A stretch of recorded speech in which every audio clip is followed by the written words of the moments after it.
Well, welcome along to Silverstone, everybody, for the first of 2 days racing action organised by the Classic Sports Car Club. We've got through all of our qualifying this morning, so if you're here at the circuit, then you've been able to look at the qualifying. If you've just joined us on the live stream, then welcome along. We've got one race coming up for you prior to the lunch break. We've got a further 6 races coming up for you over the course of this afternoon in what promises to be packed grids, a good weather forecast as well. There is a slight possibility of some thunderstorms coming in later on, but that's quite a minute possibility. But we're bathed in sunshine here in Northamptonshire, and the first of our races that will be coming out onto circuit shortly will be the JMC Racing Special Saloons and Mod Sports.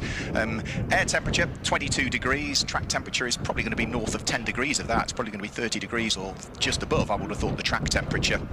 So perfect conditions for them to build some temperature in their slick tyres when they head out onto circuit in advance of their formation lap. Now, the grid was set this morning in qualifying. We'll give you the grid as and when the cars head out around the Silverstone National Circuit that we're on this weekend. We've already had one visit by the Classic Sports Car Club to Silverstone in 2025, but that was on the International Circuit when we were here towards the tail end of March in what, even for that time of year, was quite good weather conditions, if memory serves me correctly.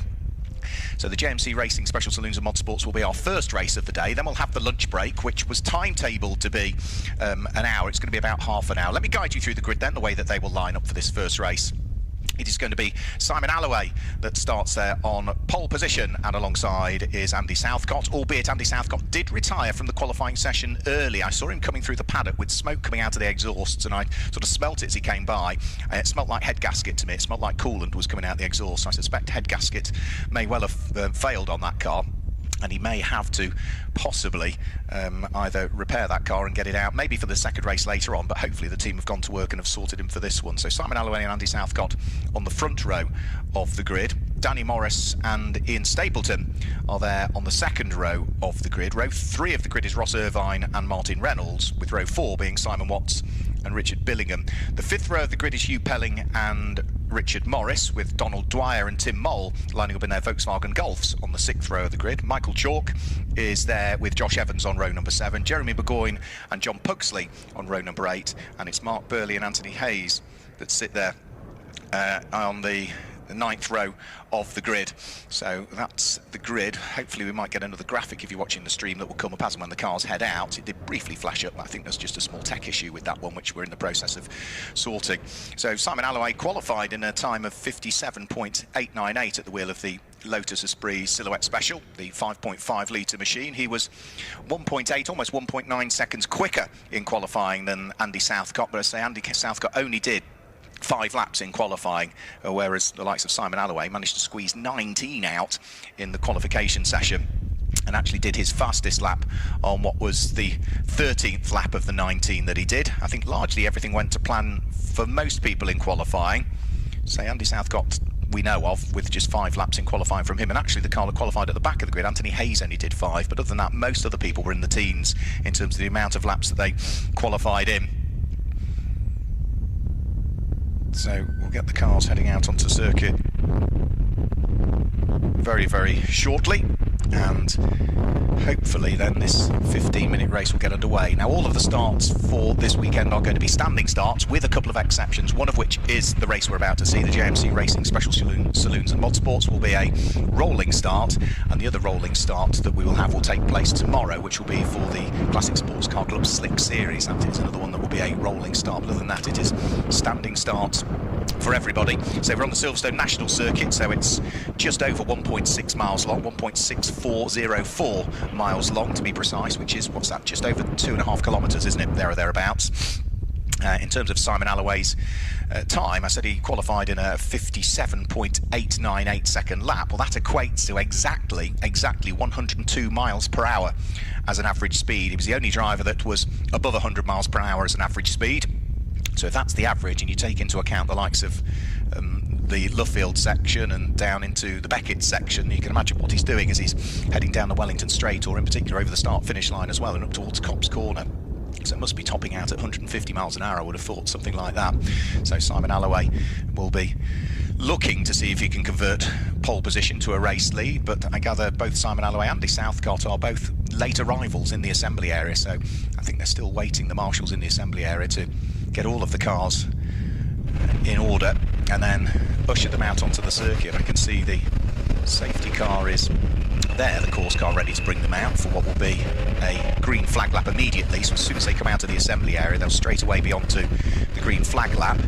As the camera pans round, can I see Simon Alloway's car there? No, the first car I can see is Ross Irvine's from that angle. And then the fantastic Datsun 240Z IMSA of Simon Watts. Beautiful looking car that. See Hugh Pelling is there at the wheel of the MGB Roadster. Simon Watts has got a couple of cars out this weekend. He's out in a 968 Turbo as well, which I think he had problems in qualification session for that particular car. So yeah, the whole of the front row is missing at the moment. So can't see Simon Alloway, can't see Andy Southcott there. And it looks as though the cars are being ushered out onto the circuit. So it looks as though we might be missing the cars from the front row of the grid for this first race. So the JMC Racing Special Saloons and Mod Sports making their way out onto the circuit now. So hopefully we can then guide you through the grid then for this first race of the day.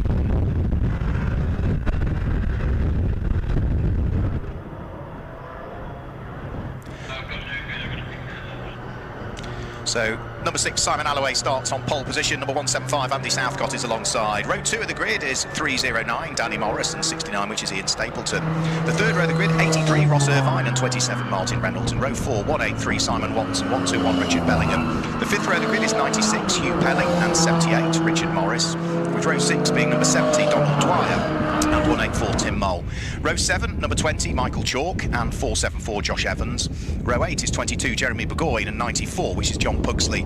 And the ninth row of the grid is 45 Mark Burley and Anthony Hayes, who sit there on the ninth row of the grid. So they're out there on their formation lap. Say Simon Alloway and Andy Southcott appearing to be missing. Andy Southcott, I think, was head gasket issues with him, judging by what the car smelled like as it came past me. Simon Alloway's, I don't know what the problem was with him.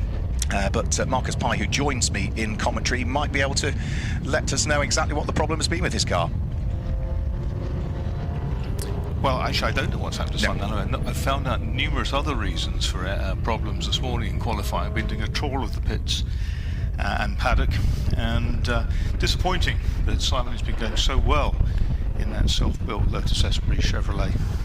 He's not able to run at the moment.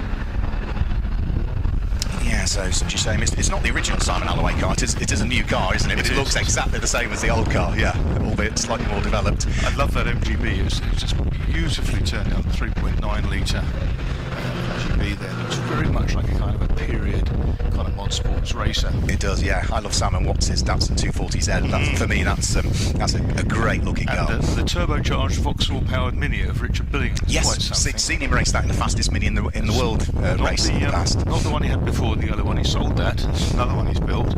He also built the purple one that sits behind it on the grid. That's an Atmo Vauxhall in it. So then, pace car peels its way into the pit lane. We've got 15 minutes on the clock. It's going to be up to Danny Morris on the front row of the grid to get things underway with the Simon Alloway and Andy Southcott cars absent from the front row. So Peugeot 309 in the hands of Danny Morris. He's on the brakes. He's just trying to hold the steady pace. Drawing up alongside him is the Alfa Romeo GTV6 of Ian Stapleton. The lights go out. We're away and racing for the first time this weekend in the JMC Special Saloons and Mod Sports. Up towards Cops Corner, Danny Morris leads the way. Ian Stapleton slots himself through into second place. Martin Reynolds is there in third, and it looks as though we've got the MGB going wheel to wheel there. Hugh Pelling wheel to wheel with Simon Watts as they vie for position. But it is the Peugeot that leads as they head down towards Maggots and Beckett's for the first time. It is. It's the turbocharged four-cylinder Peugeot against the supercharged Alfa Romeo. Running wide there is the R-Works Golf, which has been gobbled up on the inside by the MGB and the Datsun, but the Golf then come back at them down the Wellington Straight. That's fantastic, isn't it? It is, yeah. That's Ross Irvine, isn't it, at the wheel of the Volkswagen Golf, one of 3 Mark 1s that got in the field. Hugh Pelling takes a nice wide sweep in towards Brooklands at the wheel of the light green MGB Roadster. Further down through the order, we can see Tim Moll and Donald Dwyer in there too. Versions of the each side of Mike Chalk with that midget. He owned that car. He built that car many years ago. John Moon owned it for a while, but there goes our race leader He's well clear, isn't he? Yeah, he is. Over the start finish line comes Danny Morrison after just one lap of racing. The lead advantage is 2.8 seconds. We've still got Simon Watts and Simon Watts and Hugh Pelling wheel to wheel at the wheel of the Datsun and the MGB respectively. The little MG that you were talking about, Michael Chalk there, nips up the inside of Tim Moll and gains a position. So that is now going to put him up to 9th place, isn't it, Colin 20? No relation to Guy Moll, the pre-war Alfa Romeo Grand Prix racer, as I discovered a couple of years ago.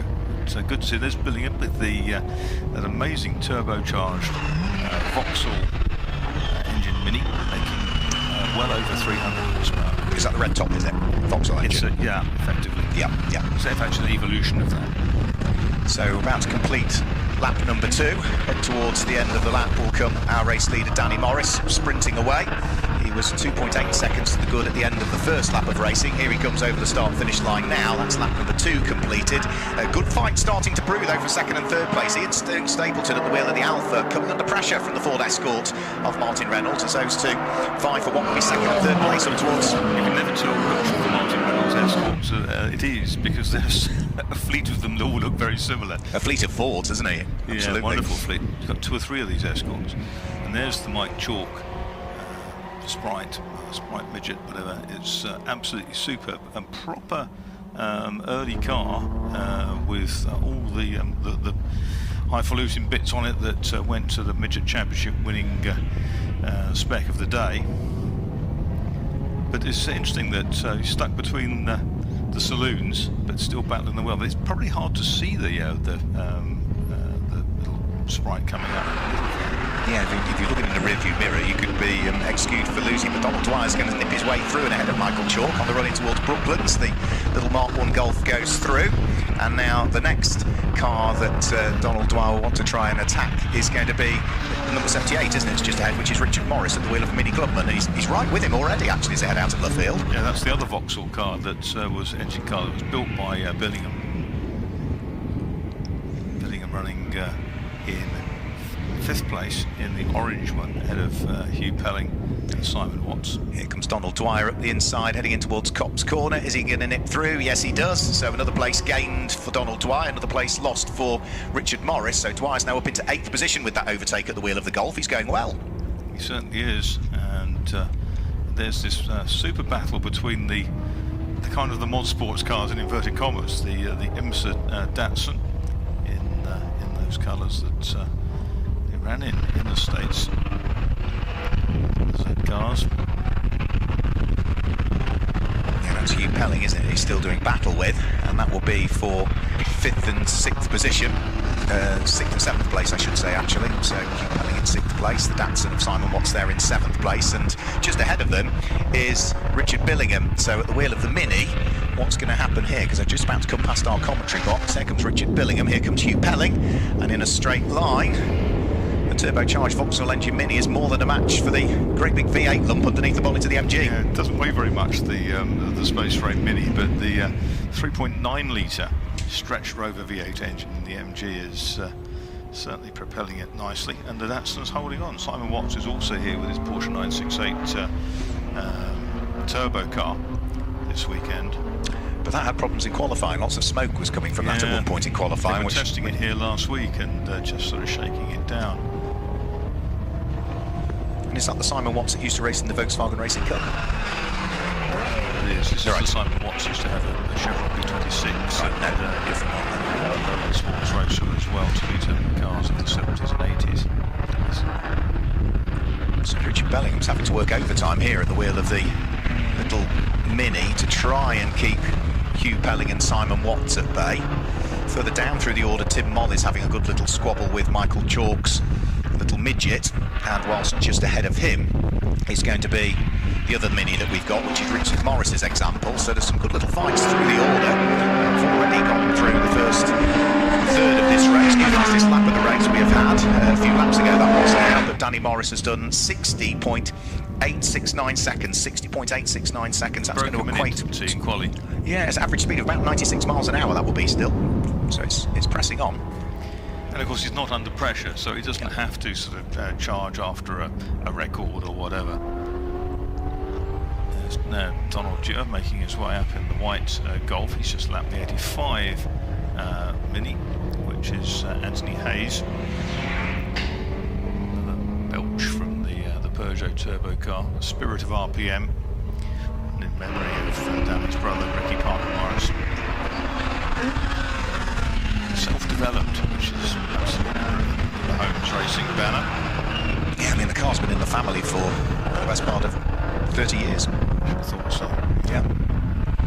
Yeah, one of the original Thunder Saloons, wasn't it? So through and over the start-finish line, the gap that we had been looking about Richard Bellingham, Hugh Pelling and Simon Watt, so Mini to MGB Roadster to the Datsun 240Z, it's just sort of spread itself out a little bit now. Each one is sort of second and a quarter behind the next, so they're not quite as close as they were. One of the better battles that we've still got is between Richard Morris in his Mini, who's still got the blue and orange Golf of Tim Moll not far behind, and Tim Moll is having to attack and defend at the same time because he's got Michael Chalk's Midget right behind him. Yes, that's right. And this short circuit does sort of compress battles as they come down to the hairpin at Beckett's, but then again, different dynamics of each of these cars manifests itself in different parts of the circuit. There's that Peugeot. It's a great looking car. Yeah, so just heading out of Copse Corner up towards Maggots and then onto the brakes, get the car in towards Beckett's and then feed the power in again as you start to head out onto the Wellington Straight. It's funny, isn't it, how the angle is foreshortened. It looks more of a kink coming into Beckett's than if you're in the driving line. Yeah, it's just where we've positioned our camera up there, isn't it? Yeah, giving us the live stream feed. If you're watching that, if you're at the circuit, then you'll probably be able to see the cameraman up there in the grandstand taking the pictures. Traffic to deal with, so this is going to be Josh Evans that is about to be lapped by our race leader. Josh Evans is circulating in 12th place at the moment and is about to be gobbled up.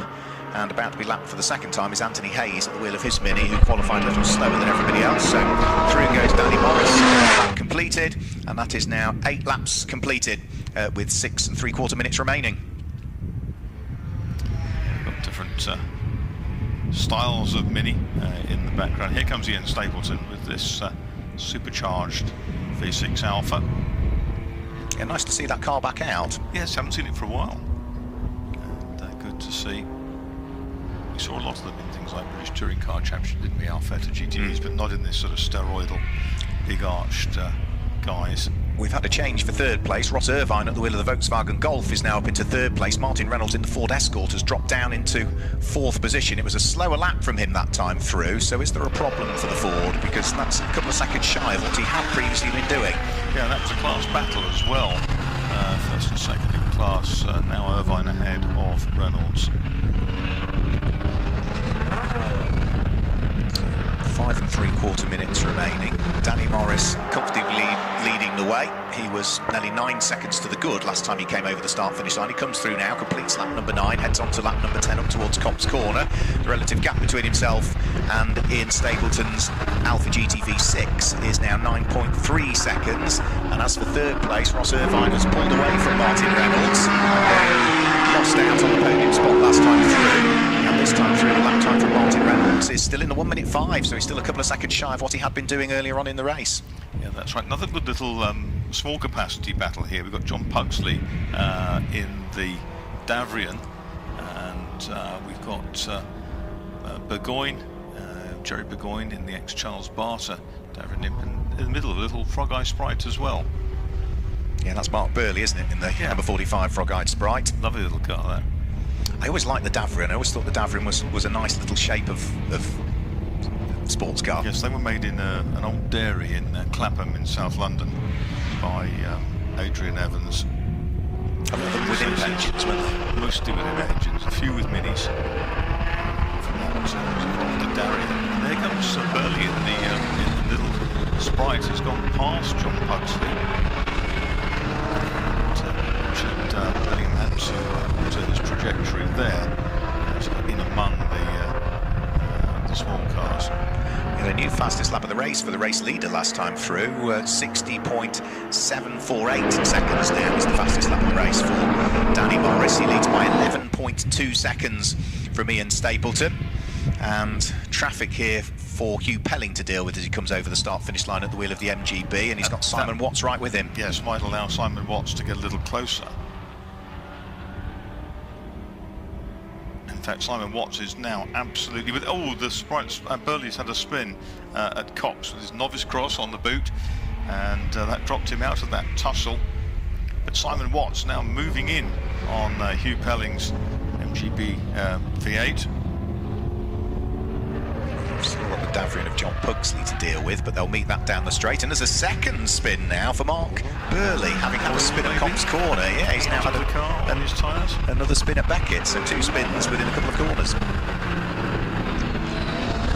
Begs the question, doesn't it? I think he might be right, spinning on his own oil. That Davrian isn't quite how they intended. They didn't all have the Venturi that was sort of kind of the full width of the car at the back. But John Pugsley's been around for many, many years, Special Saloons and Mod Sports back in the day. He was the Davrian experiment with Rob Jarvis. He was the back, I guess.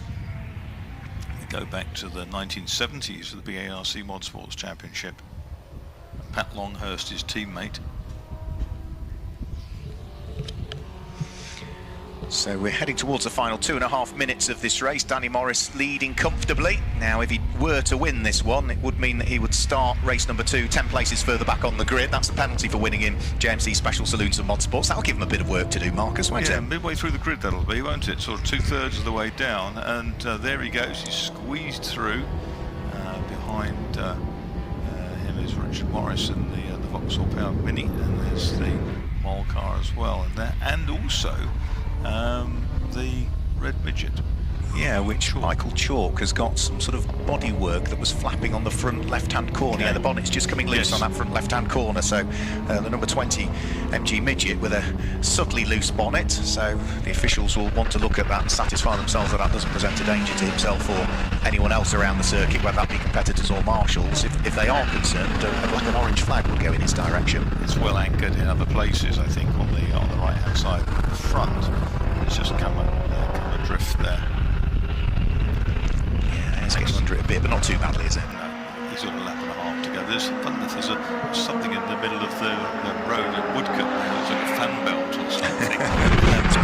Popped off one of the cars.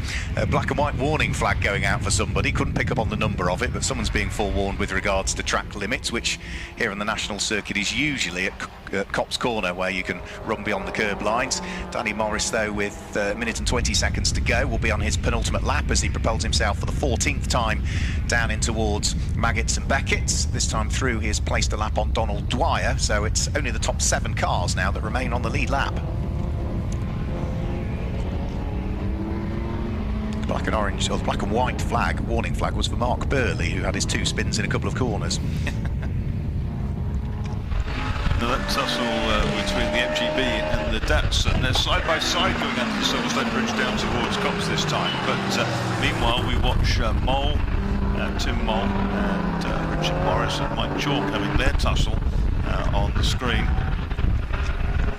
They've got Ian Stapleton in the second place Alfa Romeo coming up to lap them.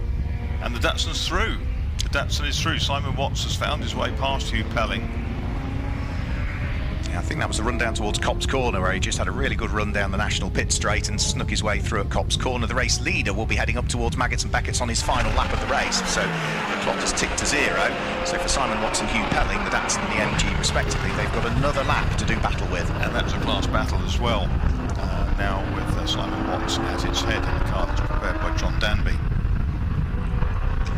So they're just about to start their last lap of the race, coming out of Luffield Corner. Minis are plenty in front. Hugh Penning's, I think, going to have another nibble at him. As for the race leader, though, he'll be coming up towards the checkered flag very shortly. So over the start-finish line goes Simon Watts, being chased by Hugh Pelling, who is just taking the place away from, and as you suggested, the class lead. And out of Luffield for the final time comes our race leader, Danny Morris, on his way to a win in the JMC Special Saloons and Mod Sports. This is going to be considered. He hasn't just taken the checkered flag. And he is through. Second place is Ian Stapleton in the number 69 Alfa Romeo. In third place should be Ross Irvine in the R-Works Golf. Here he comes, number 83, he's third.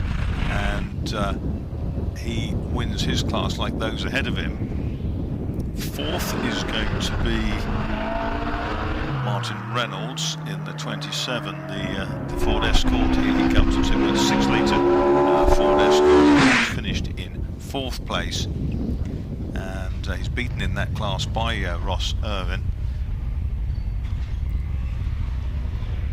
And in 5th place is Richard Billingham in the bronze Mini you've just seen there with the turbo Vauxhall engine, and a class-winning 6th is Simon Watts in the number 183, the Datsun 240Z IMSA car, just ahead of 96 Hugh Pelling with the MGB GT V8 3.9 litre MGB. There's our winner then, and it is Danny Morris with the Holmes Racing Peugeot 309 with the turbocharged Ford Cosworth YB engine under the bonnet.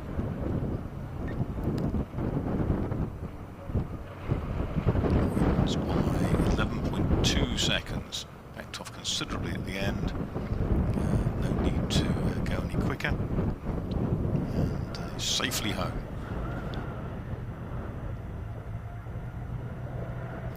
As the cars come off the track, they'll be greeted by Mark Werrell, who's down in the pit lane.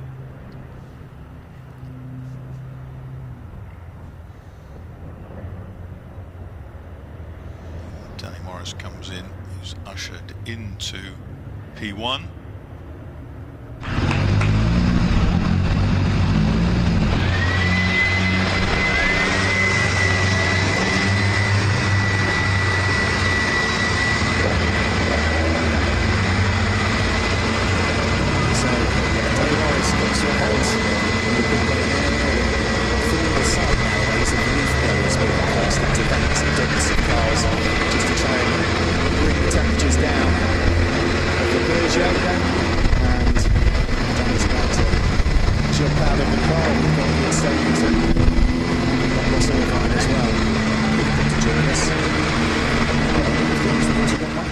Who's been ushered to have a chat with us. So off is coming the crash helmet, or the hands device to start with, from Danny Morris, and then off will come the crash helmet, and then we'll grab a quick word with our race winner, who, as I mentioned, is going to be tasked with starting race 2, 10 places further down on the grid for the JMC Racing Special Saloons and Mod Sports. So gloves are off, glasses come off, crash helmet off, balaclava off, and we'll come this way, and then we can get the car in the background of the shot. So if we go that way, we can get the car in the background of the shot. Danny, in the absence of Simon and Andy with problems in qualifying, that looked a fairly easy race. Yeah, unfortunately it was a bit too easy. We would have liked for both of them to be out there. It would have been quite interesting, but it's a war of attrition sometimes with these cars, so keeping them going is, I'm pleased the cars kept going. Obviously I didn't have to push it too hard, so that means we'll be out in the next race. Hope Simon can get out in the next race. I don't think Andy's is a bit more terminal, so, but yeah, it should make interesting for race 2. Nice warm ambient conditions out there, almost perfect, is it? Not so much for turbo car. I'm getting a bit of heating problems. Shouldn't really tell you that in case Simon's listening, but yeah, I had to back off anyway because it's getting a bit warm. Yeah. And they're rocking it backwards and forwards like a little baby behind us. Yeah, we've had problems in the past. If it stays stationary, the pads, the heat in the pads warps the disc. So just a precautionary, we make sure it keeps moving until they've cooled down a bit and there's no heat soak from the pads onto the disc. Well done, well done. Good luck for later on. Thank you very much, and obviously thank you for had a lot of supporters here today. So thanks for everyone coming, particularly Chris and Jane who sponsor us, and of course in memory of my late brother. So yeah, we all miss him deeply. We all miss him deeply. Let's see if we can grab a quick word with Ian Stapleton. Ian, it's great to see you and the Alpha back out. Thank you very much. It's great to be here once again. I've missed it. We've missed you. You're not going to be a stranger anymore. Back out for some more later on this year? I hope so. I think I've got a bit of an engine trouble. Towards the end, it got a bit too hot for my liking, so I'll have a look into it and see if I can start the next race and, you know, take each race as it comes, I think. Was it water temperature rather than oil? It's water issue. Yeah, and then of course once you get a bit of an issue with the water, then the oil temperature starts to raise as well. So I had to kind of slow down, I think, over the last 4 or 5 laps just to try and make it back in and hope nobody caught me. In the early stages of that race, Martin Reynolds was giving you a thing or two to think about. Yeah, he always does. Normally I'm behind him though, so yeah, it makes a change. I think because it's a bit more of a power circuit, then I could let the Alpha stretch his legs a little bit more. But yeah, he's always one for overtaking if you give him the opportunity. Well, great to see you back out. Well done, and we'll catch you later on. Cheers, thank you. Thank you. There we go. And then let's grab a quick word with our third place driver, Ross Irvine. So come this way, Ross, and we can get the car in the background again. Looked a busy race in the early stages. Yeah, eventful first few corners. Lost quite a bit of ground and then did my best to catch up. Just towards the end, though, it was a bit too much to catch the Alpha, so we just like, let's bring it home at that. We'll be happy at that. What was the problem in the early stages? Was it just you? Was it the car? Was it just front-wheel drive against rear-wheel drive? Front-wheel drive, yeah. I got up to Cops and there was no rear end on it at all, and then up to Maggots and the back end nearly swapped round, nearly hit a Mini, all sorts of things going off. So yeah, it was an eventful first few. Just tell us a little bit about this car. I know it looks like a Mark 1 Golf, but it's fairly modified. Yeah, it started off as a little road car and a track car, and it's sort of morphed into what it is now. So it's a 1.8 turbo. It's fairly modified engine, and then we beefed up all the suspension over the winter, so it's gone wide-bodied now. So yeah, it's a lot more fun than it was last year. What's it putting out at the wheels? I wouldn't know. You're not telling? Yeah, that's it. Enjoyable race, though? Yeah, really good. Yeah, looking forward to race 2. We look forward to it as well. Well done. There we go. So that's our top 3 drivers in our first race, the JMC Racing Special Saloons and Mod Sports. We're going to take a lunch break now. We're going to be back with you around about 1:15 it will be, with our next race coming up, and that will be for the Viren Builders Open Series. We'll see you for that later on. Enjoy your lunch break.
Welcome back to Silverstone, everybody. We've got our afternoon's racing activity coming up for you. If you're here at the circuit, then we've got 6 races for you. If you're joining us on the live stream, then again you've still got those same 6 races, which will include for this one Richard Hammond from Top Gear, as was of course, and is now the smallest cog is the project that he's involved with. He's out there at the wheel of the number 351 MGB. He didn't set a time in qualifying, Richard, the reason being his hands device didn't fit his crash helmet correctly, so he didn't qualify. He did qualify though in Swinging 60s. We will see him out in that race later on. Let me guide you through the grid then for this Firm Builders Open Series, which is the first of the races we've got coming up. Just a 15-minute sprint race for these cars, and it is based on the qualifying times that they set earlier on this morning.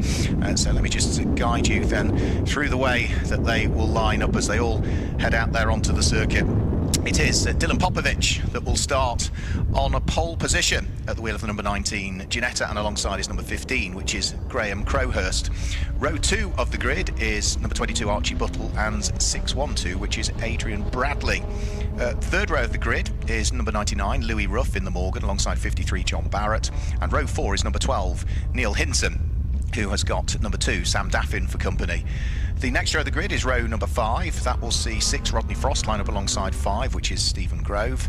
And then it is David Whelan, who I think his car is possibly not going to be out, because I think that had a problem in the qualifying session later on, and so therefore he will not be there, but 116 therefore should be on his own on that 6th row of the grid, which is Luke Plummer. Row 7, 132 Adrian Matthews and 999 Sean Warbley, with row 8 being 46 Graham Barr and 69 Charlie Ford. The 9th row of the grid is number 134, which is Jonathan Jasnick, and alongside it's 121, which is Kenneth Baird. Row 10 is 16 Oliver Graham and 206 Simon Hadfield. Row 11 is 110 Nicholas Peart and 39 Rob Hardy. Row 12 is 62 Les Conway and 351, which is Richard Hammond. And there was one other car which slotted itself onto the back of the grid, which I think was Niall Bradley. I saw at the very tail end of the field, so watch out for his BMW. He should make some significant progress in this one. Mark Werrell chatting to you now, joined in the commentary box by Marcus Pye, and there was a full grid of very varied cars for the Firm Builders Open Series, just coming up into position now on their respective grid slots. Did I see Niall Bradley at the back of the grid? Yes, I did see the BMW at the back of the grid. I don't know what his problem was in qualifying, because he wasn't shown on the grid that I had got, but watch out for the BMW off the back of the field, the white and green machine. It should make, I would say, some significant progress in what is a short race, just a 15-minute race for the Firm Builders Open Series. Dylan Popovic on pole position has already won once this year. That was the race that we had at Silverstone on the international circuit. And at Cadwell Park last time out, the slightly longer 30-minute race that we had, it was Andy Roby, who's not present this weekend, that claimed the win. So, final row of the grid just coming up into position now. And once we've got Richard Hammond and Niall Bradley positioned appropriately at the tail end of the field, we'll be good to go with this one. Yeah, Richard Hammond stuck at the back because he missed that practice session initially because he had a non-compliant hands device and belts. So he's now sorted. Yes, so it was a small oversight from Richard. I did have a chat to him in one of his later qualifying sessions, asking exactly what the problem was. I assumed it was a car problem. He did say the hands device wouldn't fit the helmet. So the grid is fully formed. Green flag waves at the tail end of the field. Dylan Popovic and Graham Crowhurst on the front row of the grid. The Ginetta and the almost BMW art car liveried machine that sit there on the front row of the grid. 5-second board has been held aloft. We'll wait for the red lights to come on the gantry, and then we'll be away and racing for 15 minutes. So there's the 5-second board just being held aloft now in the gantry, and then red lights will come on and we'll get this Firm Builders Open Series race underway. Red lights on, and as the red lights flash their way out, which they do now, it's a great launch from Graham Crowhurst from pole position, and Archie Buttle wasn't slow away either at the wheel of the Ginetta. So as they head up towards Copse Corner for the first time, who's going to lead? It's going to be Graham Crowhurst that leads from Adrian Bradley in second place, and the pole sitter Dylan Popovic down into third by the look of things in the early stages of this one. Everybody's safely out of Copse Corner as they start to charge their way down towards Maggots and Beckett's for the first time.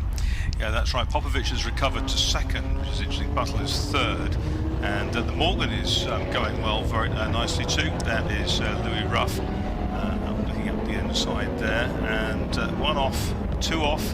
One is the Volvo. That's not going again.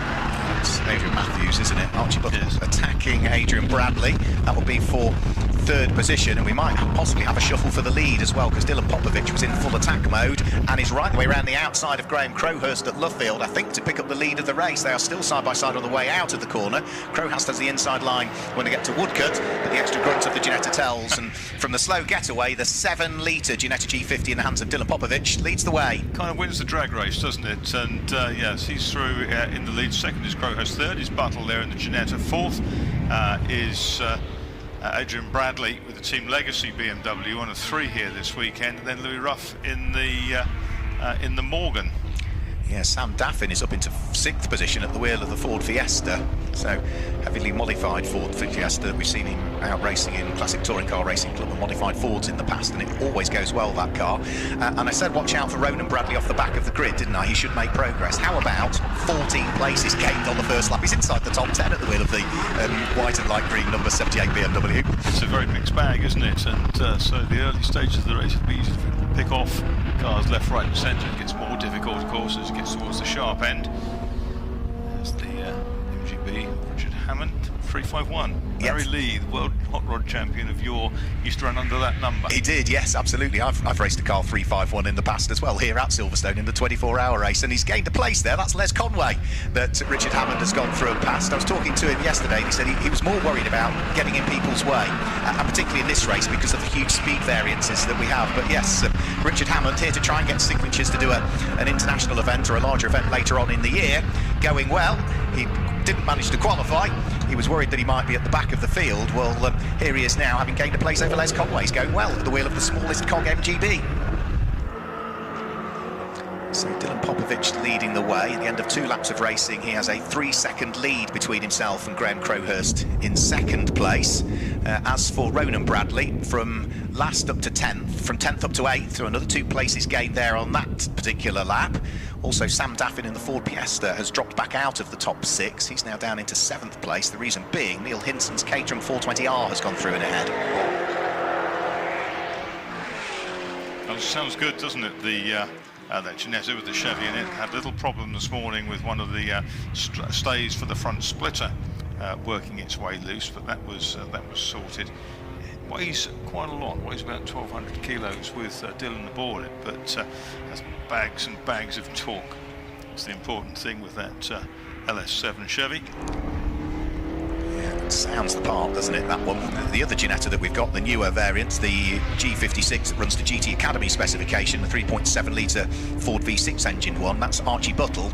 He's there in 3rd place at the moment and has just started to gap a little bit now, the 612 BMW of Adrian Bradley.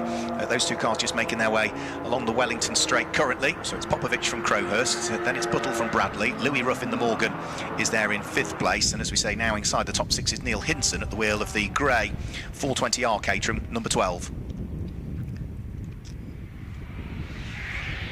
Jonathan Jasnik is still recovering, isn't he, at the wheel of his BMW. He was one of the 2 cars that had the off down at Beckett's on the first lap. The other was Adrian Matthews at the wheel of the Volvo. So Jasnik is now inside the top 20, and he's just making his way down towards the kink at Maggots before he dives onto the brakes at Beckett's. Yeah, we're picking off cars now with monotonous regularity. Dylan Popovic up front. There's Louis Ruff in the Morgan. Hinson in the Caterham is next up. That is the grey car. And there is the second of our Bradleys, isn't it? That's Ronan Bradley. Yep, from the tail end of the field. Now up into 7th place. Yeah, it looks like he's going to struggle to make a lot more progress, doesn't it, though, Mark? That's the problem. You sort of, each guy you catch, it makes it even harder to catch the next one, and at some point you start to plateau, and that's where he is at the moment. But either way, it's been some good progress from him. He still needs to make up another 3 and a bit seconds to catch up with the Caterham that lies ahead in the hands of Neil Hinson. Rodney Frost, the South African, and with number 6 Jaguar XJS going well as he threads his way out onto the Wellington Straight. But Popovic already now 5 laps completed. He has set the fastest lap of the race. It's 60.282 seconds is the fastest lap of the race that we've had so far. He qualified though, sub 60 seconds in the 59s in qualifying. Yeah, impressive. Yeah. He's been going really well this year with that car. It's quite a venerable machine, but it bounces back very strongly each year with a little bit more tweakery. He thinks there's a 5 in it at Castle Combe, which is quite interesting because he's regularly in the 6s now. Sun glinting off Richard Hammond's MGB GT as he works his way out of Copse Corner. He's about to be lapped by Louis Ruff at the wheel of what is the 5th place Morgan. So Richard checks his mirrors. Yeah, Louis dives decisively up the inside, and that's another back marker dealt with for Louis Ruff. And then for Richard Hammond, he's now got the next car coming through, which is Neil Hinson, about to place a lap on him. Now, I think Neil Hinson is closer to the Morgan than he was on the previous lap. Would appear so, doesn't it? 9/10 of a second quicker he was on the previous lap. So Neil Hinson watch for that. It's a sort of circuit that, while the Caterham doesn't have perhaps enormous power, it's very nimble at the end of the lap in this Brooklands to Luffield to Woodcote area of the track, and also down at the hairpin. Richard Hammond now having another nibble to try and gain a place over Nicholas Peart at the wheel of the Ginetta G20. The MGB right the way around the outside at Luffield. And is he going to gain another place? He's trying as they come round through Woodcote Corner. And they are still pretty much matched for pace in a straight line, actually. The Ginetta G20 and the MGB over the start-finish line together. Still with traffic coming up to lap them, which is Rodney Frost at the wheel of his Jaguar XJS. And when they get towards Copse Corner, still side by side with Nicholas Peart. Brave stuff from the pair of them as they work their way through the right-hander to start another lap.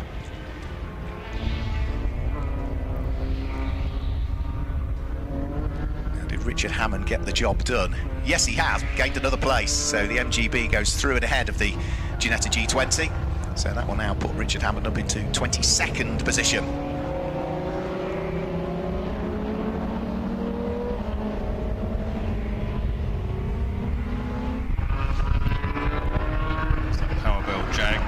Scoots out from it. That's a pretty little car as well. That Silver Fury. Silver there. Immaculately turned out. Popovic now 7 laps completed. The lead advantage is 8 seconds. Graham Crowhurst still in 2nd place in the BMW. Archie Buttle in the 2nd of the Ginettas there in 3rd place, the number 22 car. Adrian Bradley 4th, Louis Ruff in the Morgan 5th, and Ronan Bradley now comes through. And is he up into 6th place? Yes. Have we lost Neil Hinson somewhere as the transponder stopped working because the number 12 Caterham is tumbling down through the order? We'll try and pick him up. Now there he is. He's through Copse now. And he's in Laffery with Hammond. Yeah, I think the transponder must have stopped working on that car. That's why he dropped down through the order. He's shown down as in 13th place. What was the lap time like? 2 minutes 28. No, he must have had a spin somewhere, so he lost 20 seconds. That's why he tumbled through the order. Or is that a double lap? No, 2:28 is too many. Yeah, it's definitely this one. Yeah, so he's at a moment somewhere. He's now looking to try and carve his way back through the order. So that now means that number 78, who started off the back of the grid, Ronan Bradley, is now into 6th position. But his lap times are now no quicker than those ahead, so he's really going to struggle to gain any more places, I think, now, Ronan Bradley. He's 2.3 seconds adrift of Louis Ruff's Morgan, so yeah, there is a possibility, actually, as the 2 cars make their way out of Copse. He's got a chance with that one, hasn't he? And Louis Ruff's best is a 1:04.9. Bradley's a 1:04.5, so 4 tenths, and there's still enough for another 6 laps or so. Yep, so we've got 5.5 minutes just over of the race to go. Up towards the end of the Wellington Straight comes Louis Ruff's Morgan. Bit of traffic to deal with as he dives on the inside of Oliver Graham's Ginetta G20. And then Ronan Bradley will also have that Ginetta to deal with, and also the recovering BMW of Jonathan Jasnik. He goes around the outside of the E36 M3 at Luffield and places a lap on that car. Very busy section of the circuit down through Maggots and Beckett's. And the Volvo's interesting because it's all Ford mechanicals underneath it, just marketed by Volvo. It's the only C30 I think is currently racing in the UK. We did have Keith Izzet race one in the Dunlop Production Touring cars some years ago, but there aren't many C30s racing in the UK, that's for sure. C30s? No, that's very true. I always liked it. I always thought it's quite a nice little shape of car. Richard Hammond about to be lapped by Archie Buttle. So Archie at the wheel of the number 22 Ginetta sneaks his way up the inside as they head round through Luffield Corner. And so Richard doing a good job, I would say, of just making sure that he stays out of the way, which was what he wanted to do. He wants to get the signatures on his licence, and they say so he can upgrade his licence and then compete at another event later on this year. So that's why he's taking in not just the Firm Builders Open Series, but also the Swinging 60s race a bit later on. The Hamilton Page Swinging 60s will see out.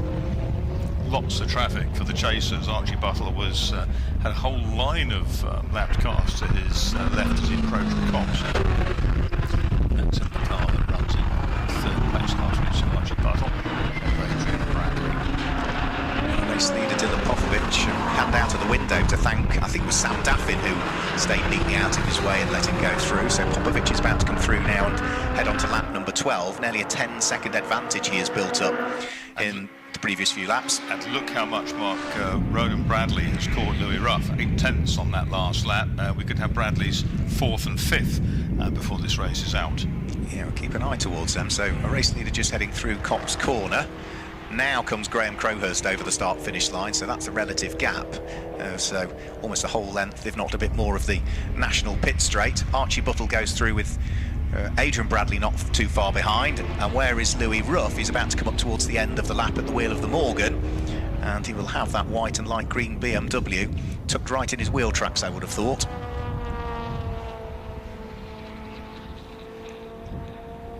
A long way back, aren't they? They are. A lot further back than I thought. Here comes Louis Ruff. Yeah, there's Ronan Bradley, so he's almost there, isn't he? Getting there. It's a bit more than a second, isn't it? Good fight going on for position. The recovering Volvo C30 of Adrian Matthews just to pick off, about to pick off Sean Wortley's Mini. So they come out of Beckett's and down the Wellington Straight. And I think the Volvo's got the job done. Yeah, Adrian Matthews just ahead of Sean Wortley as they're heading towards the braking area for Luffield. That is a change for position. Adrian Matthews now recovering after the first lap problems, but Sean Wortley comes back at him as they're heading towards the braking area for Brooklands, and the Mini goes back through. Hinson and Daffin were really, really close. So Hinson's got ahead of Daffin on that lap, and Adrian Bradley is getting closer, I sense, to Archie Buttle. Yeah, he's been slowly just chipping away. That was the best lap that Adrian Bradley has done so far at the wheel of the largely red, white and black number 612 BMW. It was a 1 minute 1.869, so that was 0.4 of a second quicker than Louis Ruff could manage at the wheel of the Morgan. So Adrian Bradley's mounting a challenge here to see what he can do.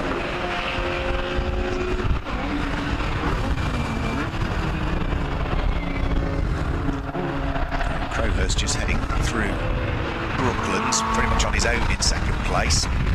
Got a car behind him, but that's not for position. That's a car that he has already lapped. Dylan Popovich over the start-finish line with 1 minute and 36 seconds to go. And the number 19, Ginetta, the 7-litre Chevrolet engine machine, now onto its penultimate lap of the race. Last lap of the race set on lap 3 by Dylan Popovich, the Sarajevo-born Londoner.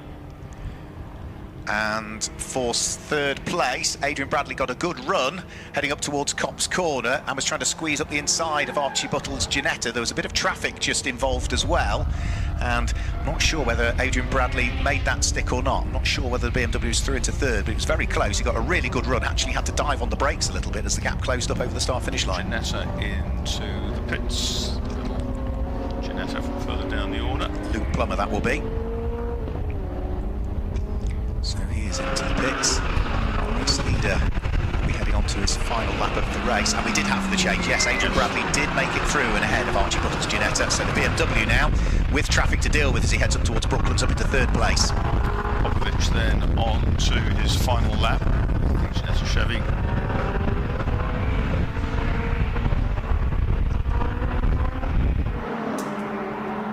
Popovich and Crowhurst through. Here comes the newly acquired third place BMW, which is Adrian Bradley, who's starting to already gap Archie Buttle as they come over the start-finish line. There's still a bit of traffic though for Adrian Bradley to deal with. He dives up the inside of Sam Daffin's Ford Fiesta through Cops Corner, and that at least gets a bit of traffic between himself and the Ginetta of Archie Buttle. But our other Ginetta, the G50 that leads the way, just coming up towards the braking area for Brooklands for the final time.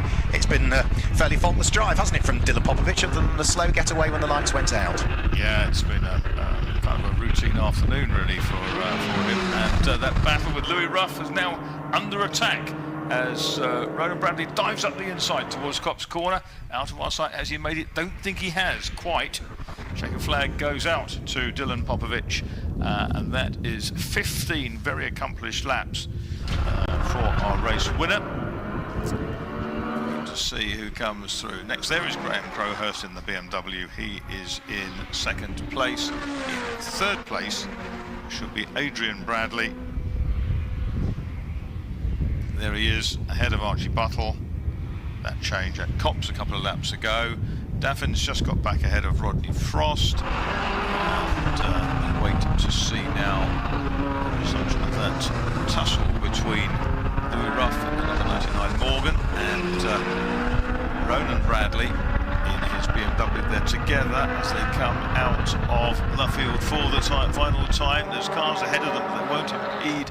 And as they come up, it is going to be just Louis Ruff who holds that place from Ronan Bradley, who, as you remember, started from the back. They have all completed 15 laps. Next up was the car of Barrett, wasn't it? John Barrett with the Silver Fury. He finished in 7th place, number 53, ahead of Neil Hinson. The Caterham recovering from his spin, Sam Daffin in the Ford Fiesta, and Rodney Frost in the Jaguar XJS. Dylan Popovic then drives into the pits to be greeted by Mark Werrell.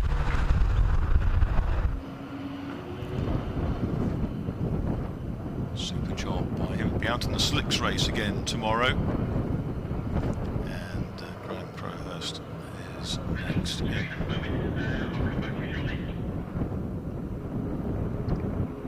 So the results then: Dylan Popovic wins from Graham Crowhurst, Adrian Bradley third, Archie Buttle 4th, Louis Ruff and Ronan Bradley also went the full distance in 5th and 6th. Then was John Barrett, Neil Hinson, Sam Daffin and Rodney Frost completed the top 10 ahead of Stephen Grove and Graham Barr. Adrian Matthews recovering the Volvo, Sean Wortley, Rob Hardy, Kenneth Baird, Jonathan Jasnik, Charlie Ford, Oliver Graham, Simon Hatfield, the remaining finishers. Luke Plummer pitted in the Ginetta. Richard Hammond was still running. Nicholas Peart and Les Conway there at the back of the pack.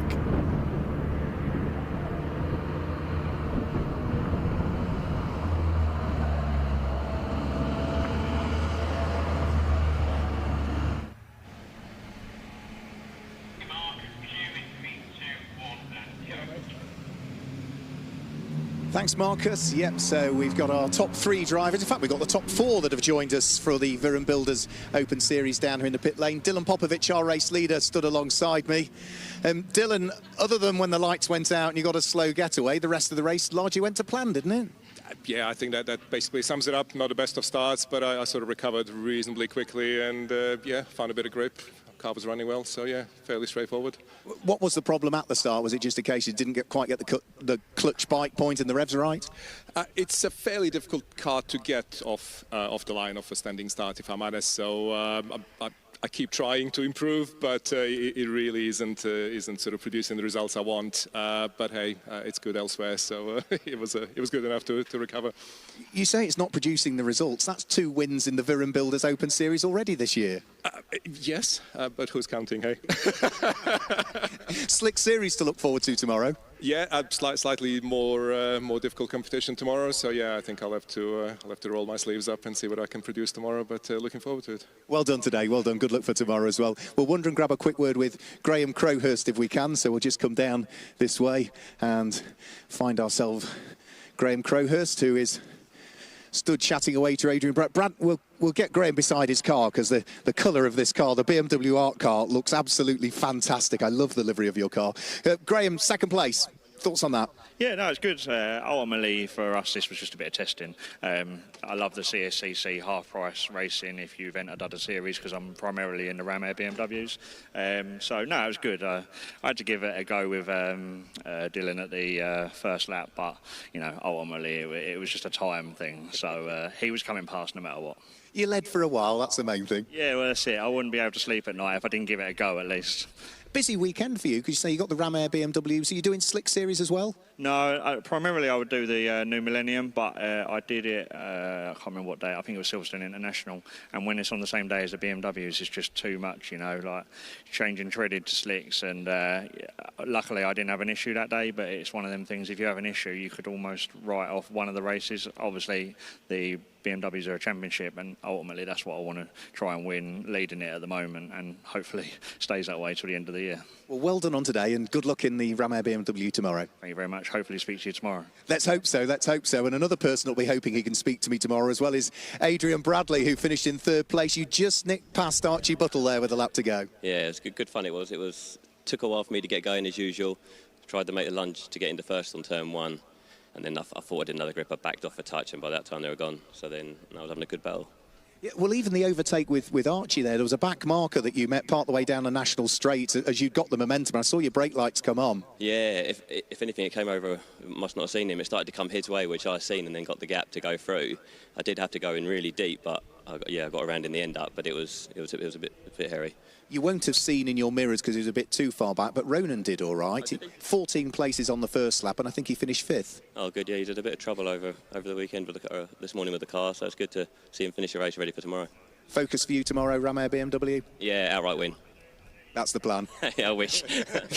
He'll give it a go. And we may as well chat to him whilst he's here, because the 4th place driver, Archie Buttle, is here as well. So let's just have a quick word with Archie. Archie, that looked like that was a good fun race. Yeah, it was really fun. I thought I had 3rd in the bag. I had a big gap, and then when we had to start overtaking cars, he closed in and he managed to get me right at the end. I was a bit gutted, but it's first one, so it's fine. And I suppose for you, this one's just a bit of fun. The focus tomorrow will be Slick Series, will it? Yeah, we've done this race just to get another signature on the licence. But yeah, the main one's for the Slick race tomorrow, so I'm looking forward to that. What do you think you can do? Hopefully I can do a repeat for tomorrow. We'll just have to wait and see. Well, good luck for tomorrow. There we go. So that's our top 4 drivers from the Viren Builders Open Series. I'll hand you back upstairs to Marcus Pye, because we've got the Adams and Page Swinging 60s first race of the day coming up in a few moments.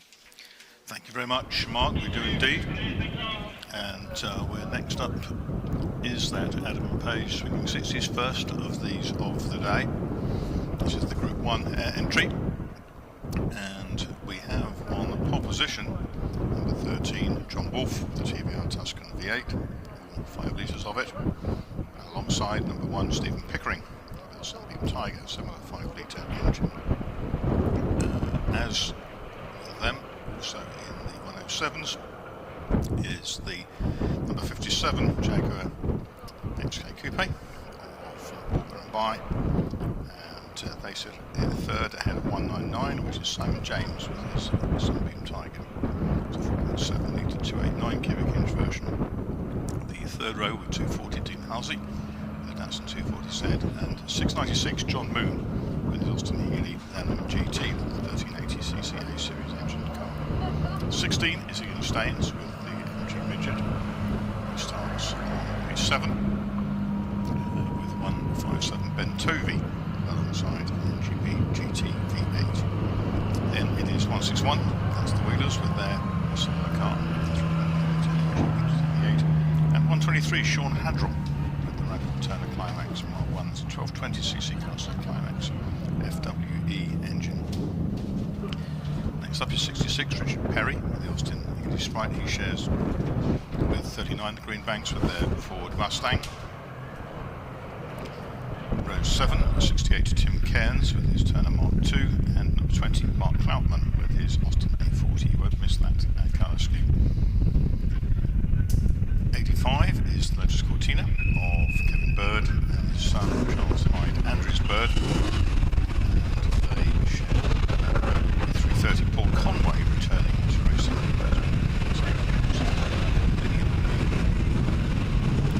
So 1-1 is next up. That's the Mackie and Foe, Austin Healey Sprite, and Jordan on the Tallards.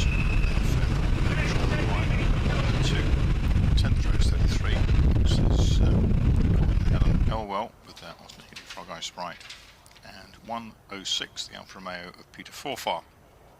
Then we go to 71 Andrew Tidmarsh with his Austin Healey Sprite, and number 88 Page and Marriott Healey's Frog Eye Sprite. 10 is David Eales with his MGA Roadster. 55, Steve Adams with the Triumph Spitfire Mark III. The 13th row, 222, Nicholas Edmond with the Alfa Romeo Giulia TI Saloon, and the 163, Saney and Marsh Alfa Romeo GTA Group 5 spec car. That. The penultimate row, 48, Dysons with their Ford Cortina, and 281, Roland Cranston with the GP Roadster.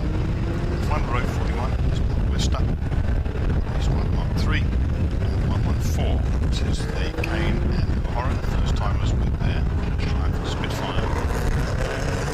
That's the page, Swinging 60s Group 1, page, supporters of the club for 20 years or so now, based down Wickham Way. If you need tyres for your car, the second page are your people. Yep, so this is the first pit stop race that we are having for this weekend. So it's a 40-minute race. There's a mandatory pit stop in the middle of it, so the pit window opens after the first 10 minutes of the race. It remains open for 15 minutes and then closes for the final 15.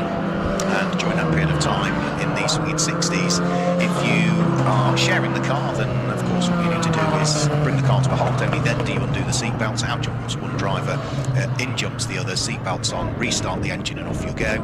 If you are a solo driver, you've got a choice. You can either remain in the car, but then you have to remain stationary for 1 minute and 30 seconds, or you can get out of the car, put both feet on the ground, open the door, close the door, get back in again as quickly as you can in reality, and then off you go. And that is what a chunk of the drivers opt to do. Others do just opt for the option of staying behind the wheel of the car. But if you win a previous round of the Adams and Page Swinging 60s, you also hand yourself an additional time penalty for the rest of the year. And both cars on the front row of the grid have that time penalty. So John Wolfe and Stephen Pickering both have an extra 20 seconds to spend in the pit lane. So on the basis of that, they qualified in a 107.6 and a 107.7, John Wolfe and Stephen Pickering. Dave Bye and Ben Walker qualified in a 107.9, so there's only 3/10 separating the top three in this one. The race should come to Dave Bye and Ben Walker, potentially, but it does depend as to the relative pace of Ben Walker and Dave Bye. They're both very quick drivers, I think, so the race should come to the Jag. It should be very interesting, and of course it also depends on what they meet in traffic and where, because it's very easy to lose a few seconds as you try to cut your way through safely in one of the quicker cars.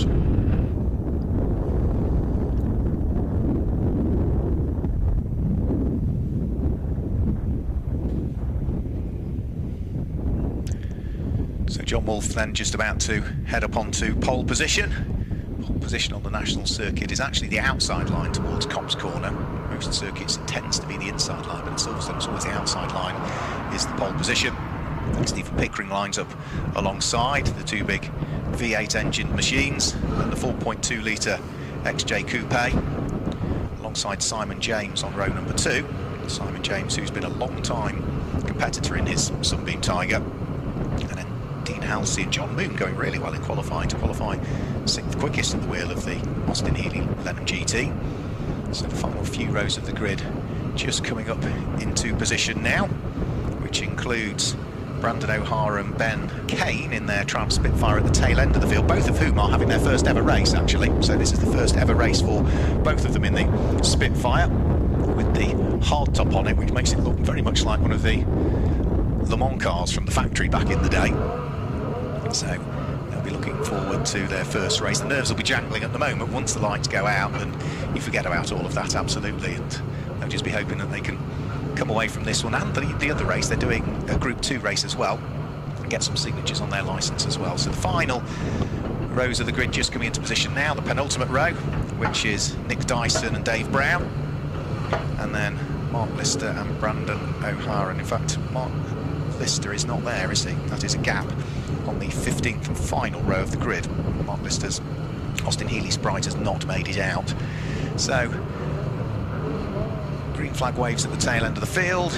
We've got 40 minutes on the clock, and we're about to get our Adams and Page Swinging 60s race underway here at Silverstone. Red lights come on the gantry now, and and as the lights disappear, which they do now, it is not a bad start from Stephen Pickering from second on the grid. He's away well, but he's not going to be quite leading when they get towards Copse Corner. It's still going to be the Polster to John Wolfe that will turn them in towards Copse in the lead of the race. So the TVR Tuscan leads from the Sunbeam Tiger in second place. Third place, I think, might still be the Jack as they head out of Copse and start to descend on Maggots and Beckett's for the first time. No, it's not. It's Simon James in the second of the Tigers that's up into third place. Dave By's down into fourth at the moment with Johnny Wheeler in fifth place. Simon James has the spin. One of the spins is James, yeah. So one of the Tigers running second and third down there. And what's something wedged under the back? Is that a cone? It is. I think it is, yeah. Wedged under the back bumper.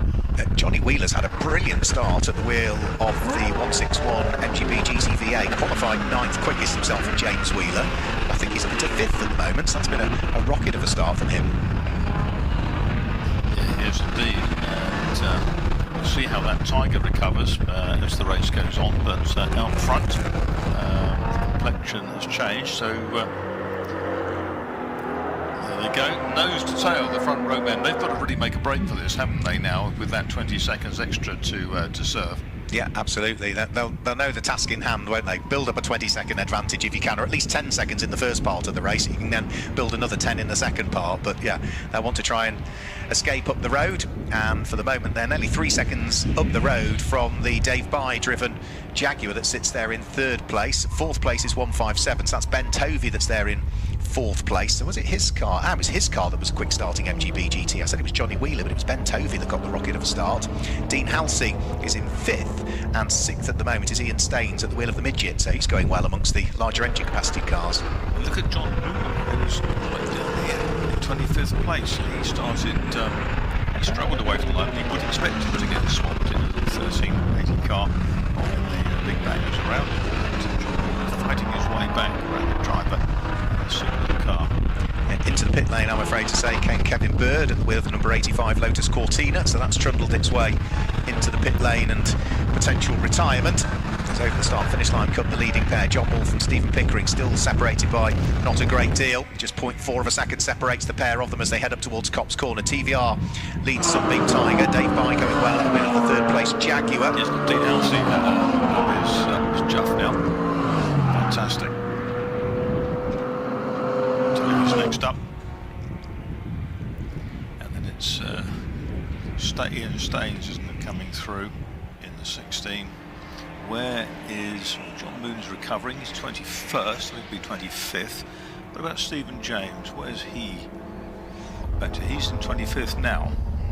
Yeah, so just gained 2 places after his spin. Further down through the order, there's a good fight going on at the moment, actually, which is Mark Cloutman at the wheel of the Austin A40 Farina. He has got right behind him the Elwells, which would be Gordon Elwell, who started at the wheel of the number 33 Frog-Eyed Sprite. What colour is that A40? Is that sort of Morris Minor a million colour, isn't it? Yeah, it's a strange old colour, isn't it, that one? It's coming out of a Palmer Violet. Yes, yes. And they're still side by side all the way down the Wellington Straight. Mark Cloutman finally gets the A40 Farina ahead of the Frog-Eyed Sprite, but then they head up towards Luffield, and Gordon Elwell was trying to prise the door back open again, but it was slammed firmly in his face that time through, so it's still the A40 just ahead of the Frog-Eye. Good little fight, that is. That's for positions down in 12th and 13th. Yeah, and look, good little battle also going on between, I think that was Richard Perry in 66, and Sean Hadrell going really well, good engine builder in that Turner with the Climax engine. Yeah, he was trying to get himself alongside the red Sprite of Richard Perry, but just ran out of puff a little bit as they headed down the National Straight and out of Copse Corner. He's having another little nibble now, isn't he? 12.20 against 13.80, I guess. That's what happens. But he's got the roof on it, Turner, so that should be a bit slippery in this straight line. Watched by Paul Conway. Successfully for many years. Good number of years, for ages. When I saw him on the entry list for this weekend, I thought it's a long time since I've seen Paul race this car. Over to Spa with it and do things like that. So this battle of Richard Perry and Sean Hadrell. The Sprite and the Turner still together. They're just coming up towards Woodcote Corner. They've been, pretty much inseparable for the whole of this lap.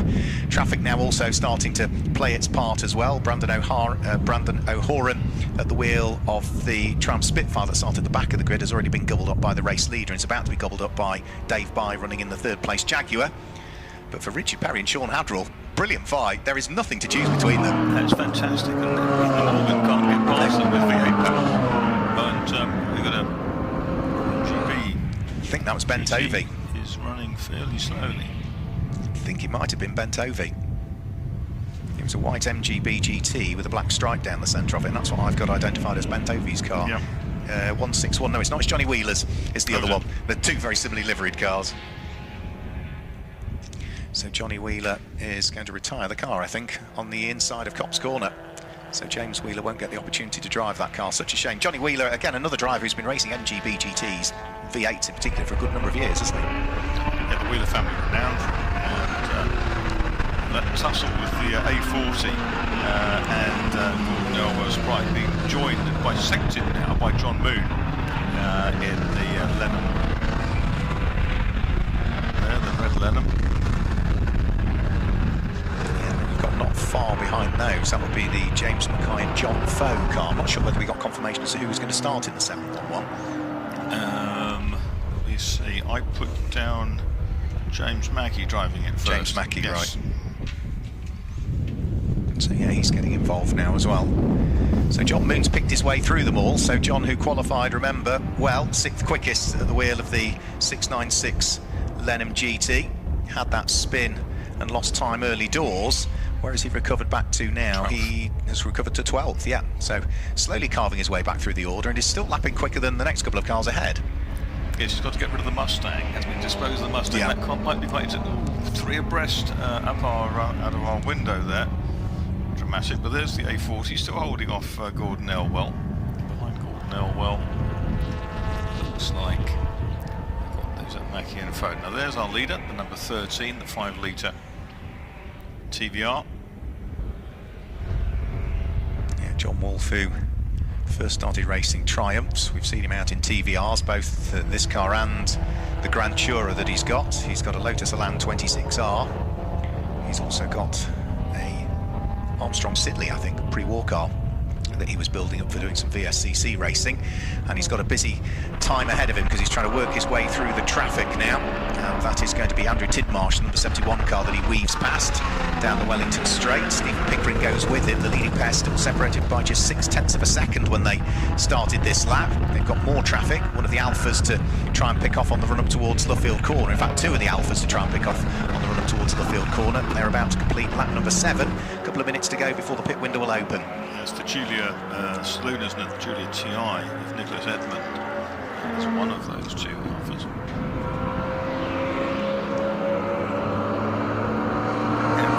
Yeah, cracking races between the 2 leaders. And of course, they've both got to serve this extra 20 seconds in the pits. And we'll see how that works out with the Jaguar. See, already the Jaguar is 10 seconds behind those. So it's a squeeze. Oh, there's a touch there between the A40 of Mark Talman and Elwell Sprite at Brooklands. The A40 goes gyrating into the greensward. And Simon James just picked his way past them as they were just touching each other. So that's another place gain for Simon James, who at the recovery of the 199 Sunbeam Tiger is now back up to 13th position. I would have thought that would be at the end of that lap, considering that he was in 29th and last at the end of the first lap. He's slowly worked his way through the order well in the car that qualified 4th quickest. So John Wolfe and Stephen Pickering still leading the way. There was just 0.2 of a second between the leading pair at the end of the last lap because the back marker lapper had condensed them a little bit in terms of the gap. It extends this time up to 0.6 of a second, so it's back to where it needed to be again, with the pit window now just a matter of seconds away from opening.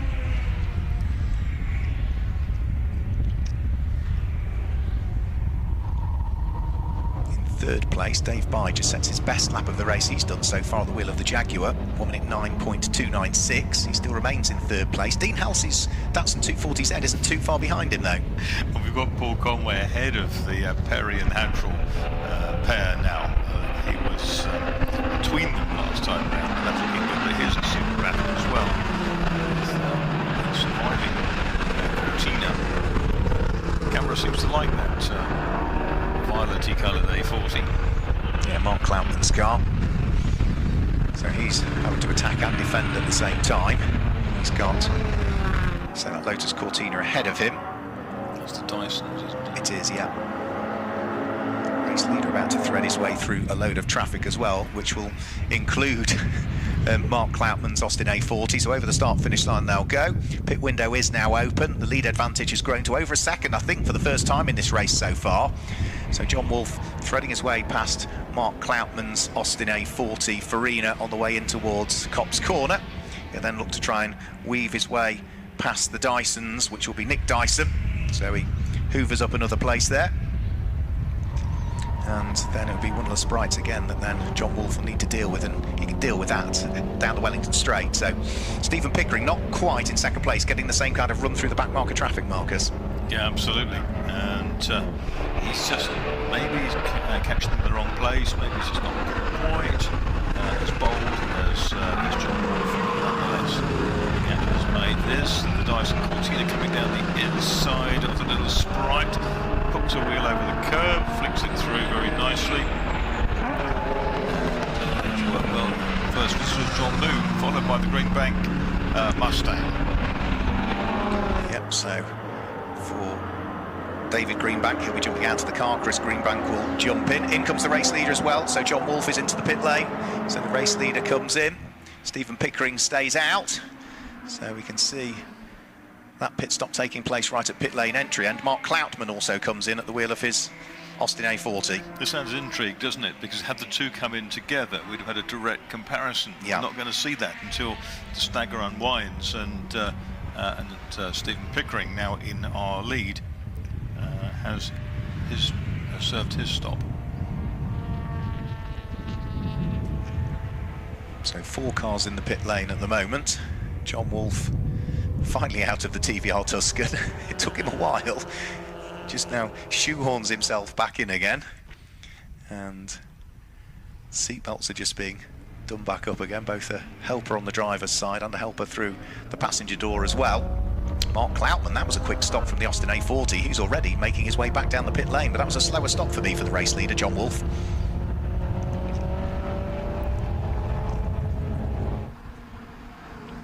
Elwell Sprite is next into the pits.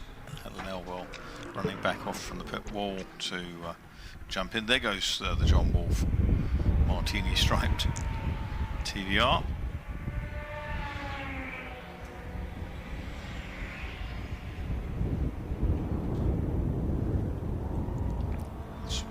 Spitfire is in, and 157 is coming in as well, which is Ventovi.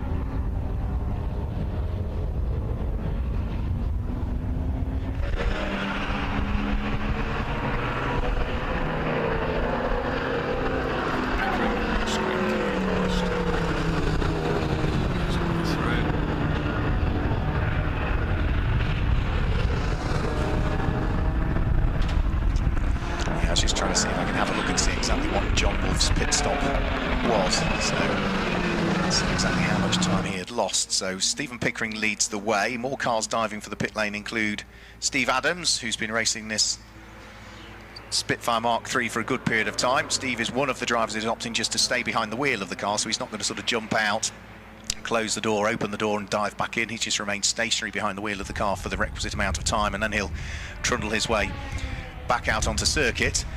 And John Moon's car, which was the Lenham Sprite, is still in the pit lane and hasn't moved for quite some time. That's a very long stop. Sean Hadrell's in as well at the wheel of the Turner. And the Tunnard Fairthorpe has just into the pit lane. Simon Tunnard hanging on to Thomas.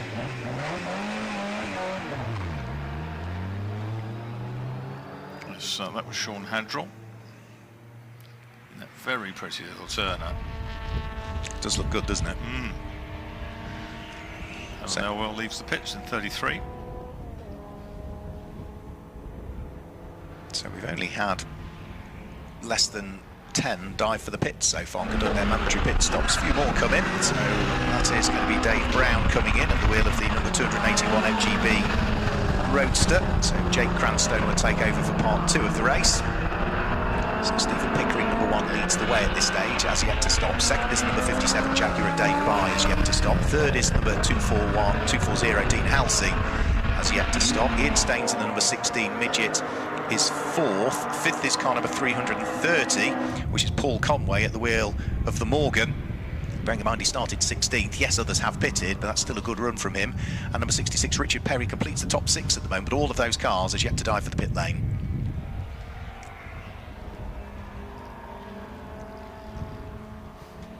Yeah, so John Wolfe is our top stopper currently.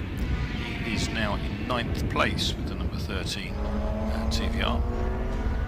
So after 12 laps, leader's just completed 13. And that is Pickering. In comes a little MGA. Very pretty in the Dick Jacobs works assisted colours. David Eales, wasn't it, that one? It is. So John Wolfe is the first pit stop, running around in 9th place at the moment. Stephen Pickering, our race leader, back over the start and finish line. He's got a 14-second advantage between himself and the Dave Bye driven Jaguar, which does mean at the moment the work that Stephen Pickering and John Wolfe have done in the first part of the race should be sufficient for them to be right at the sharp end again once we've cycled through the pit stops. There's David Bye, who's come through a lovely drift through Woodcote. He was inside 2 cars as he came through. One was that the Cloutman A40, and that scuttles along behind through Cops Corner. The other was the Triumph Coupe. Yeah, Dave Bye's been driving Jaguars for a huge amount of time now. He's a West Riding Jaguar, owns the business up in, what's it, Rotherham, isn't it? South Yorkshire. Jaguar specialists, partnered up with Ben Walker.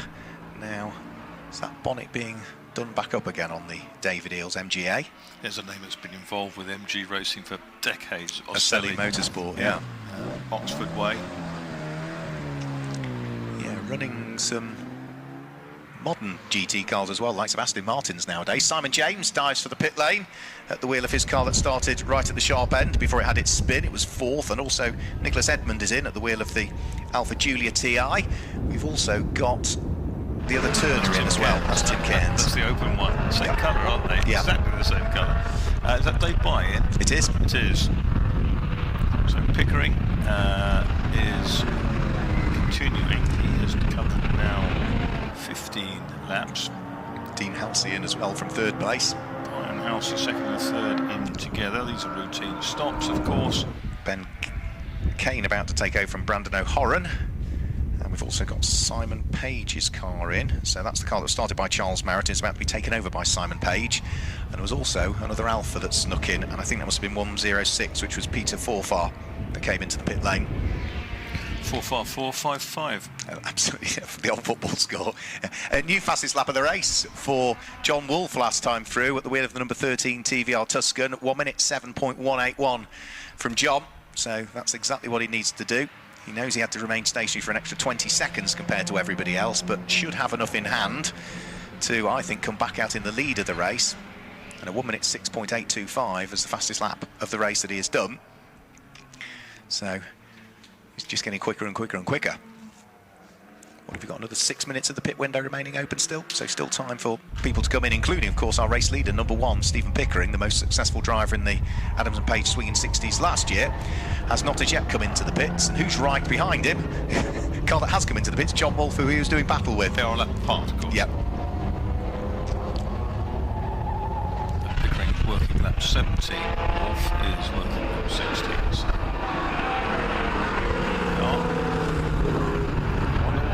Stephen Pickering is thinking at this point.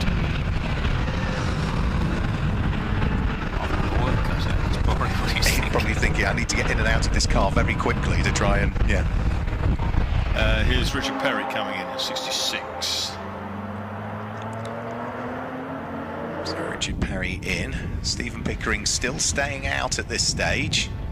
Up to second has now come the number 16, midget of Ian Staines, and up to third is the Morgan now, Paul Conway, car number 330. All of those still as yet to pit. We haven't seen in 711 either, which is the grey and orange Sprite, which is James Mackay who started that car.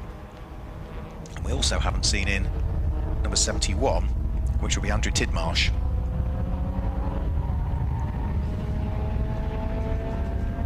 Bonnet strap flapping on that grey and orange Sprite. Isn't it? So up towards Brooklands goes Sean Hadrell at the wheel of the Turner with the roof, number 123. He's running around inside the top 12 at the moment. He should get himself back inside the top 10 by the time we've cycled through all of the pit stops. So the top 3 cars in the race have not as yet come in. So that's Pickering, Staines and Conway. So the Sunbeam Tiger, the Midget and the Morgan has yet to dive for the pit lane. Hadrell's just made a couple of places on that lap, 18 laps down for our race leader, which is of course Pickering. John Moon's going again, and going strongly. Yeah, in company of Tim Cairns. He's now 4 laps off the lead though, isn't he, unfortunately. So a case of what could have been for John. So how have we got the pit window? We've got 3 minutes and 45 seconds of the pit window still remaining open. So Stephen Pickering, the race leader, is going to have to dive for the pit lane soon. 711 comes in, so that is James Mackay to hand to John Foe. And are we going to see... Stephen Pickering doesn't come in, he's gone back over the start-finish line once more. Are we going to see the number 16 dark blue MG midget of Ian Staines come in? So he'll be the next of those to come through. No, he still remains out, but the Morgan does come in. So into the pit lane comes Paul Conway.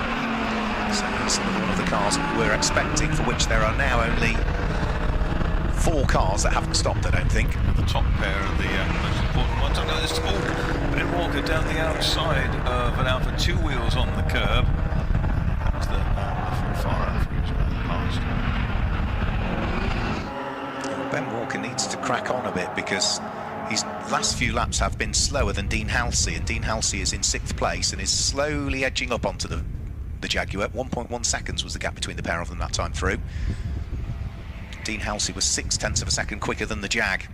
Andrew Tidmarsh is in, so number 71 comes in. He's running in 13th place, but that will drop him down probably outside of the top 20 by the time he's conducted his pit stop. And Stephen Pickering is also in the pit lane as well, so the race leader is in. So now the gap really is, the battle to watch is when Stephen Pickering comes out of the pit lane, where he is relative to John Wolf's TVR. Spriggs is in as well, from down the order. That's one of the others that owed us to stop.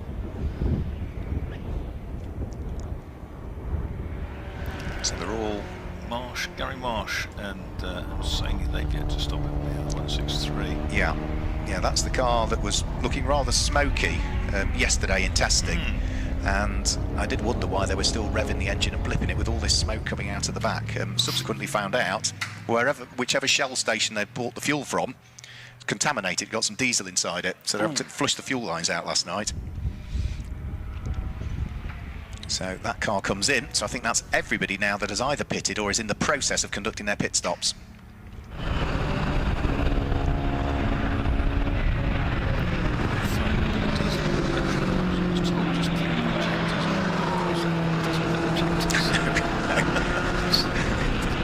A teacup full wouldn't make a big difference in a modern car, but not on a classic. You can imagine they weren't overly impressed. Less than Gruntle. Yes. So up towards Cops Corner, the second of the 2 Sunbeam Tigers we've got in the race, number 199 car of Stephen James. How has he got on? Because of course he dropped to dead last with the spin on the first lap. He is 13th at the moment, but of course there's still a few cars ahead of him that are only just cycling through their pit stop, so he should be able to get himself inside the top 10, I'd have thought. Yes, that was an odd start to the race. You don't see too many races won on the first lap, do you? No. See a few lost. So we'll run you fully down through the order as they come over the start-finish line, because this should now have cycled through everything. So number 13, John Wolfe in the TVR Tuscan leads the way by 7 seconds now from the number 1 Sunbeam Tiger in the hands of Steve Pickering. Third place is number 57. That's now Ben Walker behind the wheel. And fourth is number 240, which is Dean Halsey. Fifth place, we'll have to wait and see until next time it comes over the start-finish line, but it might be Ben Tovey. It could be Ian Staines, depending on how quickly they cycle through their pit stops. Here comes Ian Staines now. So it will be Ian Staines that's there in 5th position. And completing the top 6 then will be number 157, which is Ben Tovey. 7th place is 123 Sean Hadrell. 8th place will now be 330, which is the Morgan for Paul Conway. 9th place 66 Richard Perry. And Tim Cairns in the second of the 2 turners, number 68, completes the top 10. Tovey's just been through. And Hadrell is next up. He's a lap down in the small capacity car, the little turner. He's just behind Ben Walker. And Dean House is overtaking him as well at this point. So Hadrell is in 7th in the 1-2-3 turner, and a long way clear of the earlier battlers, which are Conway and Perry. Yeah, Paul Conway was quite late stopping, wasn't he? So he's sort of just trying to get himself back into the groove after his pit stop. He's got Richard Perry in the number 66 Sprite right behind him as they squabble over 8th and 9th place. That's one of the closer battles we've got on circuit at the moment. And the other good battle that we've got is between the Fairthorpe Electron, which is now going to be Thomas Tunnard behind the wheel.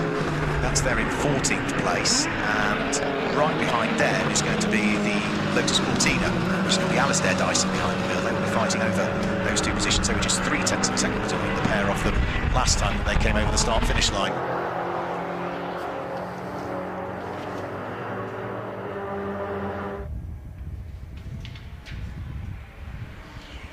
Mark Cloutman back into the pit lane, I'm afraid, so all cannot be well with the Austin A40. Either that, or he's got some sort of penalty.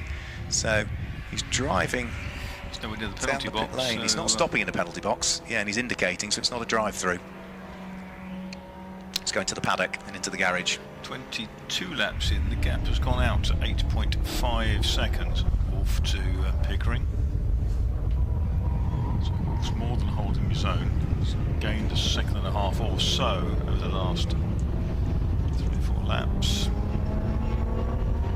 Yeah, Paul Conway in the Morgan is also just holding at bay Richard Perry's Sprite. They are lapping within a few hundredths of a second of each other, so there hasn't been much of a gap change between those two. What about the Tunnards versus the car that's now in the hands of Alistair Dyson? We'll pick up on that one next time when they come through. The Fairthorpe Electron had just now 3 seconds between them. Now it's a poorer lap from Alistair Dyson that time through, so the gap that was a few tenths of a second is now out to 3 seconds, and Alistair Dyson is in danger of losing out to the Ford Mustang. Alistair Dyson of Jackie Retype fame.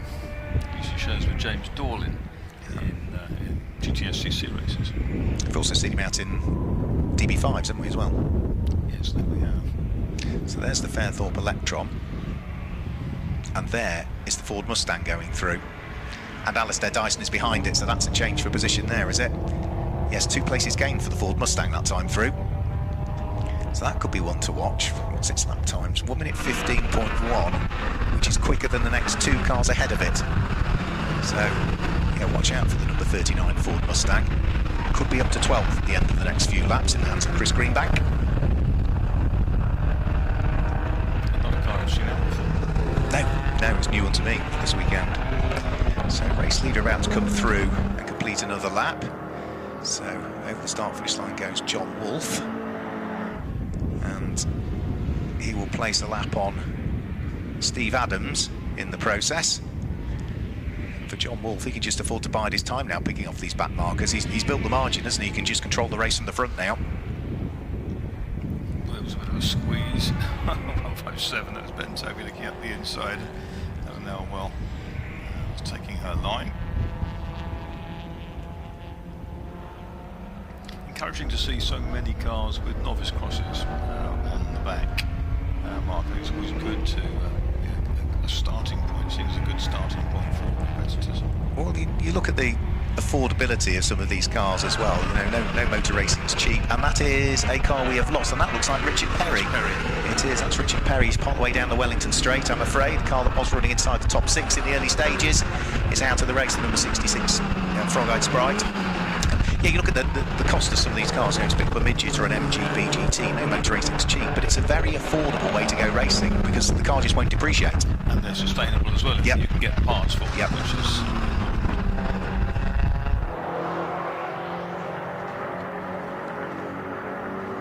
So through goes John Wolfe. That's now 25 laps completed. What's the gap between himself and Stephen Pickering? Well, Stephen Pickering goes through now, right the way around the outside of David Eales at Woodcut Corner, and 12.3 seconds is the gap. The gap we probably need to watch out for is Ben Walker in 3rd place in the Jaguar, catching Stephen Pickering, because he was 0.4 of a second quicker that time through. He's still 3.4 behind, so that's still a lot of work to do, but with 10 minutes to go, there's a possibility.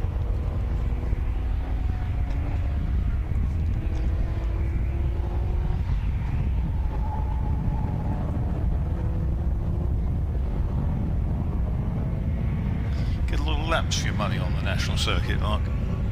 You very much do, yes. Yeah. So and the Dyson's Cortina has come in.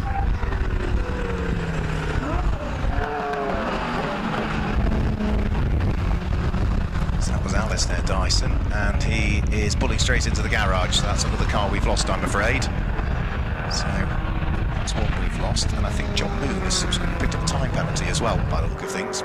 It's been too long in the pits.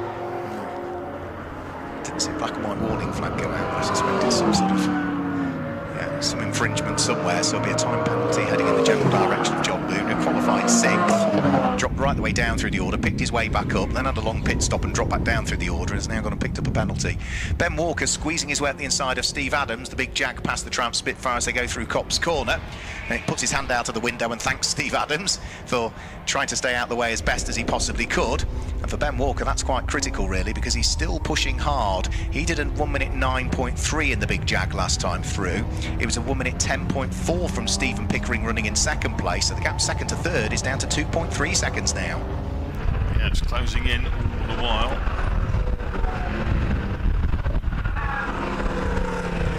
To see Staines comes from the next car lapped.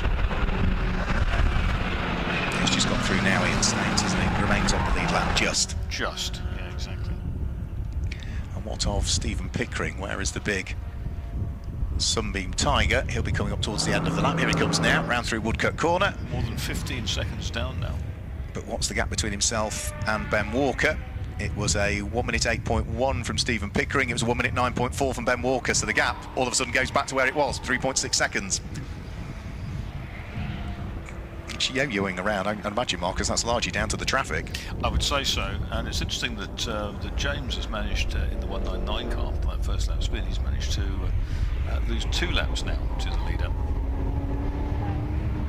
Such as the pace of John Wolfe.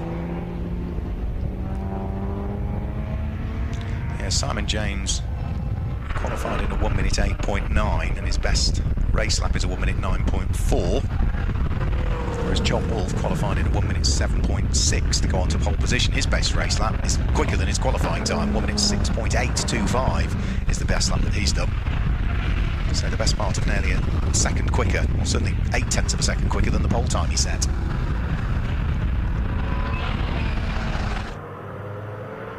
Yeah, keeping his penalty drive for the race. That's the clue there. He's now got nearly a 15-second lead between himself and the number 1 car of Steve Pickering, who for the last couple of laps has been quicker than Ben Walker, so the possibility of the Jag catching up with the Sunbeam Tiger and squabbling over second, that's now starting to evaporate ever more. We've also now got off the lead lap Ian Staines in the number 16 midget, so that's only now the top 4 cars that remain on the lead lap.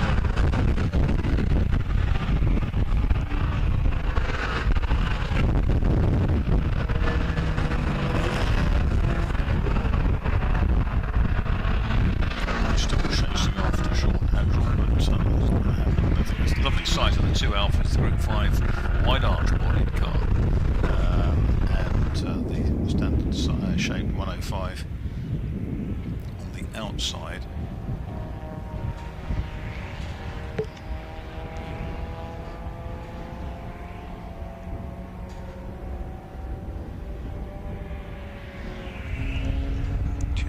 Further down through the order, David Eales at the wheel of the light green MGA was right on the coattails of Jake Cranston's MGB Roadster last time through, which is the black car with the gold flashes down the side of it. There was just 87 thousandths of a second was separating those two as they came over the start-finish line. That would be for position as well, so that would be for 17th and 18th places overall.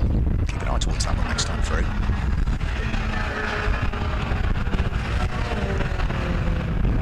In fact, there they go now over the start-finish line. David Eales is ahead of the MGB, so that's a change in the order. Yeah, David Eales up to 17th, and Jake Cranstone down into 18th, but there's still just 6 tenths between the pair of them.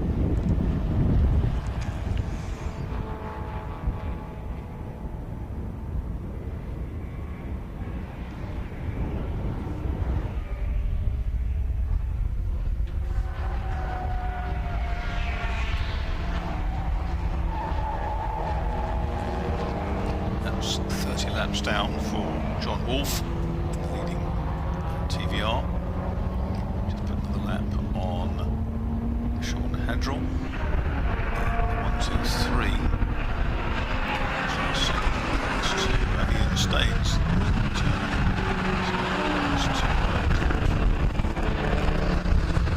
Ian Staines in his midget number 16.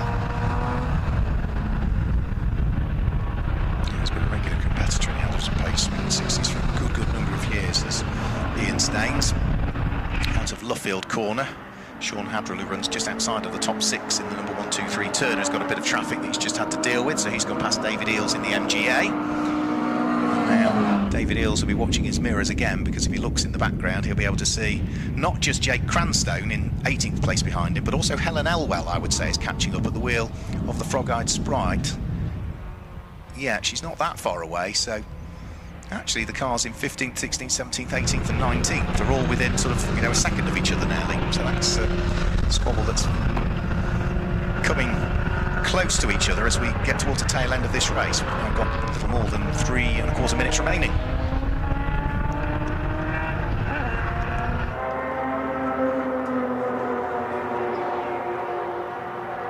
The Jag sounds fine, doesn't it? The XJ in third place, Ben Walker exercising it strongly. Dean Halsey remains fourth in the 1240Z. That's on the lead lap.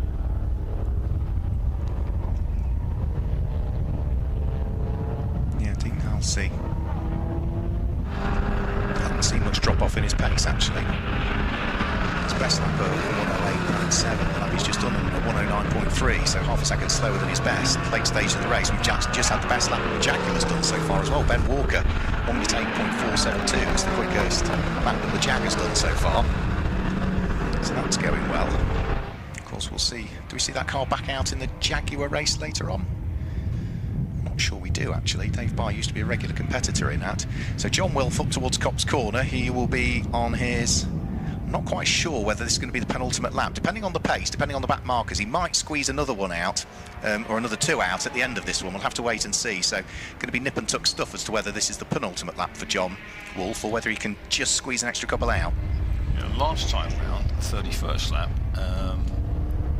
Ben Walker set his best lap, that car's best lap of the race, which is unusual for late in a race for a big Jag.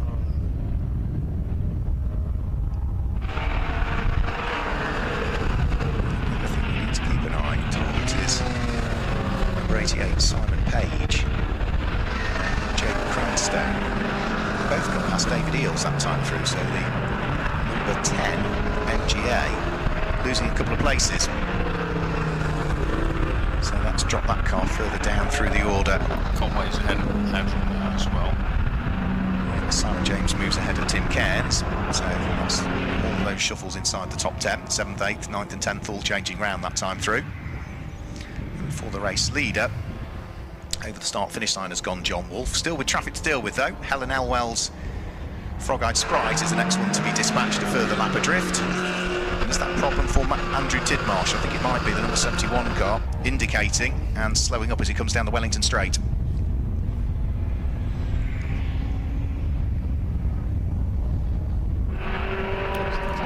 It's ticking down towards the last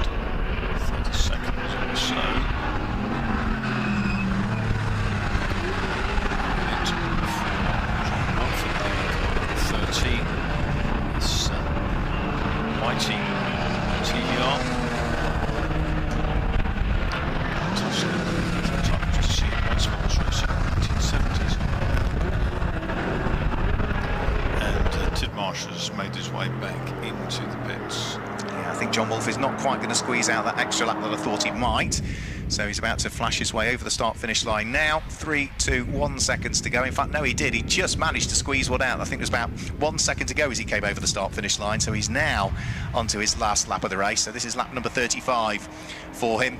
And such is the gap and the advantage that he's built up. He's largely been in the lead of the race since the lights went out, and has now just built up a significant enough margin of nearly 16 seconds between himself and Stephen Pickering that he can just bide his time as he works his way past the next of the back markers, which will be the Spitfire Mark III in the hands of Steve Adams. These two drivers know each other very, very well because it was where they both started racing Triumphs. You said that David Eales was slowing. He's popped into the pits with the MGA. He's out of the rest of the back of the carriage. So he's lost a couple of places the lap prior, hasn't he? So there's always a slight cause for concern. But John Wolfe, our race leader at the wheel of the 5-litre V8 engine TVR Tuscan, just picking his way out of Brooklands up towards Luffield, and it looks as though he is on the way to a win in the first of our Adams and Page Swinging 60s races, the Group 1 race.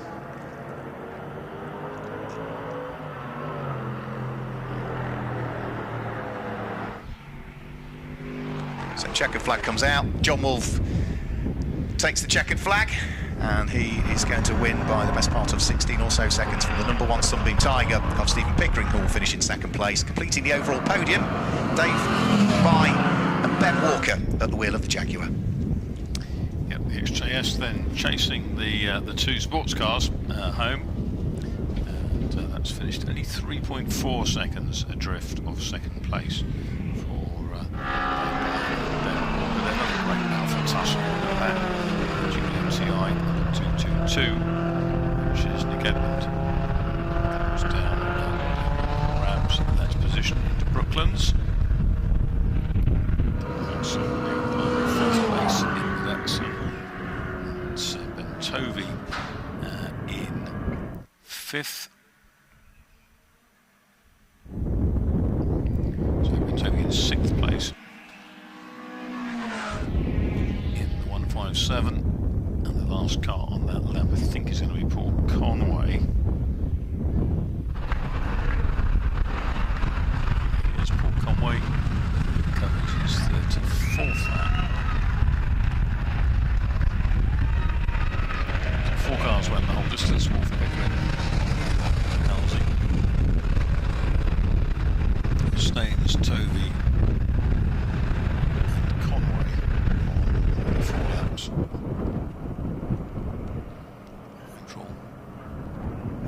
Pip James to the post on 33. Gap between them at the end just 0.191 seconds. So really, really close between Sean Hadrell and Stephen James, the first lap spinner of the Tiger. The battle for 8th place, and in 10th place it's going to be Tim Cairns with his Turner ahead of the Greenbank family Mustang.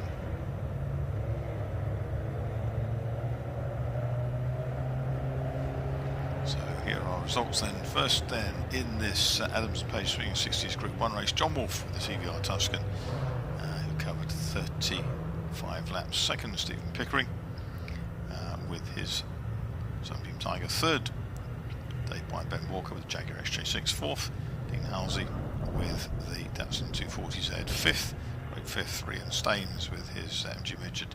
Then it was Ben Tovey, Sean Conway, Paul Conway, Sean Hadrell, Stephen James, Tim Cairns with the Greenback Mustang, Mackie Info, Forfar in 13th, in the Alpha, the Tunnards, Fairthorpe, a good 14th, 15th, Page and Marriott, and the rest, Adams, Brown and Cranstone, the Elwell family, Moon, Edmund, and Marsh and Saney. And that pretty much was everyone who finished, apart from the O'Horan and Kane. Thanks, Marcus. Yeah, so we got our race winner with us, which is John Wolfe. John, it says P1 easy on the pit board that's down there. By the look of your face, it wasn't easy inside the car. It didn't feel terribly easy from where I was sitting, but, you know, the guys in the pits and, you know, Stacky at home, all the people who helped me do this, that's what makes it easy, relatively speaking. You know, it's hard work in the car, but the real hard work is back in the workshop, and thanks to everyone for that. We knew at the beginning of the race that both yourself and Stephen Pickering had a job to do, and that job was to try and build up a 20-second advantage to get the race to come back to you after the pit stop penalty. Yeah, and we decided we'd go straight away to try and get away from distractions, because I knew that Stephen would be right on my tail. I hoped I'd be in front of him, but then it was a case of try and build some space and try and build some time.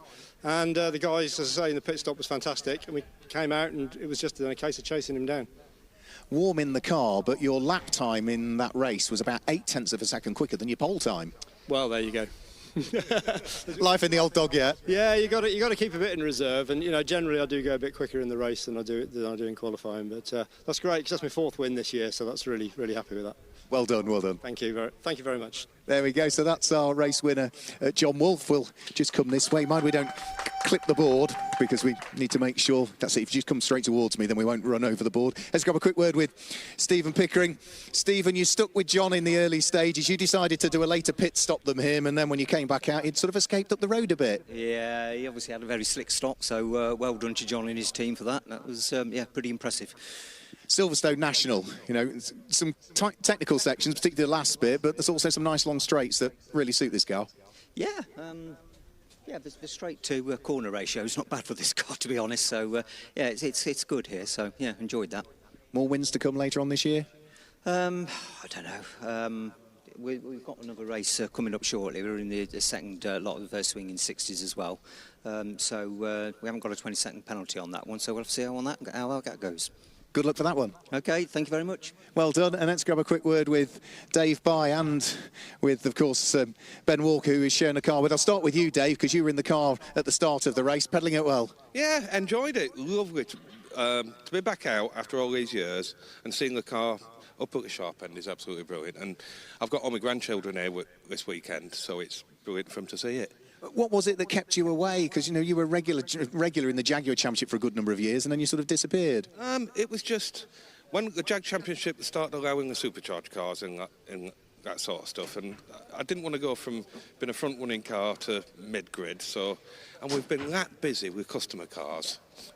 Me and Ben haven't had time, so over the winter we decided let's dig it out and go out and have a bit of fun ourselves. And there we go, enjoying it. Good to see you back, good to see you back. Let's grab a quick word with Ben, who took over the car. Ben, it looks as though the pace of yourself and Dave very much matched for each other. You're a good combination. Yeah, it was really, obviously, like Dave said, it's very enjoyable. It's hard to get into a car after 20 minutes when Dave's been caning life out of it, but yeah, it were good. Brakes, judders, we've got serious brake problems because we're just a heavy car, really. But yeah, really fun. We're trying to catch these guys, but we could put them in our boot, they're that small, them things, and they've got bigger engines. But it was good, really good, I enjoyed it. Through the traffic, you were getting closer to Stephen Pickering. You got to within about 2.5 of him. Yeah, I could see him in the distance, and I thought, I might get him here, but the tyres were so squishy. Everyone will probably see me around there, just straight all the way. I was looking out the side window most of the time. But we did it, and we got podium, and yeah, I think enjoyed it. Car's in one piece, you got a smile on your face. You give it back to him now, because it says. Well done. Thank you very much, cheers. There we go, so that's our top 3 driver pairings for the Adams and Page Swinging 60s Group 1. We'll go back upstairs to Marcus Pye, because we've got that second race coming up for the JMC Special Saloons and Mod Sports. Thank you very much, Mark. Well, we're all down there in the pit lane. Let's look at the grid for the second of these Special Saloons and Mod Sports races, sponsored by JMC. And with the first race winner handed the traditional 10-place penalty, Denny Morris starts the Peugeot from row 6. So on the front, all being well, we're going to see 69 Ian Stapleton with the supercharged Alfa Romeo. Alongside him, 83 Ross Irvin, second earlier on, with the VW Golf GTI, the turbo GTI with his wide body R-Works car. Second row will be 27 Martin Reynolds with the 2.6 litre Escort Mark II. And alongside him is 121 Richard Billingham with the turbocharged Vauxhall powered Space Freight Mini. The third row will be 183 Simon Watts, who managed to nip past Hugh Pelling in the MGB towards the end of the first race for a class win. So 183 Simon Watts with the Datsun 240Z IMSA car and 96 Hugh Pelling with a very nicely turned out MGB GT V8 with about 330 horsepower at the wheels, probably about 400 at the flywheel. Doing a great job there. Just got a bit caught up in traffic on that last lap and lost the place. So row 4 will be 70, which is Donald Dewar with his Golf, and 184 Tim Moll with his Golf. Fifth row 78 is Richard Morris with the Vauxhall powered Space Frame Mini number 78. Then alongside him is 20 Michael Chalk with the MG Midget that he built many years ago, and John Moon had for a few years in the interim. On row 6 we have 309, which is Danny Morris with the Peugeot 309, the Holmes racing car powered by a turbocharged Ford Cosworth YB 4-cylinder engine. And alongside will be 474 Josh Evans in the Mini Cooper. Next row 94 John Pugsley with the Davrian up from Dolverton in Devon, and 22 Jerry Burgoyne with the ex-Charles Barter Davrian Stiletto. Then we have 45 Mark Burley with that very interesting Sprite that spun a couple of times in the first race. It's got a Tifosi fiberglass body, it's got a Rover K series engine and a Mazda MX-5 gearbox, so it's quite a confection, and he's enjoying it. He said, oh, it was down to hitting the spins. 85 is Anthony Hayes with his Mini, and then at the back, number 6, this is the car to watch, Simon Alloway, the 5.5 litre Lotus Esprit Chevrolet, I raced in period. That had an electrical problem. He went to fire it up to go out to the assembly area for the first race, and it wouldn't go, and they couldn't find out why. Well, finally, towards the end of the lunch hour, while I was standing beside it, they got it fired up, and it was a relay in the ignition system. Oh, no. And they replaced the relay, up it fired, and happy days. He's going to go. He said he's going to go for it. He's going to go for the win. So we'll see whether that is possible. He was certainly very quick in quali, and if he can pick his way safely through the pack in the company of Danny Morris, of course, is opening the 3 cars ahead of him on the grid on that side. Yeah, absolutely. In qualifying this morning, Simon Alloway was nearly 2 seconds quicker than Danny Morris. So yeah, Simon Alloway starting further back on the grid, but both himself and Danny Morris should work their way through the order for what is another 15-minute race for them. So it is Ian Stapleton and Ross Irvine on the front row of the grid, Martin Reynolds and Richard Billingham on row number 2, Simon Watts as Hugh Pelling for company on row number 3, with Donald Dewar and Tim Moll, the 2 Volkswagen Golfs, on row number 4. Richard Morris and Michael Chalk comprise the 5th row of the grid. Then row 6, watch out for 309 Danny Morris on that 6th row of the grid. The Peugeot will without question make progress. He's got Josh Evans for company on that 6th row of the grid. And then as we move on to row number 7, it's going to be John Pugsley from Jeremy Burgoyne, Mark Burley from Anthony Hayes, and as Marcus suggested, Simon Alloway sits there at the tail end of the order and without question should carve his way through. So they all head out onto their final formation lap, and yes, Simon Alloway's car has started in Parc Fermé this time, so that replacement of the relay has meant that everything has fired its way into life. So watch out for the yellow and the orange Lotus Esprit clone from the tail end of the order. That is without question arguably one of the quicker cars that we've got out there, and I agree with Marcus, that car could potentially be on for a win, one would have thought. It really depends how quickly he can get through the traffic and how the car performs relative to Danny Morris. I think that the win is going to be either one of them, of course, in the absence of Andy Southcott, who otherwise would have wanted to get involved in that lead battle, but his head gasket failure in qualifying has put him out for the day. Actually, it was apparently it was the crankshaft oil seal. Oh, was it? Let go, and quite expensive noises coming from that. Oh dear. So, yeah, so that's out of contention. It will be interesting, of course, because the ambient temperature has risen since this morning. And you want to have sort of issues with temperatures. Quite sensitive. Spring. Hot work, so I'm that way. Good. We knew that also that's a whole amount of Stapleton, yeah. issues with the Alpha. Yep. Its temperatures. So they might be dry driving at sort of 95% rather than 100% just to try and make sure they can get the car round. So we'll wait and see. The safety car's just about to peel its way into the pit lane. This is a rolling start, remember, for the JMC Special Saloons and Mod Sports. So the safety car peels its way right into the pit lane, which means that Ian Stapleton and Ross Irvine then take up their pace on the front row of the grid. Nice, neat 2x2 order. We've got the red lights on. We've got 15 minutes on the clock, and we're about to get our second Special Saloon and Mod Sport race underway. The Alpha and the Golf on the front row of the grid. Nice, neat, steady pace, and as the lights flash their way out on the gantry any second now, the pack charges their way up towards Copse Corner for the first time, and it's Ian Stapleton that's going to have his nose ahead, and Martin Reynolds will slot through into second position, with Ross Irvine dropping down to third and Richard Bellingham being there in fourth place. As for Danny Morris and Simon Alloway, they're already starting to pick up the places.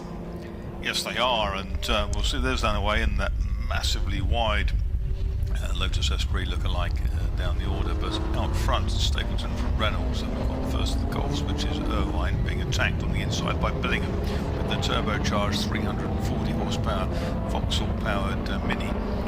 The Datsun and the MGB are together again. Simon Watts in the 240Z, Hugh Pelling in that very pretty MGB. Down the outside comes Danny Morris in the Spirit of RPM Peugeot. Sadly, during the COVID pandemic, building hospital wards around patients. There is the Alloway car coming through. He's got through probably a third of the pack at this point. Simon Alloway, oh look at that, he can see ahead of him the big wing on the grey Peugeot. Alloway barrels up the inside. He goes in number 6. 7 places gained for Simon Alloway, 5 places gained for Danny Morris, so Danny Morris up to 6th place, Simon Alloway up to 10th at the end of that lap, and he's gained another few since then because he's gone through and ahead of the next couple of cars, and he's going to potentially be up into 4th place at the end of this lap because he's just about to squeeze his way through and past Richard Billingham's car by the look of things. He'll rocket his way past that. Yeah, now the next car ahead of Simon Alloway in the Lotus is going to be race 1 winner Danny Morris.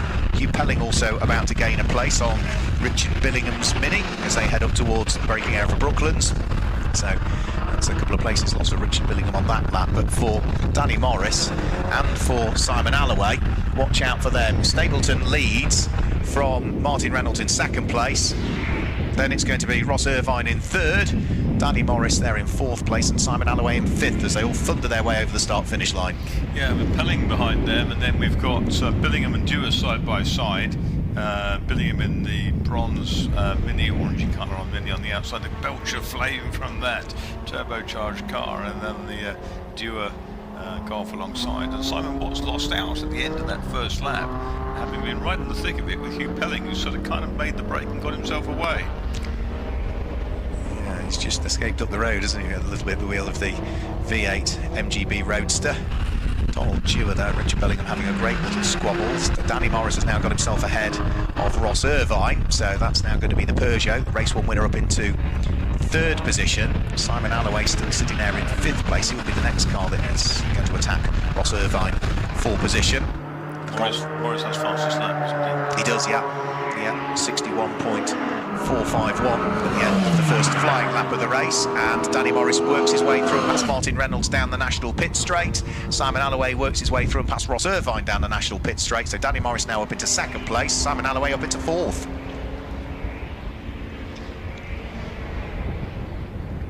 Yes, this is sort of kind of going to plan for the drivers of the 2 quickest cars on the track, and now Martin Reynolds has been passed by Danny Morris, and Simon Alloway turns the Esprit onto the straight. It's a real beast. Full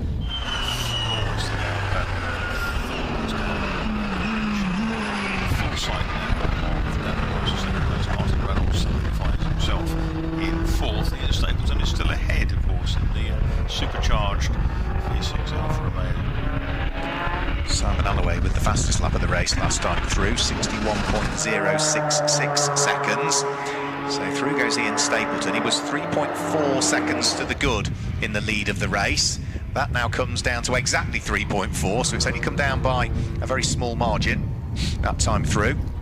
Simon Alloway a further 1.3 back. Martin Reynolds a further 2.6 back, and has got Ross Irvine not that far behind him. Further down through the order, Simon Watt still busy squabbling away with Donald Dewar, and also before too much longer, Richard Bellingham, who started 4th on the grid, is in danger of losing a further place because he's got Tim Moll behind him, and if Tim Moll in the blue and orange Golf gets through, that would then put Richard Bellingham down to the bottom of the top 10. Simon Alloway attacking, Danny Morris as they head along the Wellington Straight, and Danny Morris has the inside line for Brooklands. And can outbrake him, it's lighter. Hangs on to it.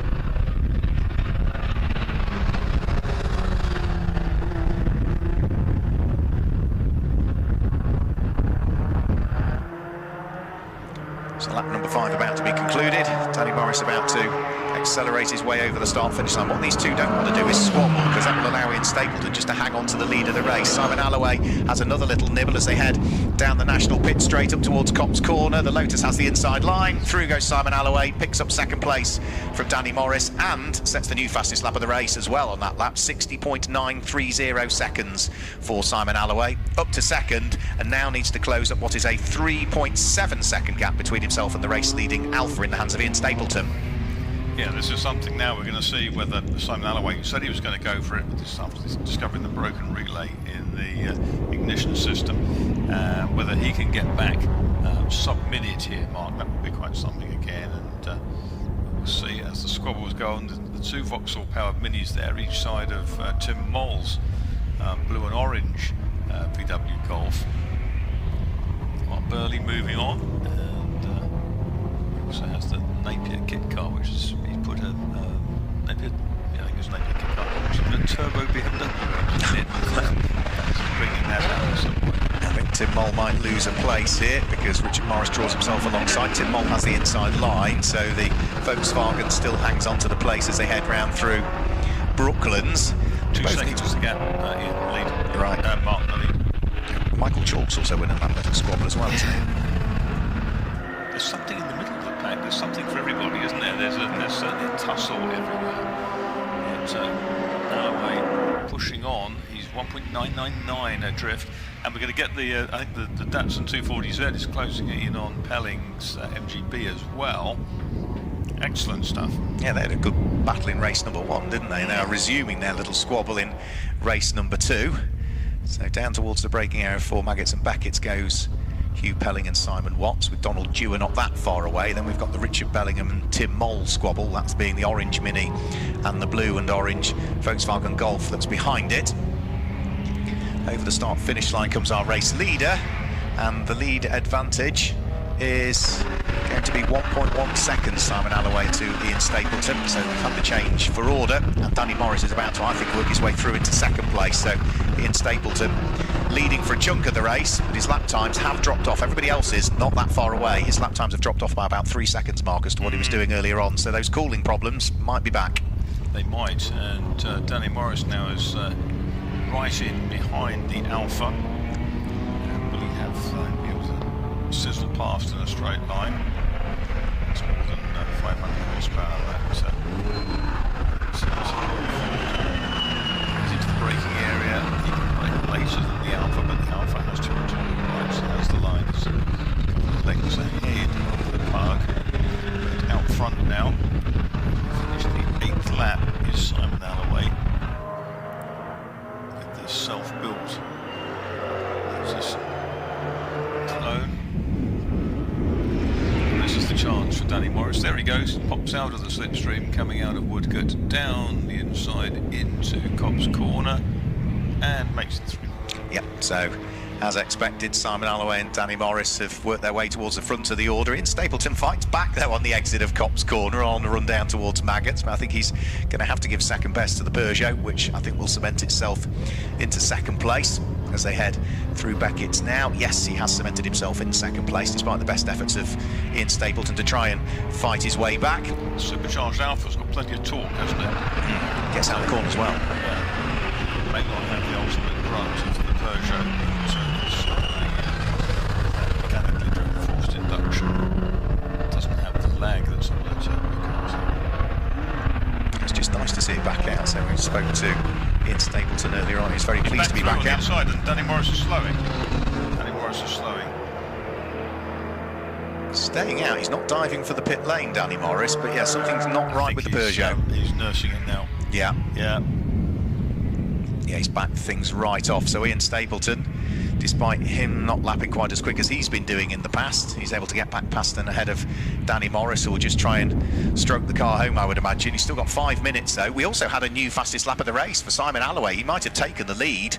He's done all of the hard work of getting there, but now he's got clear track. He's enjoying it. 60.555 seconds for the race leader is the new fastest lap of the race, and he now enjoys a 6.8 second advantage between himself and Ian Stapleton in second place. Danny Morris still there in third. Ross Irvine in fourth, with Martin Reynolds in the Ford Escort in fifth place, and Hugh Pelling still clinging on to sixth. He's just said his best lap of the race, and he needs to, because he's still under pressure, isn't he, from the Datsun of Simon Watts? Yes, that's right. Bear in mind that Simon Watts pipped him in the previous one. It's still the monkey's on his shoulder. He wants to finish ahead, but he said, I just, didn't do that last lap well enough.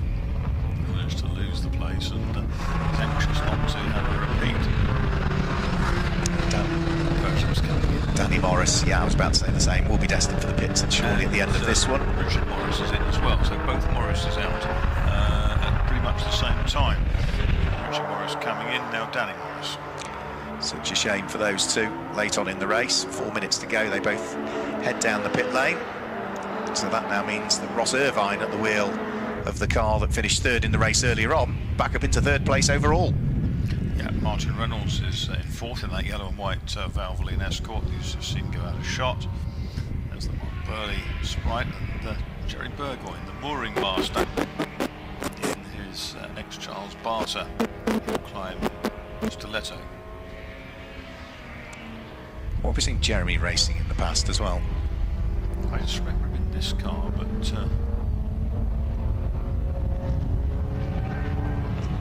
and he's no relation to Harry Burgoyne, who's been racing in GB4 in recent years. Not as far. Not as far you're away. Okay, yeah. There was Jock Burgoyne used to do natural hot rods. Oh, was there? Right, okay. So 9.9, nearly 10 seconds to the good now is Simon Alloway over Ian Stapleton. Little squabble further back is going to be the number 22 of Harry Burgoyne. Sorry, of Harry Burgoyne, I should say, of Jeremy Burgoyne, fighting away with Mark Burley. That will be for position as well, won't it, for what's 14th and 15th places at the moment. Here comes the Sprite right way around the outside of the number 22 car to pick the place up over the Davrian Stiletto Imp. And they will also, whilst they're squabbling away, be conscious of their mirrors, because they've got the Hugh Pelling MGB right behind them, and Hugh will want to crack on through the traffic because he's still got the Datsun of Simon Watts right with him. They can't afford to be compromised, either of these two, as they still continue to squabble over what will be 5th and 6th places. Yeah, that's a great looking tussle. It looks very much like kind of Motorsports. Yeah, remember the big Sam, the Sam Mirai 240Zs. Used to run, two of them used to run in Motorsports, and they all... Burley had to tuck back the other side of Burgoyne and had a big moment. He's got more grunt with that K-Series engine than the Imp in the back of the Stiletto Davrian.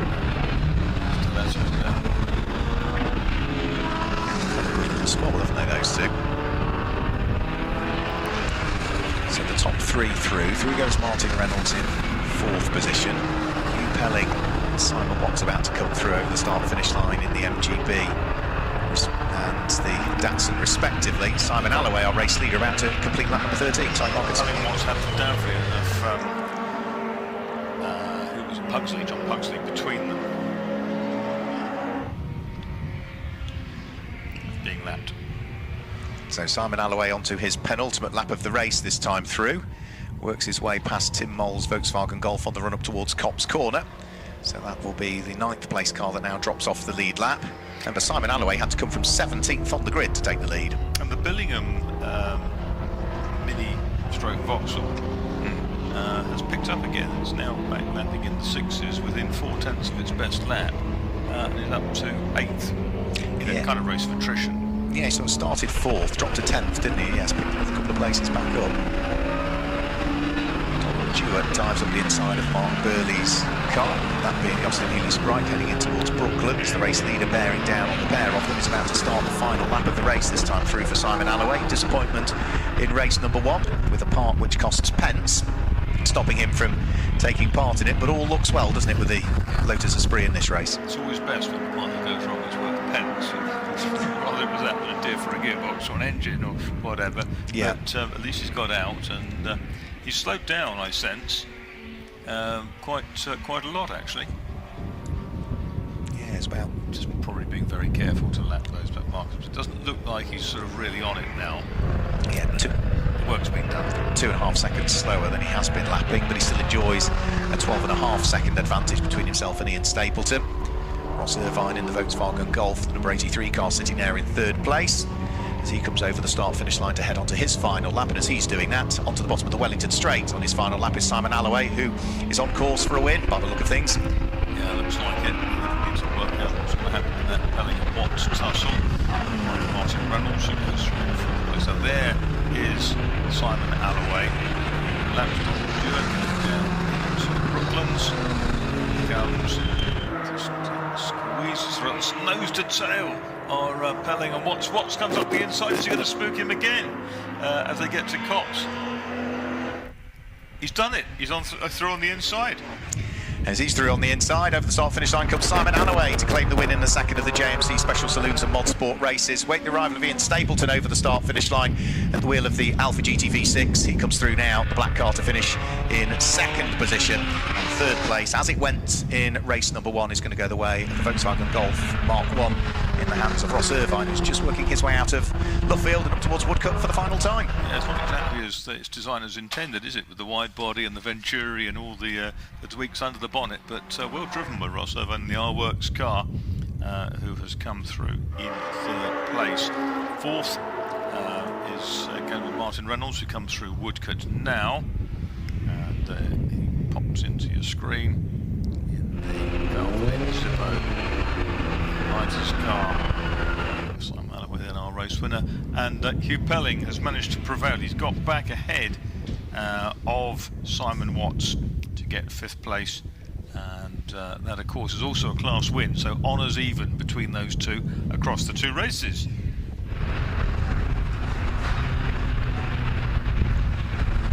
What a relief for Simon Alloway then. Great drive from him from the back of the grid to come through and prevail.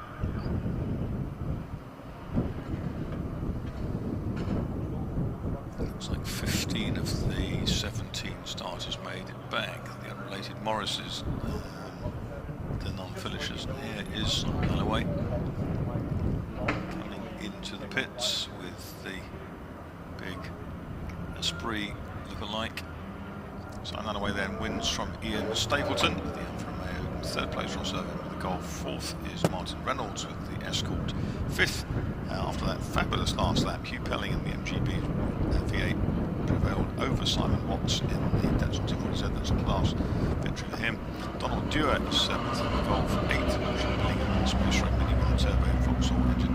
Then it was Tim Moll, Mike Jorg in the midget. And behind Mike Jorg, we had Evans, Pugsley, Burley, White and Hayes completed finishers. Fastest lap went to Simon Alloway in the end, 1:00.555 seconds on lap 9.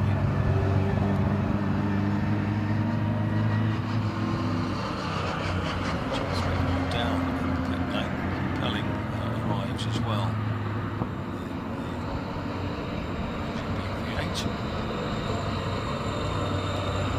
Here at Silverstone,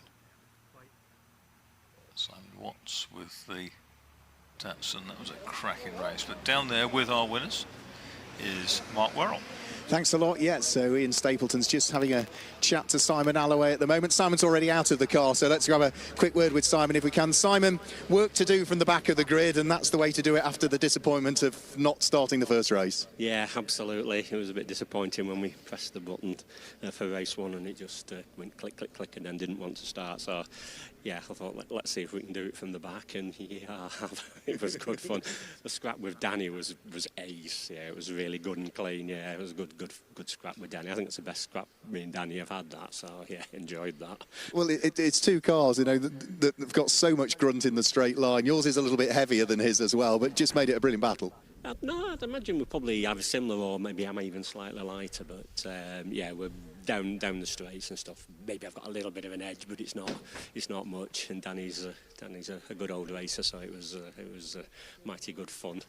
I know the part that prevented you from coming out in race number 1 was a Pence part, but did it take you long to actually work out what the problem was before you changed the relay? It did take a while to work out what it was, but the relay is actually a borrowed relay, and it's out of a Ford from off a scrapyard. So, but anyways, it's a race-winning Ford relay from a scrapyard. Well done on the win. Yeah, thank you very much. Thank you. Let's grab a quick word with Ian Stapleton, who finished in 2nd place. Again, we spoke to Ian after the race earlier, and look at the great big exhaust pipes out the back of the Alpha GTV. It looks absolutely fantastic. Let's stand at the back of the car because it's a nice bit to show you alongside the car. 2nd in race number 1, 2nd in race number 2. That's a solid day's work, isn't it? It's consistency, isn't it? So yeah, I'm very pleased.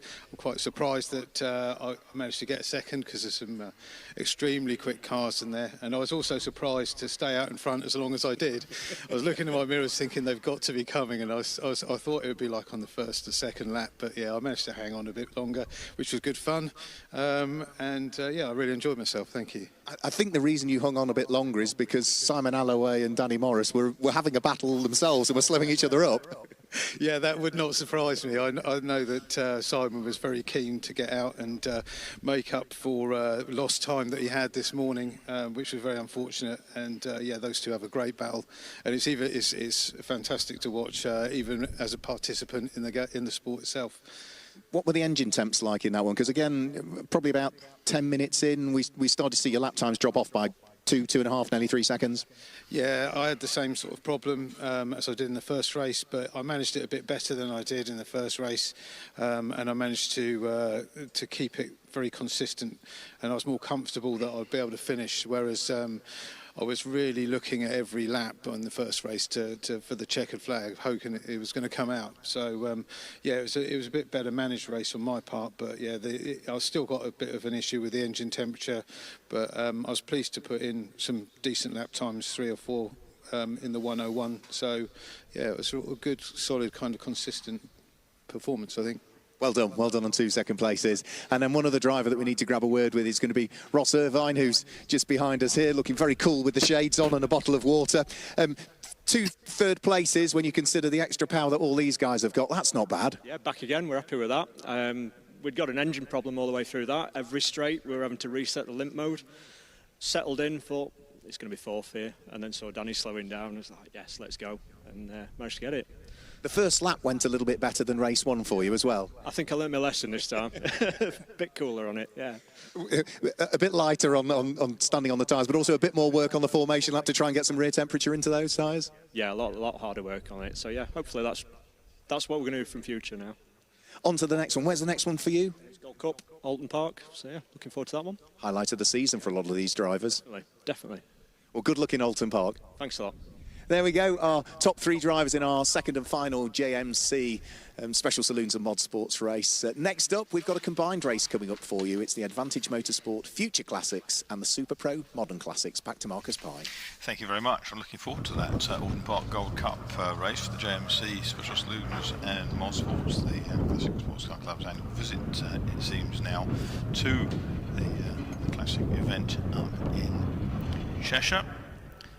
The grid then for the Advantage Motorsport Future Classics and Super Pro Modern Classics should form up as follows.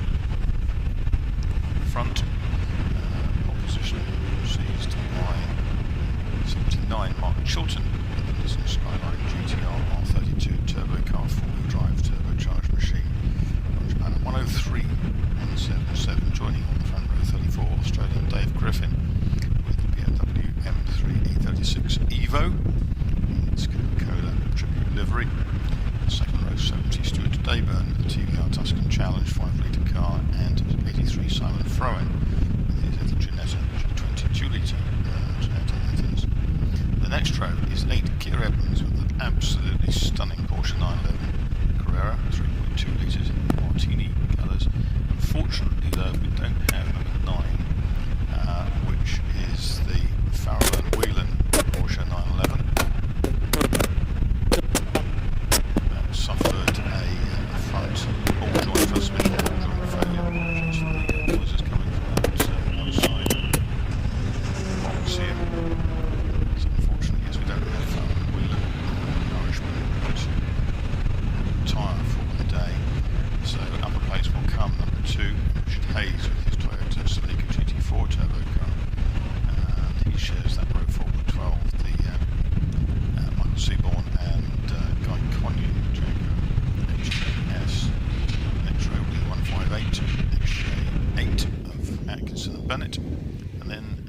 alongside 7 Tom Lenthal with his Jaguar XJS on the 4-litre car.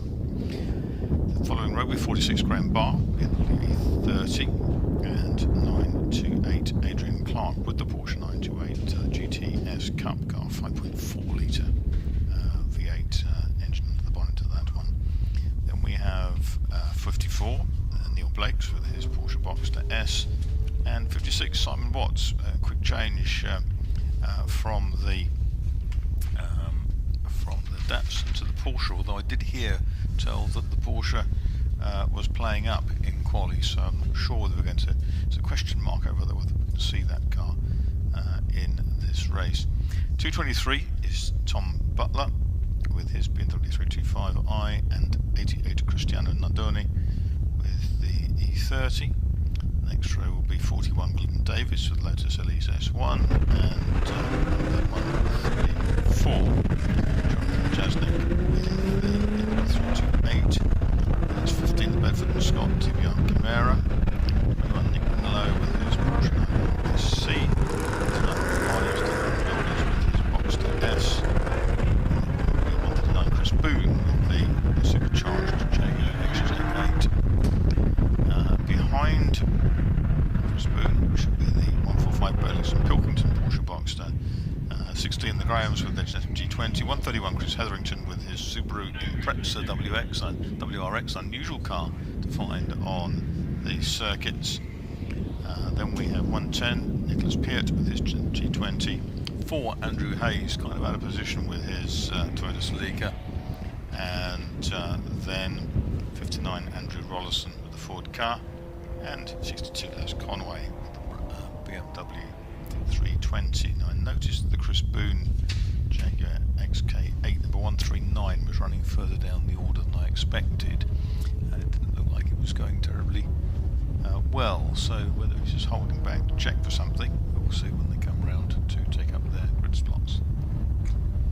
So again, this is a 40-minute race. Again, there'll be a mandatory pit stop in the middle of it, so that opens after the first 10 minutes of the race, remains open for 15 minutes and closes for the final 10 minutes. So during that 15-minute period in the middle, that's when you need to conduct your pit stop. And it is a timed pit stop. So when you break the beam at pit lane entry to when you break the beam at pit lane exit, you cannot be any shorter than 90 seconds, 1 minute and 30 seconds from pit in to pit out. So it's not 30 stationary period, it's 30 minutes into pit out. There are 2 cars though that need to factor in the additional time penalties that they have for how they've got on earlier on this season, one of which is in Future Classics. The 79 car Mark Chilton, who starts on pole position, has got an extra 20 seconds in the pit lane, so he'll be 1 minute and 50 from pit in to pit out. And the other car that lines up alongside him on the front row of the grid, the leading modern classic car, Dave Griffin, he's also got an extra 20 seconds in the pit lane that they need to factor in when they come in for their mandatory pit stops. So standing start for these ones. All the rest of the races today are now standing starts for the rest of the day. Mark Chilton in the largely red and white and blue sort of works liveried Nissan Skyline GTR, the R32 turbocharged car, on pole position, and the rear-wheel drive E36 BMW of the Antipodean Dave Griffin, the Coca-Cola liveried car lining up alongside. It's sort of white with red. Row 2 of the grid, it's grey for the TVR Tuscan of Stuart Dayburn, and it's blue with white for the Giornetti G20 of Cy Frauen. And then it's silver and martini, liveried almost, for Keir Edmonds, who has got the Toyota Celica alongside, which is the black one of the 2 Celicas, black with orange and yellow and red, number 2, which will be Richard Hayes, that lines up alongside. Who's your money on for this one? Well, it's interesting, isn't it? With those 20-second penalties to factor in, Stuart Dayburn and Simon Frowen must be feeling pretty confident, I would think. They got close in quali. They're probably going to be reasonably consistent in terms of their lap times, dependent on traffic. But I would think that one of those could spring a surprise here. Yeah, I'm with you. Yeah, I was looking to the cars on the second row of the grid, or even maybe someone like Keir Edmonds on the third row of the grid. We'll have to wait and see. It's gorgeous, isn't it? It is, yeah, it's fantastic. We don't see Keir out in as much of it, quite as frequently now as we used to. It's nice to see it out, though. So, Chris Boone has lined up his car where it ought to be on the grid. You did have a concern over him, didn't you? Yes, he's moved forward to where he should have been. I don't see the Simon Watts Porsche, and the Farrell Whelan Porsche we knew had gone. So the the Stuttgart side is much depleted. So final car comes into position, which is Andrew Rollison in the Ford KA off the tail end of the field. We've seen Andrew racing things like Ford Pumas as well in the past, but he's back with the KA for this weekend. 6 Pumas tomorrow. We do, yes, in the tin tops, the quarter-mile tin tops, Puma Cup. Green flag at the tail end of the field. The 5-second board will be held up on the gantry. Red lights come on now, and as the lights disappear out, which they do now, it is a better start from the outside of the front wheel grid from Dave Griffin on the wheel of the BMW. We got the better start over Mark Chilton, and Mark Chilton's extra power going to tell on the run down towards Copse. No, it's Dave Griffin that leads the way from Mark Chilton in second place, and Cy Frauen has half an opportunity to squeeze his way through from fourth on the grid up to third if he could, but in a straight line. Of course, he might lose out to the Stuart Dayburn driven TVR Tuscan. In fact, Dayburn's up into second place. It's Dave Griffin that's down into third. And Frauen and Hayes are side by side behind them with the Motolex JS. And next up, making ground, I think, is the Kovcats Chris Boone car, but I expected the four-wheel drive listen to charge out of the way he sort of got going, it was as though he dipped the clutch again, so the car might have been getting ready to stall. It sort of went and then it slowed and then went again. You can see he knows the car did, but Mark Chilton is out front. He is leading the way in this charge of cars. Such variety you always get in the Future Classics and the Super Pro Modern Classics. Working their way over the start-finish line to conclude lap number 1, and Stuart Dayburn might be looking for the lead of the race here. He's got very close to the race leader as they came through Woodcut Corner. TVR Tuscan sitting there in second place. Mark Chilton out front and leading the way. The leading car in Modern Classics at the end of the first lap of the race is the car in third place overall, Dave Griffin. So yeah, he might not be leading overall, but he's leading the Super Pro Modern Classics section of the race. I saw the two Jaguars side by side, the cars of Lentil and Bennett and Atkinson, absolutely brilliant over the line. But it's Chilton from Dayburn by a quarter of a second. Griffin third, and it's Originator in fourth place. Also making good progress is Adrian Clark at the wheel of that thundering great big Porsche. That'll be quick in a straight line, but he'll have to get on the brakes so much earlier than everybody else at the wheel of the 5.4 litre car. It goes absolute rocket ship in a straight line, is that Porsche, but it's a big old heavy Hector, so he has to get on the brakes a little bit earlier as he heads up towards the brake area for the left-hander at Brooklands. That's left absolutely down the smooth line. Moving up, Chris Boone has made some good ground. 13th place, and qualified outside the top 20. Side by side are the leaders, and the Nissan Skyline comes up the inside. Mark Chilton taking that place away from Stuart Dayburn. A thousandth of a second over the line it was. Dayburn from Chilton, and it's down to Dayburn now to try to keep that gap managed.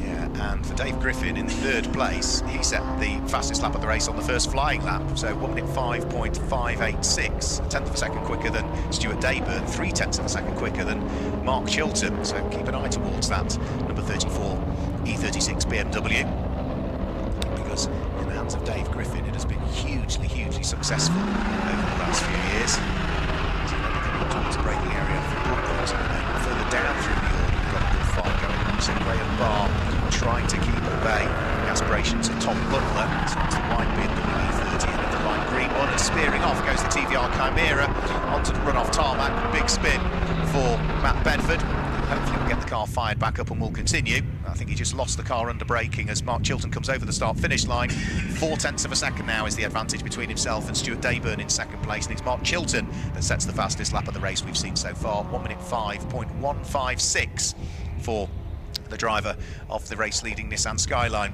So it's Nissan from TVR, from BMW, from Toyota, from Jaguar, from Ginetta, from Porsche, from Jaguar, from Porsche, from BMW, the top 10 at the moment.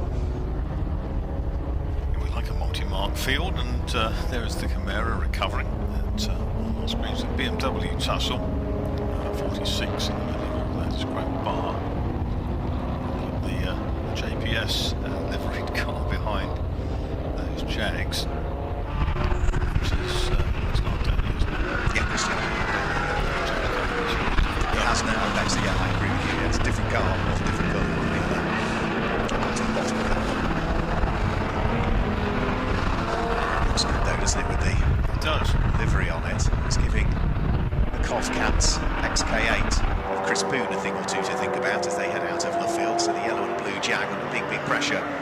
BMW that sits behind.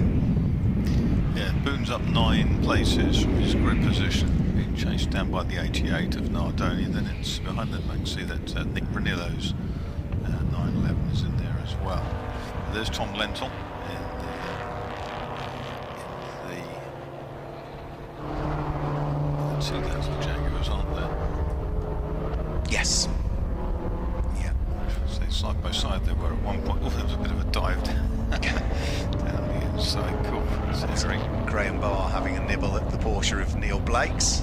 Neil, an ex-Jaguar racer himself, actually, from some years ago, wasn't he, Neil?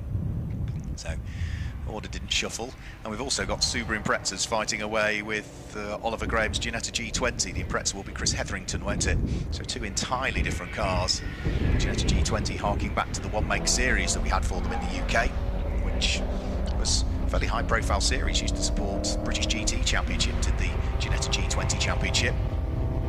It was a stepping stone for quite a few drivers to make their way through into GT racing.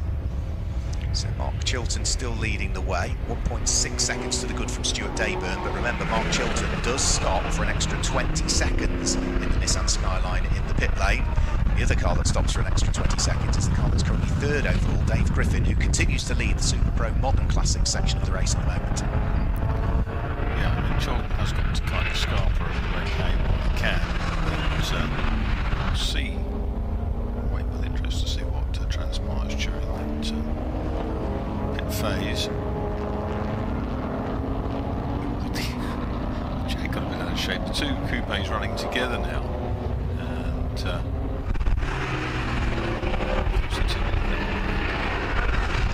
maybe you do.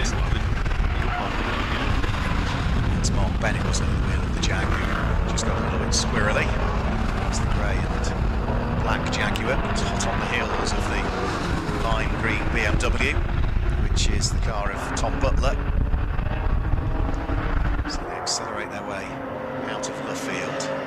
So through comes Neil Blake's at the head of the queue, Graham Barr, then Tom Butler, followed by Mark Bennett, Chris Boone and Cristiano Nardoni. Now, isn't he? That's a change. Bennett's got past Boone in the last lap or so. And the 2 shapely, good-looking things. And interesting how the different colour schemes alter their shape. Their shape, almost, yeah.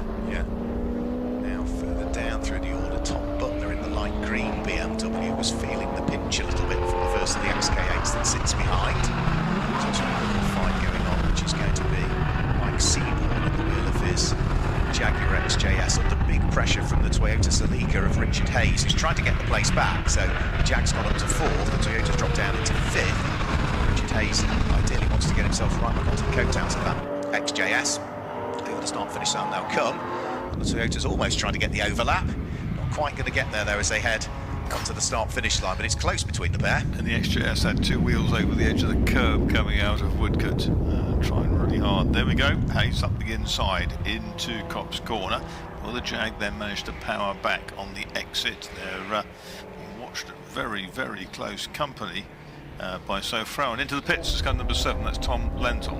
And that is 1 minute and 45 seconds before the pit window opens. Now, Tom Lentil did have issues with that car in qualifying. It sounded quite flat in qualifying, so it wasn't firing on all cylinders. So maybe it's a reoccurrence of those issues from qualifying. So yeah, great fight going on for 4th, for 5th, for 6th. The Toyota, the Jaguar, Cy Frowen at the wheel of the largely blue Ginetta with a big white stripe down the centre of it. They'll head up towards Auckland on lap number 8, whilst Mark Chilton in the lead of the race sets another new fastest lap last time through, 1 minute 3.999. He's eased his pace quite significantly on that lap, so the lead advantage is down to just 9/10 of a second now between himself and Stuart Dayburn at the wheel of the great EVR.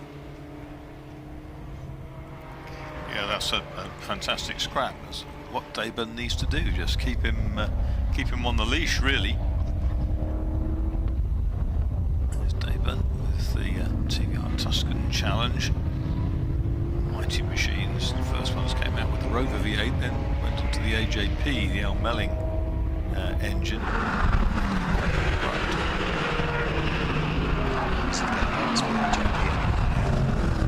No, they were leased to competitors mainly in the racing championship. Interesting to see how the 4-wheel drive Nissan has to guide itself around Brooklands. It's not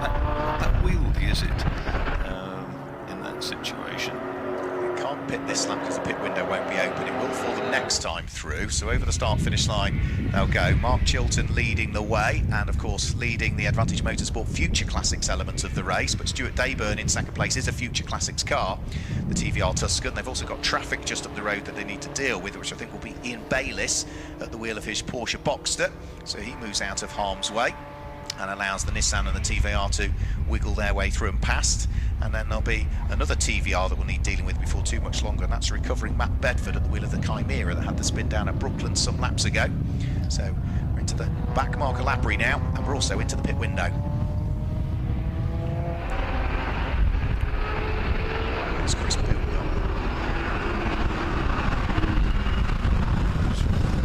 Overdue, isn't he? 223 into the pits meanwhile. That's Butler. Here's Chris Boone coming in now. That was a slow in lap from him.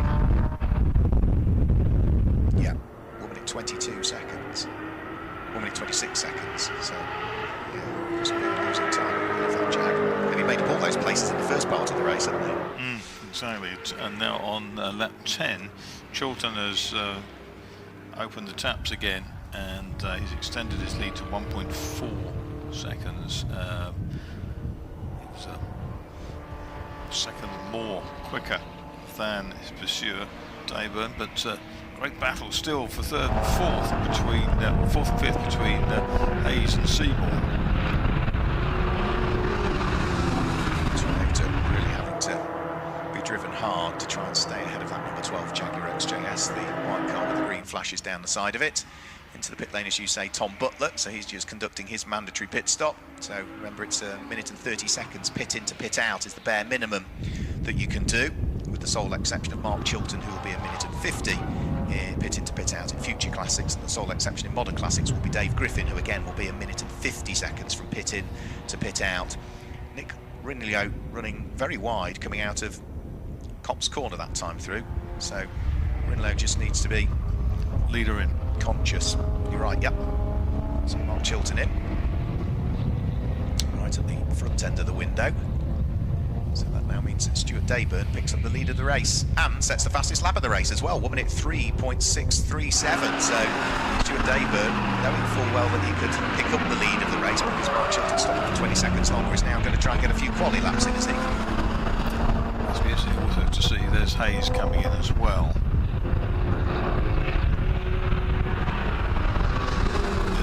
See where the leaders come out to each other and amid the traffic or otherwise. So this phase of the race, always crucial.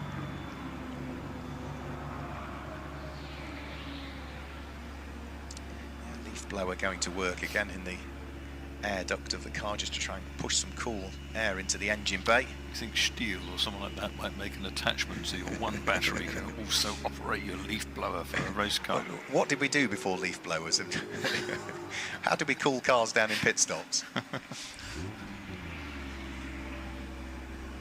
So forcing as much cool air into the ducts of that Skyline as is possible. Of course, with Mark Chilton in the pit lane, the TVR Stuart Dayburn picks up the lead of the race. 7.3 seconds adrift of him in second place is the leading car in the Super Pro Modern Classics section of the race, which is still Dave Griffin. But remember, Dave Griffin is another car that has to stop, number 34, for an extra few seconds in the pit stop. That's We've got another pit stop in with the little Ginetta.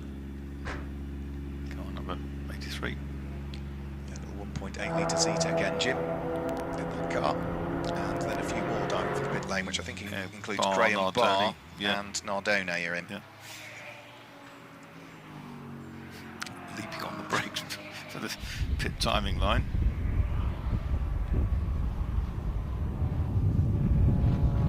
Chris Hetherington comes in as well at the wheel of the Super Impreza. Back out of the pit lane goes the Nissan. So Mark Chilton, having dealt with his pit stop, Going to be just ahead, coming out just ahead of Stuart Dayburn in the leading TVR. There's also the Lotus coming in as well, which was Ricky Davies is in at the wheel of the Lotus Elise Series 1. Also comes Andrew Rollison at the wheel of his Ford KA. So there's a few more ticking off their pit stops now. And the leading car that will have pitted, of course, should be the Nissan, but it depends on how far he's fallen back. with that extra 20 seconds in the pits. You don't see too many Subaru Imprezas in racing, do you? No, we used to have a few in the Nippon Challenge and things like that. We have seen another one out in Classic Sports Car Club in the past. But yeah, you don't see that many in competition. Certainly not in regular circuit racing. Time Attack and things like that you might see. Or Toyota Celica GT4s for that. No, that's very true, actually. Yeah, a car which we more associate with rallying. Had a very successful rally career, didn't it, that particular Toyota? So through goes Dave Griffin. He is now 8 seconds adrift of our race leader, but last time through, Dave Griffin did set his best individual lap of the race at the wheel of the number 34 BMW as he exits Cops Corner. He did a 1 minute 4.518. More cars diving for the pit lane. I think it's going to be Nicholas Piat that is into the pit lane this time through at the wheel of car number 110. Yep, he brings the Ginetta G20 in.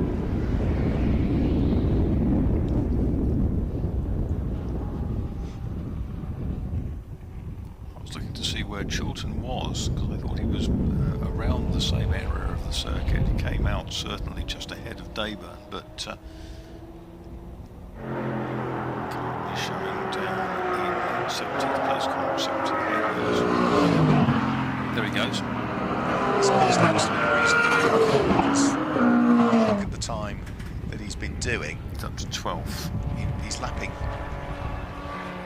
He's within 0.6 of, or half a second-ish of his best of the race. Well, his best is a 1 minute 4. The pit stop lap that he did was the best part of 3 minutes 6 or something like that. And we know that he needs to stop for 1 minute and 50 seconds, plus the deceleration and acceleration. So he's actually probably not far away from being pretty slick where he needed to be in his pit stop. We're just going to see. Just tell me. 79. Yeah, he had to be stationary or pitting to pit out, 1 minute and 50. He was 2 minutes and 1 second pitting to pit out. So probably gave up 10 seconds more than he needed to. Into the pit lane comes the big Porsche 928 of Adrian Clark. We've also got into the pit lane Ian Bayliss to give way to George Pilkington at the wheel of the blue Porsche, almost with that Martini-esque stripe down the side of it. And also coming in now is the Jaguar in the hands of Mark Bennett that have been having that brilliant squabble, hadn't it, in the early stage of the race. Yes, and we've got the two GT4s together. That is most unusual, apart from if you see them in the same pit garage, but actually on track.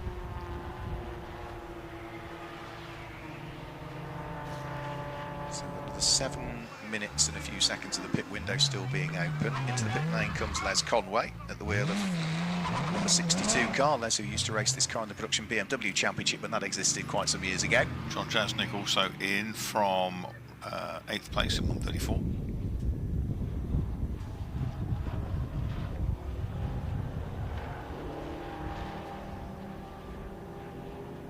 So that now means that Dave Griffin leads the way, doesn't he? Stuart Dayburn conducting his mandatory pit stop.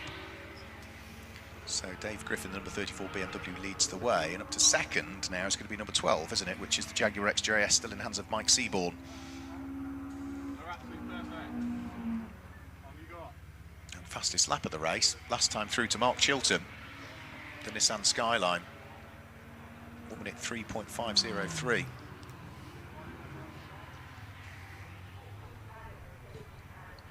It's the second of the Hayes Toyotas coming in.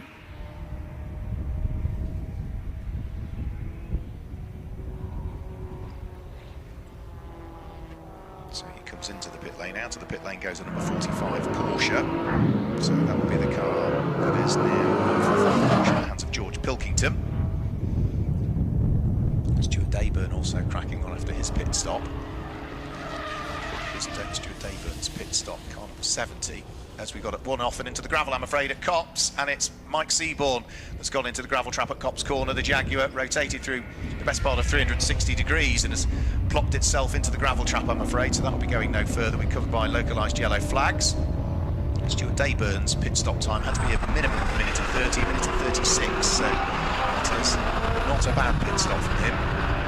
This will change the complexion of this safety car. It does beg the question, doesn't it? Because we still have, 20 minutes to go. We've got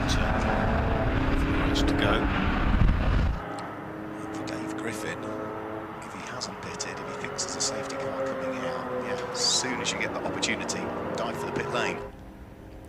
Yeah, the flags and the lights would have flickered around. There is Dayburn. He's going through, so he's not. He's out there doing stuff. Griffin's what we're looking for. Camara in.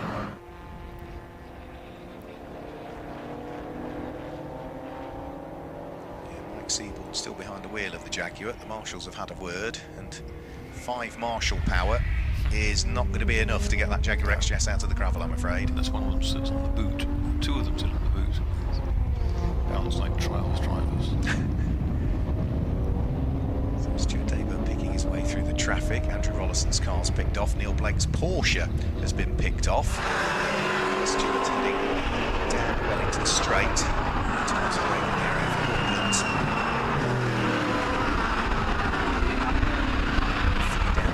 Everybody cycled through their pit stops because we've still got, Marcus, 3 cars that haven't pitted as yet. And then the top 3 in the race, aren't there? One of which is in the gravel trap, of course, in comps. Exactly. So Nick Brinilow is currently second lap down to stop. He's in the dark blue Porsche 1121. Adrian Clark bouncing back from his stop.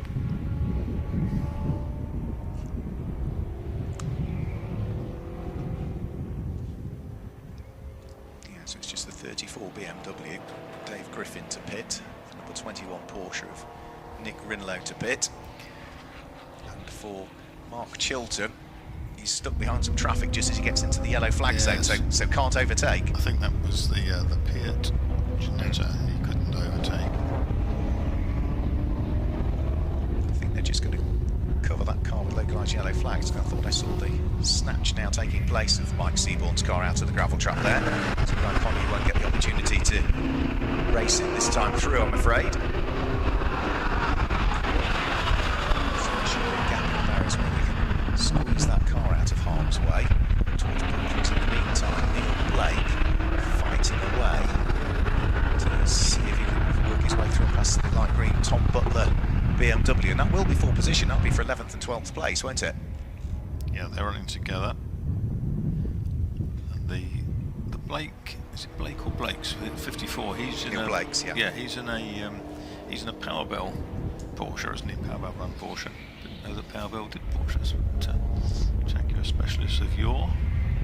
Tom Butler has just picked up a 10-second penalty for transgressing the circuit limits, I believe. So that battle that we've been talking about, you can forget about it because on corrected times, Neil Blakes would go through anyway at the wheel of the Porsche. Now we've only got 2 minutes before the pit window closes, and now Dave Griffin dives to the pit lane. So into the pit lane comes the overall race leader and the leader of the Modern Classics, Nick Rinlow. Really ought to be in at the end of this lap as well, otherwise he'll have left it too late. And the Porsche is also, just as we lost the shot there, about to dive for the pit lane as well, I believe. So I think that will be our final 2 pit stoppers in. Yes, here comes the Porsche now. There he goes. That's Rinlow in from second place, albeit a lap down.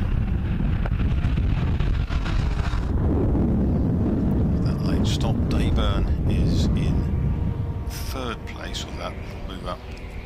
Grey TVR will move up into 2nd with Rinaldo's stop.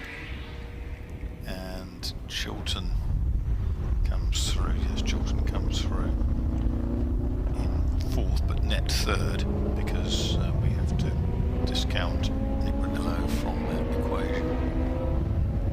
In the pits, of course. So Stuart Dayburn may possibly pick up the lead of the race through all of this. Now, we knew that it was probably going to come to him or Cy Frowen anyway, because of the other 2 cars having the additional 20-second penalties in the pit stop. Mark Chilton and Dave Griffin. Dave's still serving his actually in the pit lane at the moment.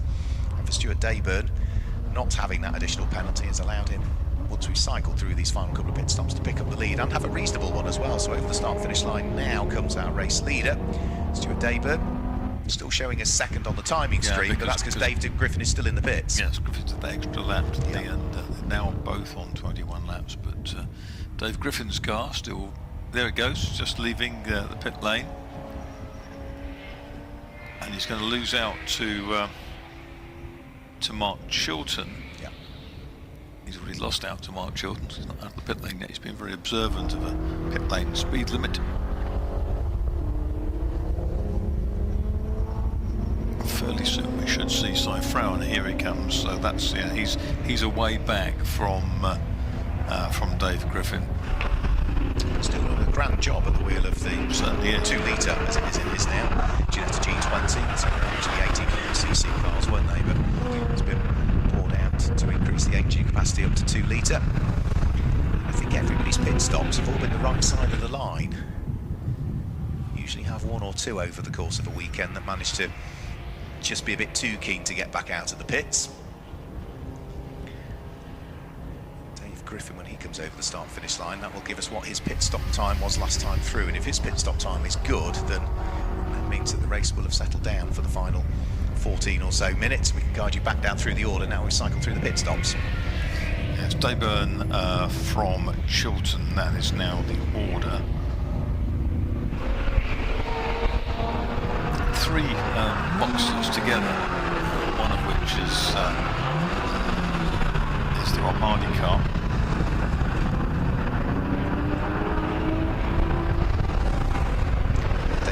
Pit stop, pit in to pit out, minimum of 1 minute 50, 1 minute 53, so his pit stop was good as well.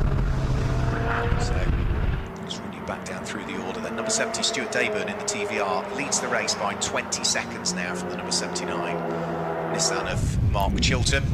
And third is the leading Super Pro Modern Classics car that we've got, number 34, Dave Griffin. Fourth is 83, Cy Frauen. Fifth place is number 2, which is Richard Hayes. Sixth place is 928, the Porsche of Adrian Clark.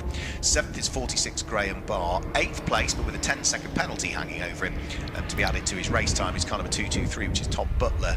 Ninth place is Nick Rinlio, who is within 3 seconds of Tom Butler, so Tom's going to lose at least 1 place. And completing the top 10, number 54, Neil Blakes, is within 7 seconds of Tom Butler, so potentially Tom on corrected times is going to drop from 8th to 10th and possibly even 11th, because Robert Hardy in 11th place is only an extra 6 tenths behind as well, so it's going to be a bitter pill to swallow that and drop him outside of the top 10, I think. Yeah, we've had another caller in the pits, that is the 110 Nicholas Peart Ginetta from down the order.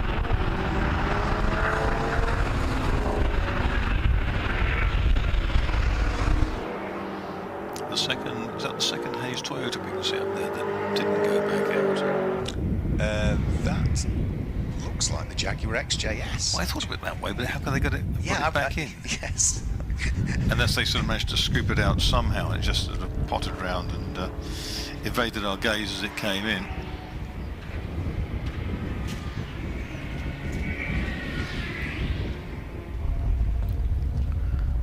Well, Chilton has the best lap still, 10 laps or so ago. Yes, that's the XJS. It is, okay. Yeah.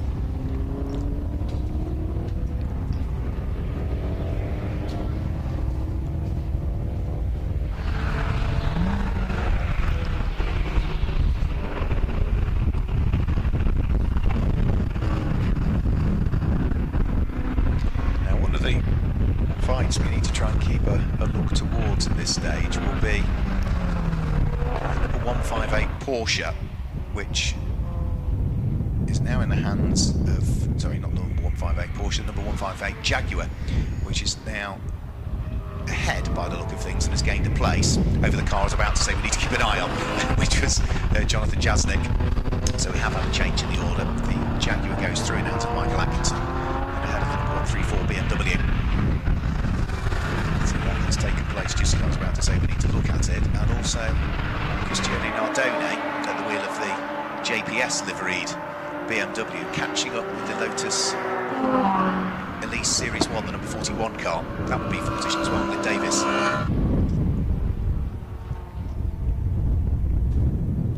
Yes, those JPS liveried BMWs raced in Australia, didn't they? Like the Coca-Cola one. The tribute livery.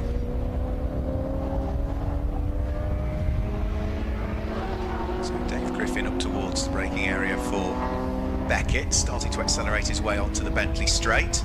So he's the leading Super Pro Modern Classics car and has quite a sizable advantage in Modern Classics. He's got 22 seconds between himself and Cy Frowen, who is second of the Modern Classics cars. Richard Hayes in the black Toyota will be third in Modern Classics. In Future Classics, the top three. Well, it's the top two overall. Stuart Dayburn in the TVR, Mark Chilton, who completes the Future Classics podium. Car number 46, Graham Barr, down in 7th place at the moment, the white BMW E30. Next time he comes round, look at the Nardoni car, BMW bonnet. Looks like it's sort of deformed, letting more air in to the front of it. Sort of lightweight fiberglass number, I guess.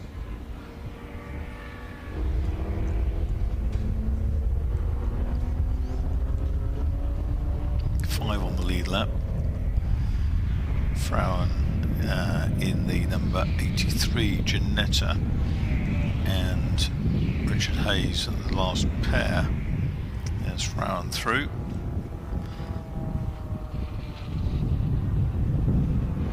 There's Simon Frowen on the screens. He's just heading out of Copse Corner. Over the start-finish line comes our race leader Stuart Dayburn, carving his way through the traffic and into the pit lane. Comes the car that you were just talking about with the bonnet, which is Cristiano Nardone. Yeah, when it's got a lot of air going into it, it does lift the front of the bonnet, but occasionally it's sunk down again onto its pins. Clark 928 is a lap down in 6th place. Dave Griffin pushing on among the smaller BMWs. Yeah, and he is catching Mark Chilton, who had a poorer lap that time through at the wheel of the Nissan. It was a 1 minute 6.5 almost for the second place Nissan. It was a 1 minute 5.9 for Dave Griffin at the wheel of the BMW. So he was half a second quicker, and he's only 3.6 seconds behind it now. So Mark Chilton just comes out of Beckett's and onto the Wellington straight. There's a puff of smoke as he shifts up through the gears there at the wheel of the Nissan. A warm day, the turbocharged car. You might be just feeling it a little bit, the Nissan now. Keep an eye to what that gap is between second and third. So it's 3.6 seconds from Nissan back to BMW last time through.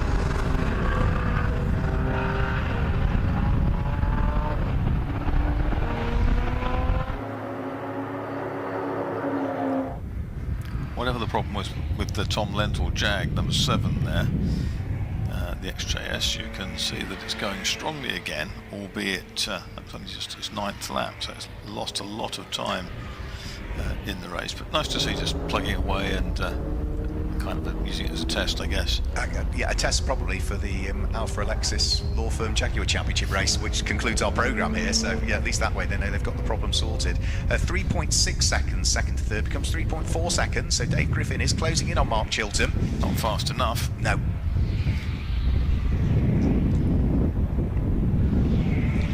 Car number 7, team to signal car into the pit. So Tom Lenthal has just come back out. But for whatever reason now, race control are indicating black flag. He needs to come into the pits.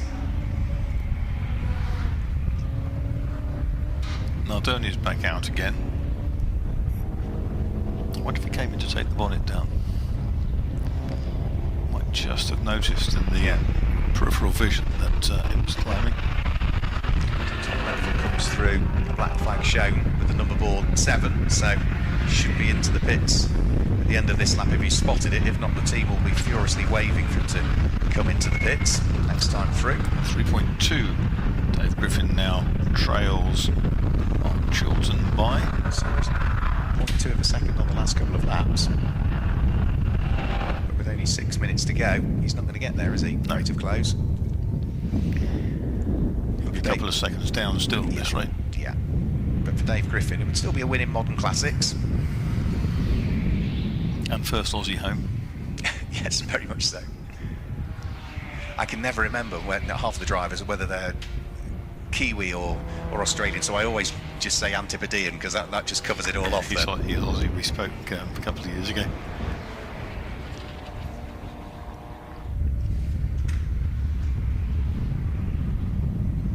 So Stuart Dayburn now completed 30 laps through over the start-finish line. He is gone.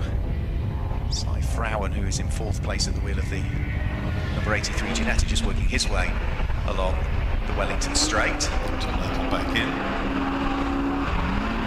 2.4 the gap now. That's a much bigger gain, Mark, for our third place man, Dave Griffin, in the 34 Coca-Cola BMW. You can see now he is closing on the Nissan.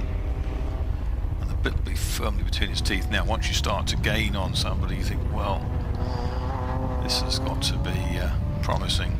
Yeah, well, for Mark Chilton, he's now lapping 2.1 seconds slower than the best lap that he's done. For Dave Griffin, he's lapping within about 0.4 of a second of the best lap that he's done. Yeah, there's a little puff of smoke from the Nissan there. Barely perceptible. Yeah, did it on the upshift earlier on, coming onto the Wellington Straight. He's not leaning on it now, is he? No.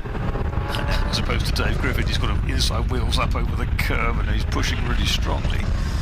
And he's coming in Chilton, I think, isn't he? Like he was slowed down dramatically. Now he's staying out, but the BMW is right with him, only a matter of time. I suspect Mark Chilton was trying to ease things off. Yeah, that was a 1 minute 7 second lap from him that time through, so he was way away from his pace, probably just trying to ease things off and bring temperatures down, and now he realises he's in danger of dropping back out from second to third place. He's back on it again and pushing as hard as he possibly can. With 4 minutes to go, battle is on for second and third place. Down at the bottom of the circuit at the hairpin, Griffin's all over him. Yeah, there's that puff of smoke again, and in a straight line on the Wellington Straight, you'd have thought the Nissan would have the legs. Traffic to deal with, which is Andrew Rollison's KA. Yeah, I think a healthy Nissan would have the legs, but this is not the freshest skyline. The box has got out of line. He's had a real moment at Beckett's just slithered perhaps on some oil. A little bit of oil coming out of that car. You see the oil smoke. Looked like he just sort of turned in and kind of understeered a bit and backed right off out of it. He's lost the place. But he's still going. Yep, so Dave Griffin now through in second place. Mark Chilton in third position.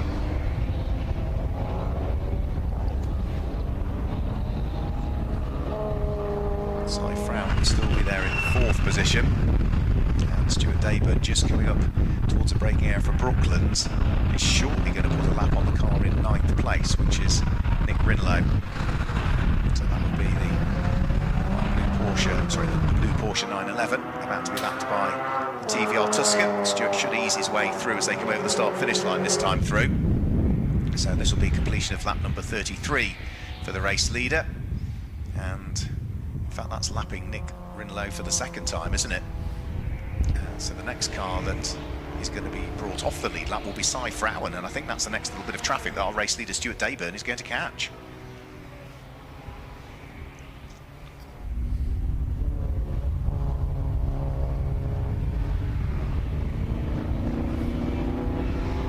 Just looking at the Subaru Impreza as it came over the start-finish line, Chris Hetherington thinking, well, that looks slow.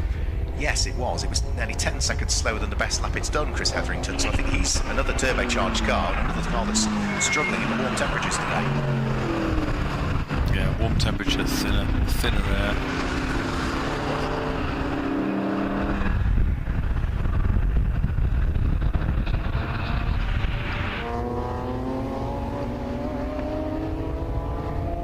So Stuart Dayburn about to conclude the lap. He's going to have the best part of 27 seconds between himself and Stuart Dayburn. Dave Griffin in second place. On to the penultimate lap of the race goes the race leader. So 70 TVR towards Cops Corner. Dave Griffin should be about to flash his way over the start-finish line shortly. So he's still got traffic that he will catch towards the end of this lap. But the Aussie at the wheel of the BMW is on course, not just for second overall, but a win in the Super Pro Modern Classics.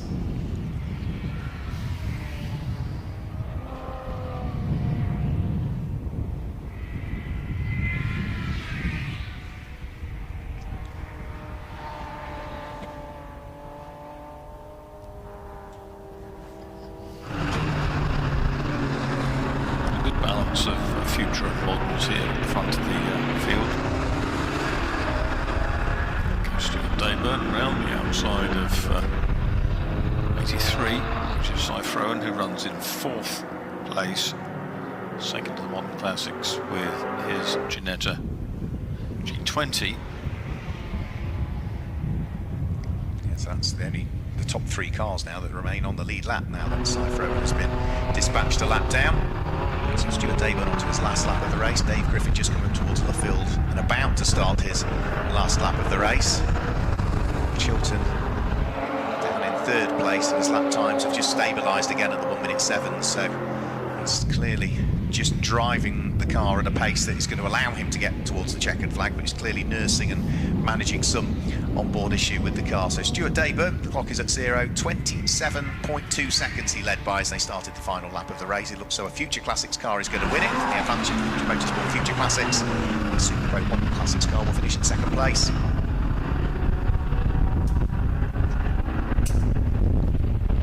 Stuart Dayburn then just working his way around Luffield. Oh, problem for the Ashgood Porsche number 45.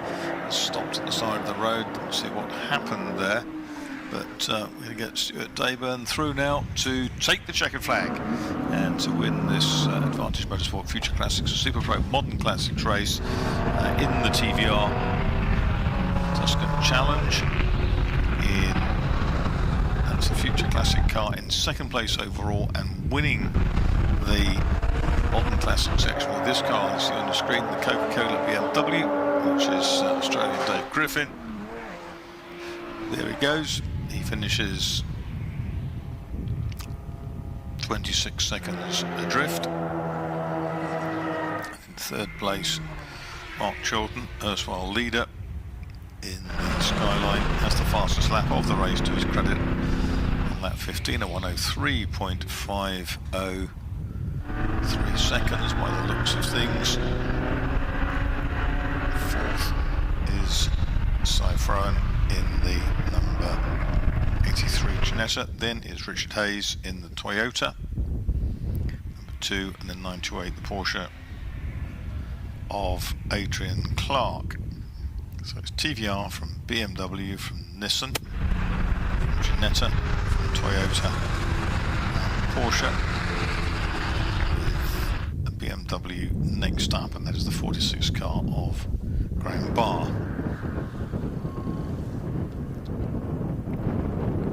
So here are the results then, and it's Stuart Dayburn with the TVR who's won it,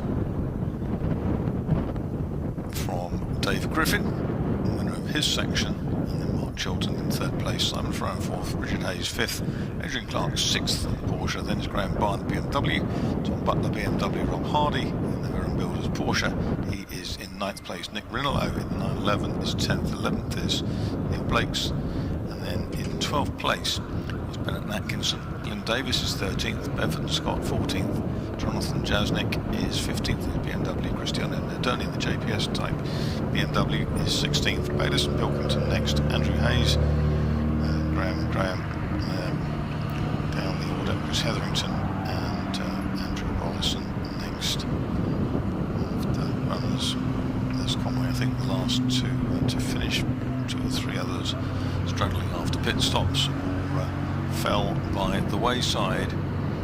Well, Stuart Dayburn and Dave Griffin and Mark Chilton arrive at the feet of Mark Werrell, and Mark is ready to speak to them. Stuart Dayburn hopping out of the TVR. First thing he's going to do is going to go and shake hands with Dave Griffin. The winners both, of course, each in different divisions. Over to you, Mark Werrell. Thanks a lot. Yeah, so Dave Griffin just busy chatting to Stuart Dayburn. There's lots of steam and smoke coming from underneath the Nissan, which does show you that Mark Chilton was managing that car towards the checkered flag. Stuart, can we grab a word with you?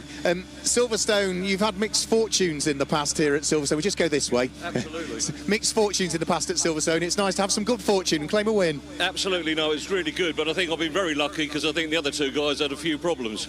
But we had a good start. We had a good tussle, actually, for the first few laps before Mark decided to pit. but I think he's got mechanical issues, and we were just lucky to have a bit of a pace on Dave this time. So yeah, really pleased with the way it's gone. Well, we'd got our money on you anyway in the commentary box because we looked at the qualifying times and we knew the two cars on the front row of the grid had an extra 20 seconds in the pits. Oh, I didn't know that. I didn't do my homework like you. Oh dear, no, I hadn't got a clue. So I mean, I was working on the basis that I had to drive faster, and I think I did a faster lap time actually than I did in qualifying. So that was something. Don't forget though, next time that you come out, you'll have an extra 20 seconds in the pits. There's always something to spoil it, isn't there? Bittersweet a win. Absolutely, but that's CSCC for you. They always do that to you, but you deserve it, don't you? Good to see you back out. Well done on the win. Good to be here. Thank you. There we go. There's Stuart David. Let's grab a quick word with Dave Griffin. Dave, congratulations on winning the Super Pro Modern Classics. Thank you. We were going for the win overall, but and I actually got a good start for once, but couldn't quite make it in the end. I think Mark was having a few dramas, and I was sliding around on what was coming out of that. But Derek and Rob built us a great car again today, and it never felt like it wasn't going to go that distance. So yeah, really good fun. The tyres wore out before anything else did. Tyres wore out before the driver. Yeah, we've been doing some 2-hour racing, which makes this feel like a nice, comfortable distance. You get to do a fair bit. It must feel like putting on an old pair of slippers when you get into this car because you've done so much in it over the years and been so successful with it. Yeah, it's funny. We haven't driven on this circuit in this car for 6 years, so it was a bit of a surprise, and it felt instantly quite different. And we've come out of the E90 and back into the E36. But they're all tremendous cars. Is that you done for the weekend? Because you often sneak out in another race as well. Yeah, that's me done for the weekend. It's tempting to come back tomorrow, but we've got to know our limits. Well done. Good to catch you up. Well done. Yeah, and good job from the marshals today as well. That's like a NASCAR track for them to flag around, and they did a tremendous job getting us through, and the guys did a tremendous job of letting us get through too. Well done indeed. And then let's grab a quick word with Mark Chilton at the wheel of the Skyline. The leaf blowers going off. Mark busy looking at the gauges inside the car. Mark, it was obvious to us in the commentary box that you were nursing an issue for a chunk of that race. Same as last meeting, but a bit worse. No four-wheel drive and no ABS. I mean, it locks up. You don't realise till there's a puff of smoke. I can't sort of feel it, do it, but it's just frustrating. I think Stuart would have won anyway, but I wanted to try to have a go at catching him, but it wasn't to be. When it was going, though, it's going really well. It was. You have to drive it. When the ABS and the four-wheel drive, you're a bit spoilt when they're working. Just plant it and it sorts itself out. I don't know what its problem is. I think it's cursed. Was that the problem when you were trying to get the car off the line when the lights went out as well then? Because it sort of seemed to go and I wasn't sure whether you dipped the clutch for it to then come back again. That was me. I've done drag racing for about 10 years, and every time I do a standing start, I think, God, you're so slow off the lights. But yeah, that was me. I can't blame the old girl for that one. Third place, not bad still. No, yeah, could have been a DNF or something, so just so frustrating. Have to have another crack next time. On to the next one. And we'll move on to the next one as well, because we've got our penultimate race of the day coming up for you. We're going back to the Adams and Page Swinging 60s, Group 2, next up. Yes, we are, and it's another big field of cars for the Adams and Page Swinging 60s group. And the grid should line up as follows. On pole position, which is the outside of this one, with 43 Steve Hodges in his Lotus 7 S2, and alongside him number 1 Stephen Pickering with the Sunbeam Tiger we saw earlier on. Second row 67 Jonathan Crayston with the Lotus Elan and 240, Dean Halsey with his Datsun 240Z. Third row 36 Chris Watkinson with his very feisty 1380cc Mini, and 37 is Graham Wilson with the Triumph TR6. The fourth row is the 34 BMW of who's going to start it to see whether it's going to be Charles Tippett or Claire Norman. Charles and his daughter Claire driving that one. Prepared BMW 2002. Then it's the 29 MGA, which is the Smiths, and that is a rapid car, particularly with Jack driving. We've got 21, the Billy Jab of the Crudgingtons, 28 David Thomas with his time served Ford Capri, 25 5 is next up. That's Chris Winchester with his Lotus Elan S4. Number 5, Tom Peed with the very rapid BMW 1600 Ti. Choose a car that dressed in the Niki Lauda tribute colours. Formula 1 world champion raced in these cars back in the period. Then we go back to 132, which is Lewis Salmon with his Austin Mini Cooper, and number 4, which is John Leslie with the Reliance Sabre 6 powered by the straight 6 Ford Zephyr Zodiac engine. And it's 160, Johan Dennekamp with his TVR Tuscan with the V6 Ford engine in it as opposed to the straight 6 in the car ahead of him, and 118, which is Simon Tinkler with his MGB GT. The 9th row will be 20, which is Mark Cloutman in his Austin A40 that had troubles earlier in the day, and the 144 Mini of father and daughter Rob and Francesca Roadhouse. The next row is 163, Salian Marsh with an Alfa Romeo, and then Bishop earlier on. 35 Carmen Time, there raced Kevin Bird and Charles Hyde, Andrews Burgles Cortina. 106 is Peter Forfar with the Alpha, then there's 48, the Dyson team, Cortina, again pit stop earlier on. 105 is Gary Lyon with his Alfa Romeo GT2000, 105 down to the 105 body style, and number 222, which is Nick Edmond with the Alfa Romeo Giulia Ti. 143 is Neil Mackay, Scott Neil Mackay with his 1963 Austin Mini, and then 73 is John Davis with the Triumph Vitesse. 24 is Robert Lyons with his MGA, and 10 David Eales with his MGA. We go to 215, which is John Reggett with his MGB. 137, which is the Weeks and Hebditch Austin A50 Cambridge. 351, Richard Hammond with the MG BGT, and 114 is the Kane O'Horan, the Irishman, with their Triumph Spitfire. So again, 40-minute race. Pit window opens between the 10th and the 25th minute of this race, and as we're back to swinging 60s, it is as quick as you can change drivers. So it's as quick as you can. You have to stop the car, you have to switch off the engine, only then can you fashion the seatbelt. You can't touch the belt or open the door until the car is stationary. So if 2 drivers, first driver alights from the stationary car, only then can the second driver enter and get the belts back on and fire the engine up. If it's a single driver, then the engine can be turned off. You can hop out of the car, close the door, open the car back in, turn the engine back on again once you've got your belts on, or you can choose to stay in the car should you wish for a minute and 30 seconds minimum pit in to pit out in reality. So Lotus 7 that starts from pole position though has a minimum of 30 seconds stationary. That is also timed for the Lotus 7, so that will be a 30 seconds absolute minimum period stationary for Steve Hodges. I don't think there's any cars in this one that are stopping for any longer periods, so it is as per scratch in reality. There's no extra time penalties to consider for this one. So we'll have to wait and see. Steve Hodges qualified just 0.2 of a second quicker than Stephen Pickering in qualifying. A further 3/4 of a second off that was John Crayson at the wheel of the Lotus Elan Series 4. So the top 3 cars in qualifying were separated by just over 0.9 of a second. It should be a close one, I think, this one. So colours then, Steve Hodges, white on pole position. The little Lotus 7 alongside him is a dark green Stephen Pickering Sunbeam Tiger. Row 2 of the grid, it's sort of white and black with the odd gold little flash on it here and there for car number 67 John Crayston alongside the white and blue and red car number 240 of Dean Halsey. And row 3 of the grid, it's orange but with the light blue checkers on the roof, number 36 Chris Watkinson alongside the all-white Triumph TR6 of Graham Wilson.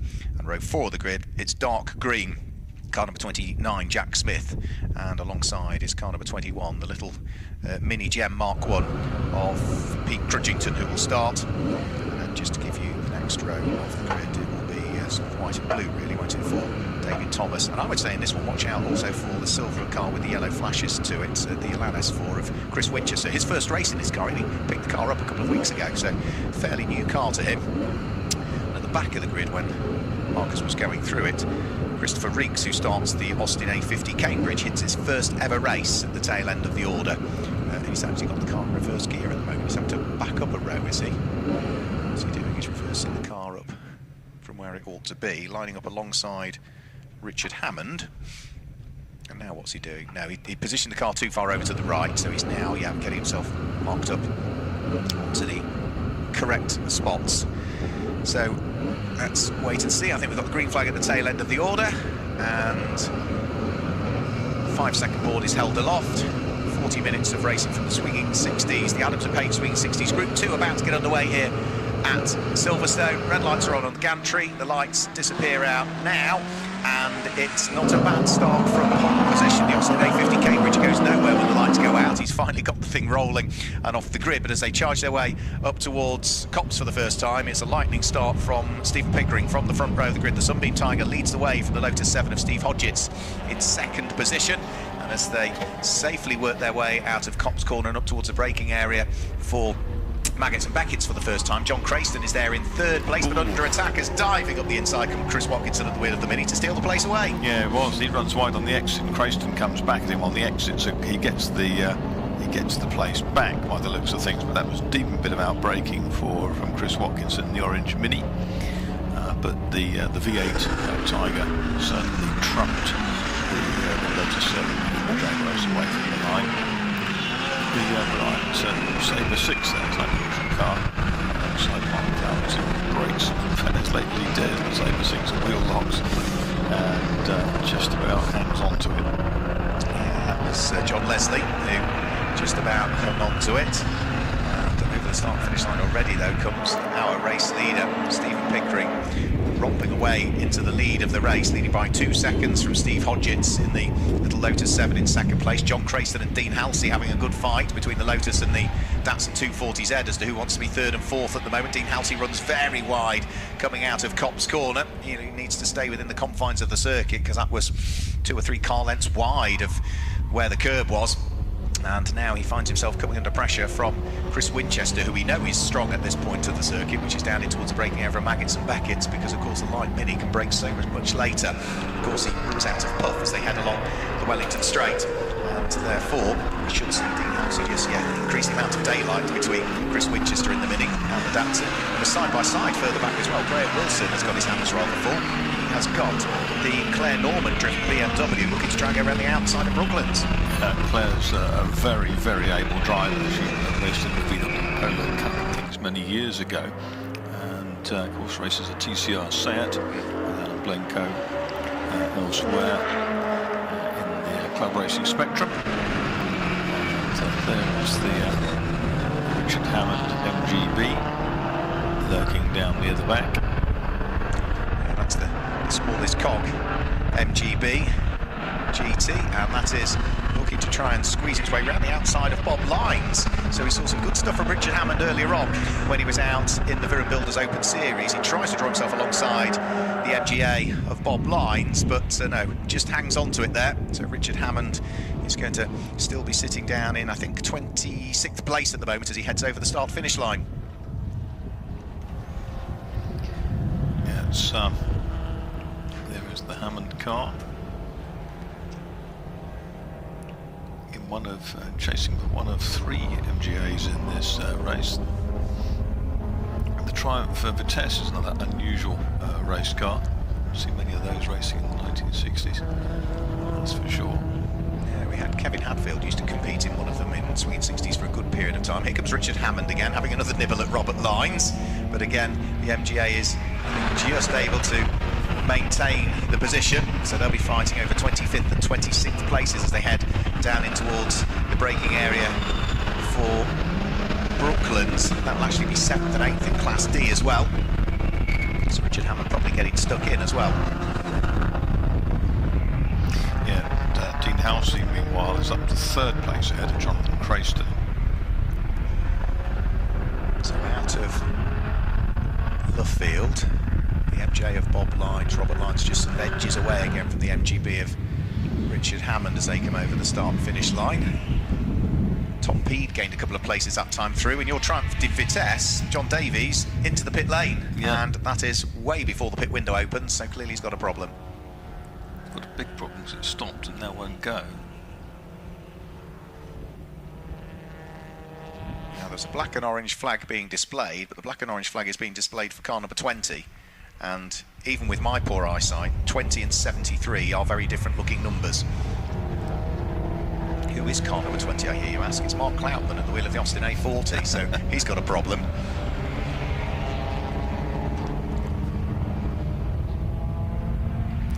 Battle for third place there, Halsey, Preston and Watkinson. Tussle is very, very good.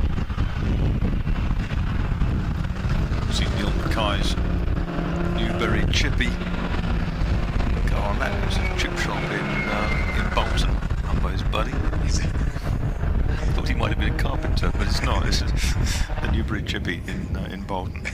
Fine fish and chips, apparently.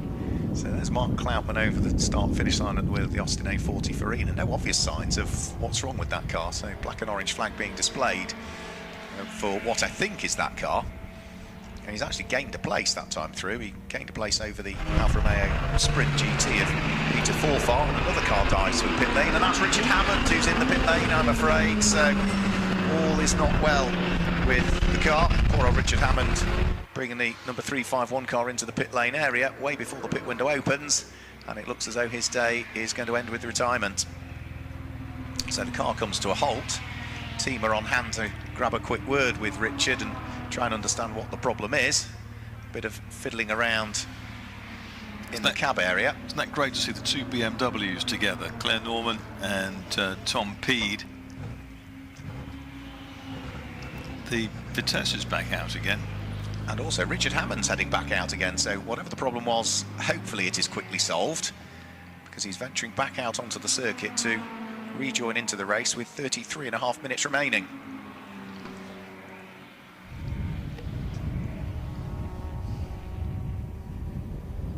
So Stephen Pickering leading the way by 5 seconds now from Steve Hodgetts in second place. We've got a car sideways on the approach towards Copse Corner, which I couldn't quite pick out who it was, just as Richard Hammond comes back out to the pit lane area. So there's yellow flags down there. Now, I have a feeling I thought I knew which one it might be, and it is the one I thought it might be. It's the Triumph Vitesse of John Davies that was pointing in the wrong direction, but he's got it fired up and he is on his way again, which is a good thing.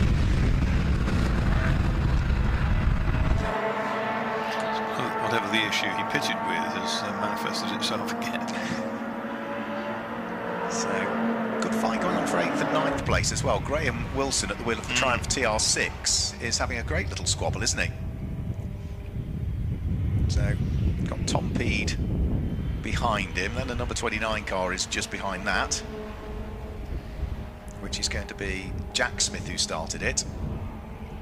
And not that far up the road is going to be Claire Norman, so 6th, 7th, 8th, 9th places, I think, as you alluded to a lap or so ago. Having a great little fight. So Claire Norman onto the brakes in 6th place. The number 34 BMW turns her way out of Beckett's. She has just managed to gap Tom Peed, because Tom Peed's attentions now are rather drawn to the MGA that sits behind him, which is Jack Smith. Yes, local driver Jack Smith. The Cloutman A40 is in.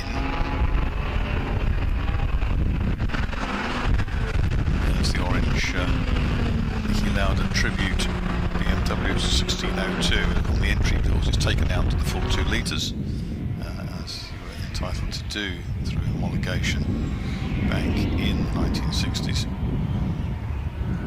There's the Lotus 7. See Hodges, Dean Halsey behind in that Datsun 240Z, still with his mirrors absolutely full of Jonathan Crayston's Elan S4. Yeah, and whilst they are still squabbling with each other, they are actually lapping quicker than Steve Hodges. They were the best part of 7/10 of a second quicker last time through. Into the pits, meanwhile, in the number 144 Mini.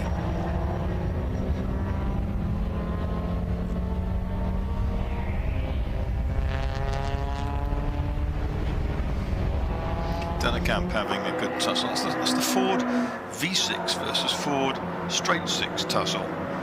Dennekamp in the TVR against John Leslie in the Reliant. Yeah, and just behind those is going to be Simon Tinkler, isn't it? The wheel of the primrose coloured MGB GT, and that will all be full position, won't it? Yep. TVR, the Reliant, and the MG 14th, 15th and 16th respectively. Jack Smith trying to find a way round Tom Peed. Just ahead of Tom Peed is the white BMW. It sits down well at the back, doesn't it? That's the Claire Norman car. It has a different kind of attitude on track to the Tom Peed one.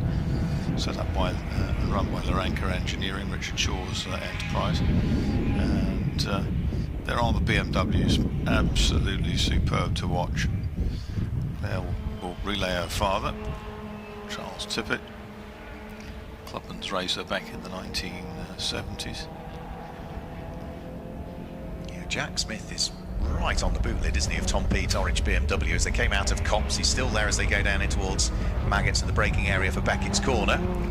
Whilst they're squabbling, don't rule out the fact that edging up ever closer to them is also the Triumph TR6 in the hands of Graham Wilson. That's the number 37 car that sits there in 9th place. Because Tom Peed and Jack Smith are busy squabbling, it's just allowing Claire Norman in the white BMW just to sort of slowly edge away, not by much, but just by a very small amount. She was caught by them slightly on the last lap, but I think she's increased the amount of daylight this time through. It's encouraging. It's encouraging Graham Wilson also in the Triumph TR6. How's Richard Hammond getting on? Well, he's now up into 25th position overall. That puts him 9th in Class SD, following his brief call in towards the pit stop.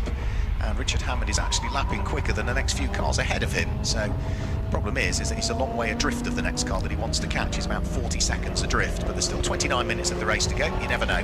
The BMW tussle, Tom Peed's actually his best lap is a tenth quicker than Claire Norman's.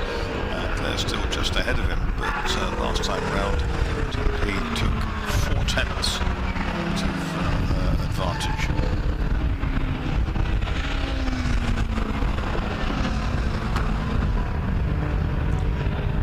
So the pit window is now open. No takers for the pits since the pit window opened. Richard Hammond just about to work his way out of Luffield, so he will opt to stay out and not come in this time through. He's got Steve Hodgetts in the second place Lotus 7 starting to bear down on him, and we've had the change for 4th as well, because it is now Dean Halsey who's back down into 4th place. John Crayston has gone through and up into 3rd overall at the wheel of the Lotus Elan. So Steve Hodgetts deals with the backmarker Lapri of Richard Hammond. John Crayston and Dean Halsey will be the next couple that will want to try and weave their way through and past. And for John Crayston, he can't really afford to be held up through the traffic because the Datsun he's just taken the place away from is right with him. First pit stopper is in, and it's one of the minis that comes in. Mackay.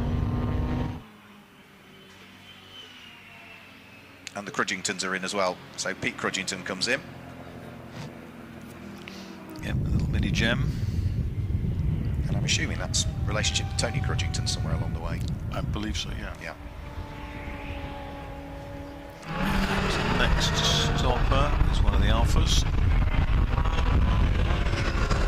Natal Sami, number 163. And then also coming in is John Leslie at the wheel of the Reliant Sabre 6. So a few takers in the early stages of this pit stop. Pete Crudgington getting out of the Mini Gem, in getting James Crudgington. Such a small little car, isn't it?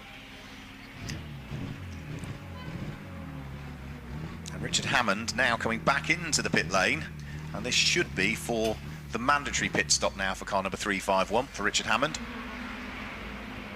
So he comes to a halt, and is he going to be one of the drivers that opts to stay in the car? Is he going to jump out and conduct his pit stop? If he stays in the car, it's a minimum of 1 minute and 30 seconds from pit in to pit out. And it looks as though he's opting to stay in.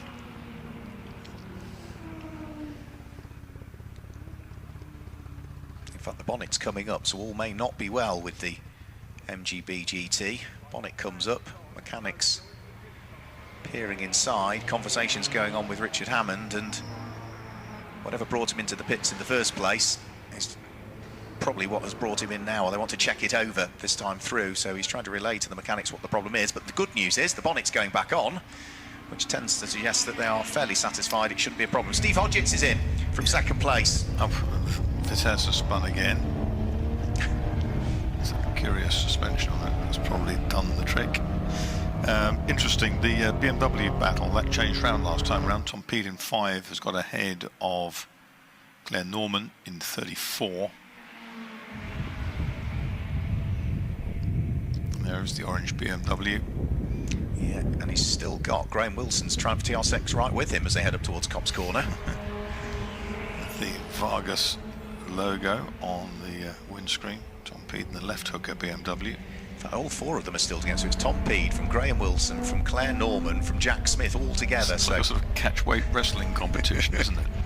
Claire Norman up the inside of Graham Wilson, heading in towards Beckett. It's almost 2 wheels on the grass. Bit of a squeeze there, I think, and Claire had to try to escape. Robert Lyons dives to the pit lane in his MGA, and also Chris Winchester is in, having his first race in this beautiful little Elan Series 4, the silver car with the yellow stripe down the side of it. Richard Hammond has completed his mandatory pit stop. He is working his way back out onto the circuit, so the small question marks they had over what was going on underneath the bonnet of the car have clearly been resolved. And back out into the race goes Richard Hammond, following his second pit stop, of course, because he did come into the pits early on with some sort of issue that just needed checking out.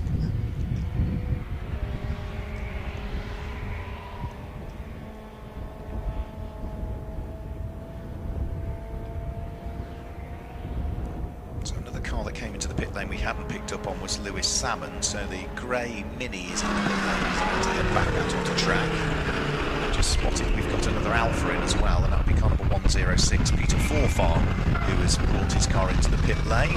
And then another Alpha comes in, that will be the car of Gary Lyon comes in, that's the white Alpha, so that's a much easier one to spot with the red ones that we've got. Also, out on circuit, Johan Dedekamp, still busy fighting away with Simon Tinkler that's right behind him, so the green TVR, the primrose-coloured MGB GT, all busy, still having their own little battle, whilst they are now being lapped by the Datsun 240Z in the hands of Dean Halsey. Yes, that's zonked past. Car that he's developed over recent years. Dedekamp there, the Dutch Welshman, with the Tinkler MGB GT on his tail. Oh, there's a Vitesse ahead, beware.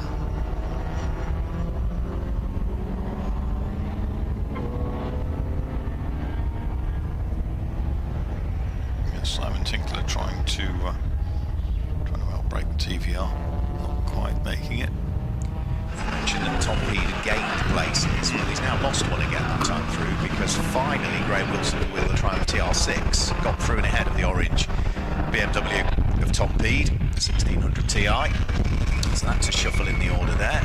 Those cars still as yet to pit. The leading car that has pitted at the moment is going to be down in the mid-teens at this stage, but Dean Halsey dives to the pit lane this time through, so the car that's running 3rd overall in the race, Datsun 240Z, comes in towards the pit lane. So Stephen Pickering leads the way at the wheel of the number 1 Sunbeam Tiger by 4.6 seconds from John Crayston now at the wheel of his Lotus Elan.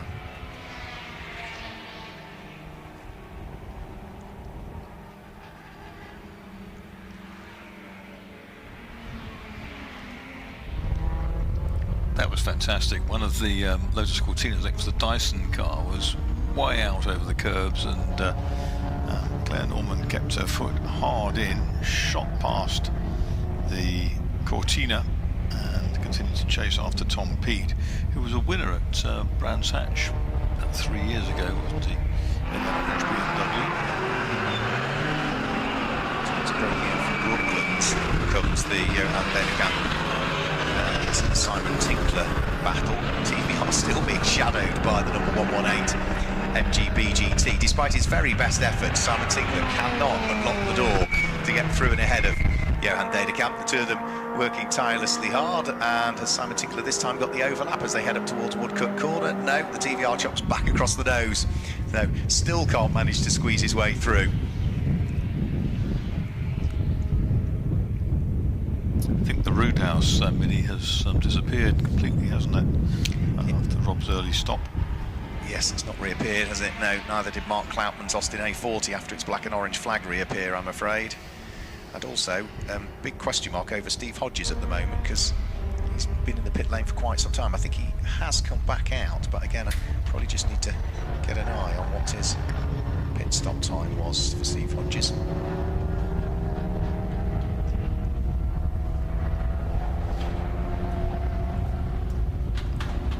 Because I thought he'd been in the pit lane for a longer period of time, bare minimum. Another one into the pits. Is that the second? I think that's Simon's car, isn't it? Yeah, second gets back in again, yeah. 50, Christopher Weeks having his first ever race. Heading over to James Hebditch, who's got a bit more experience. It's an ex-Goodwood car as well. We've seen him racing at Goodwood in the past, the Austin A40 Cambridge.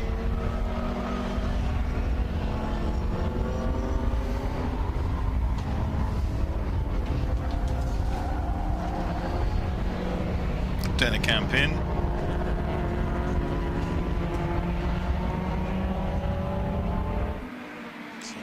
Simon Tinkler to crack on his own for a period of time, and also the Triumph Vitesse comes into the pit lane as well. So that's John Davis, that's his second stop as well. He was in early on, wasn't he, for some sort of issue with his car? He did, yeah. Richard Hammond just heading round through Brooklands corner now. He's had the little Alpha squeeze its way through Nicholas Edmond, the Julia TI Saloon.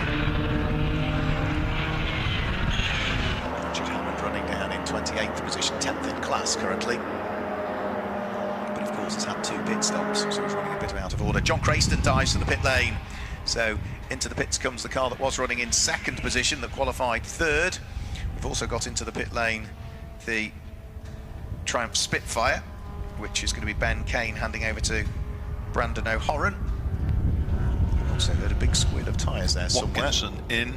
Which suggests somebody's had a spin, and it is at Claire Norman's had a spin. BMW. And is that with Jack Smith as well, because he ran very wide? And he, well, I saw him pick up and go around. There's a belch of flame from the back of the BMW. Doesn't want to restart at the moment.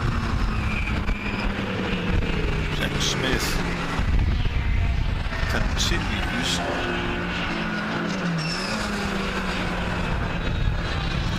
Just ahead of Claire Norman the last time through.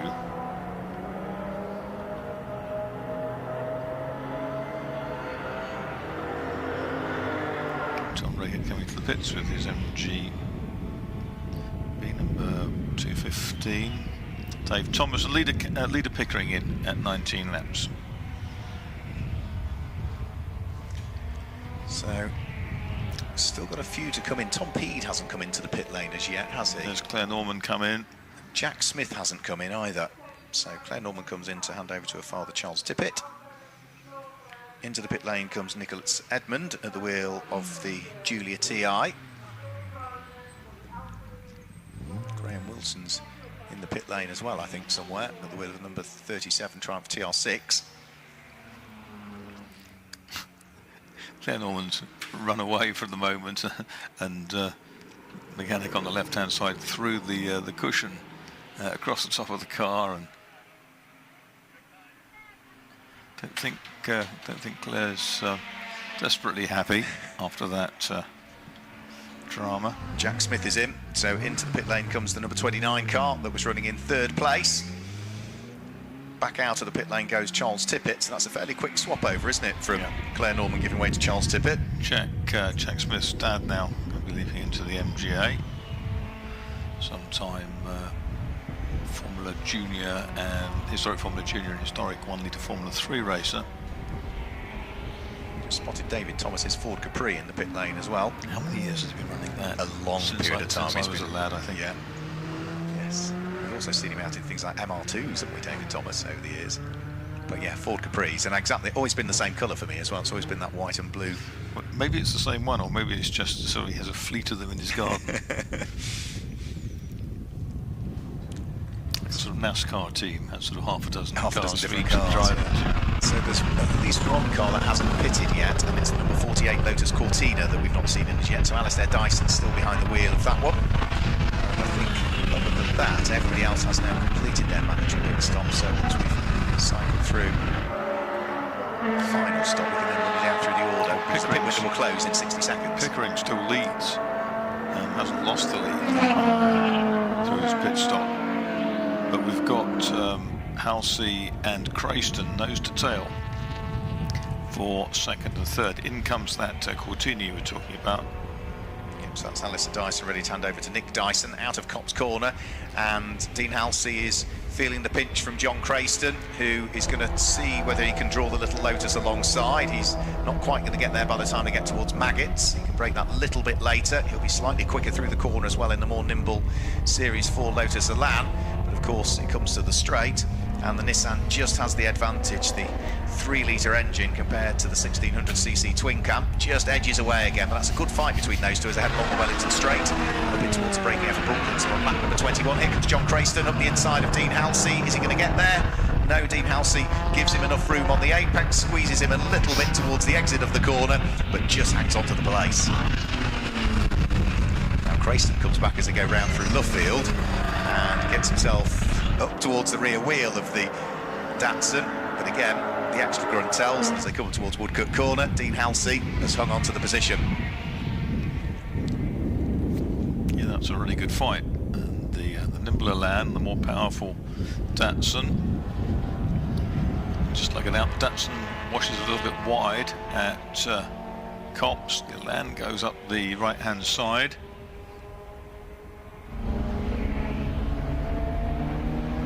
Still in that order. They're going to try to dive past Neil Mackay with the very chippy Mini.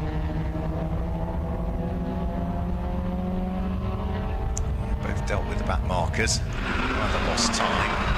Halsey still to try and press on, see if he can hang on to second place at 14 minutes of this race to go.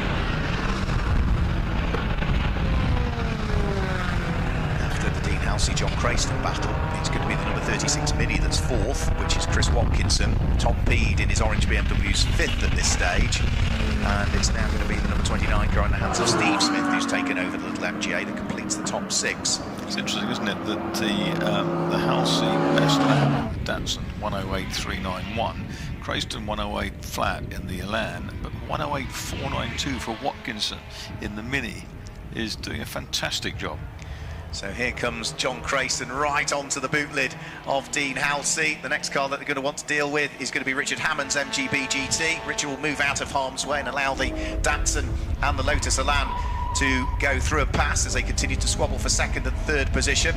Again, Dean Halsey dives decisively up the inside of Gary Lyons' Alpha. John Crayston has to wait until the exit of the corner to do so. They've then also got Brandon O'Horan's Triumph that they need to pick off, and they do that towards the start of the Wellington Straight. A little bit of clear tarmac for the moment.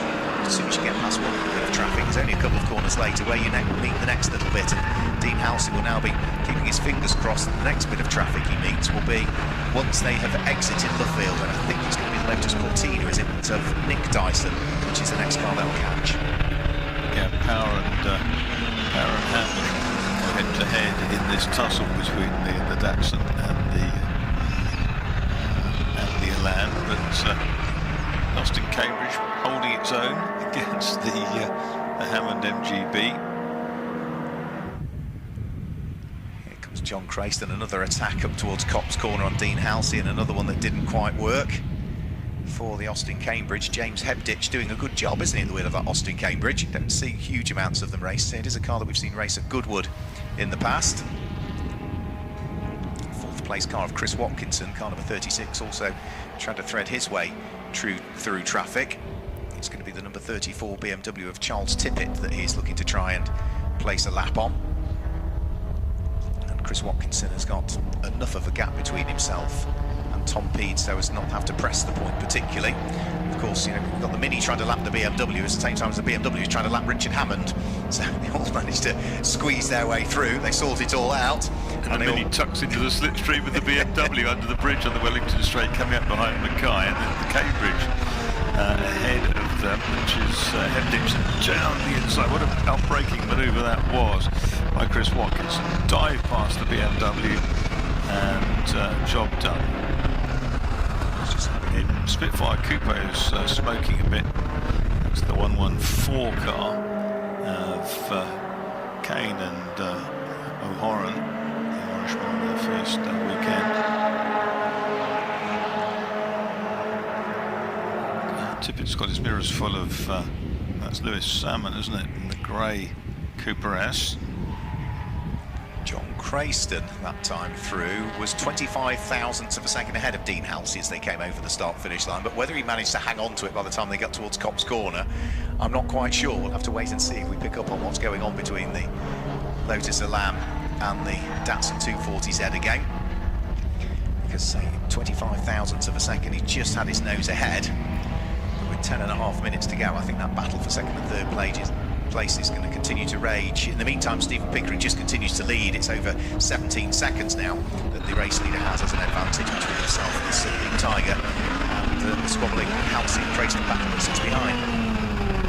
Again, we see how Minis are deep in the braking areas, and the Mini jam of Crutchington and Lewis Salmon, Cooper S. That's a change of position, isn't it? Because Lewis Salmon was ahead at the start of the lap. So that now means Jack Crutchington should now be up into 8th place at the end of this lap.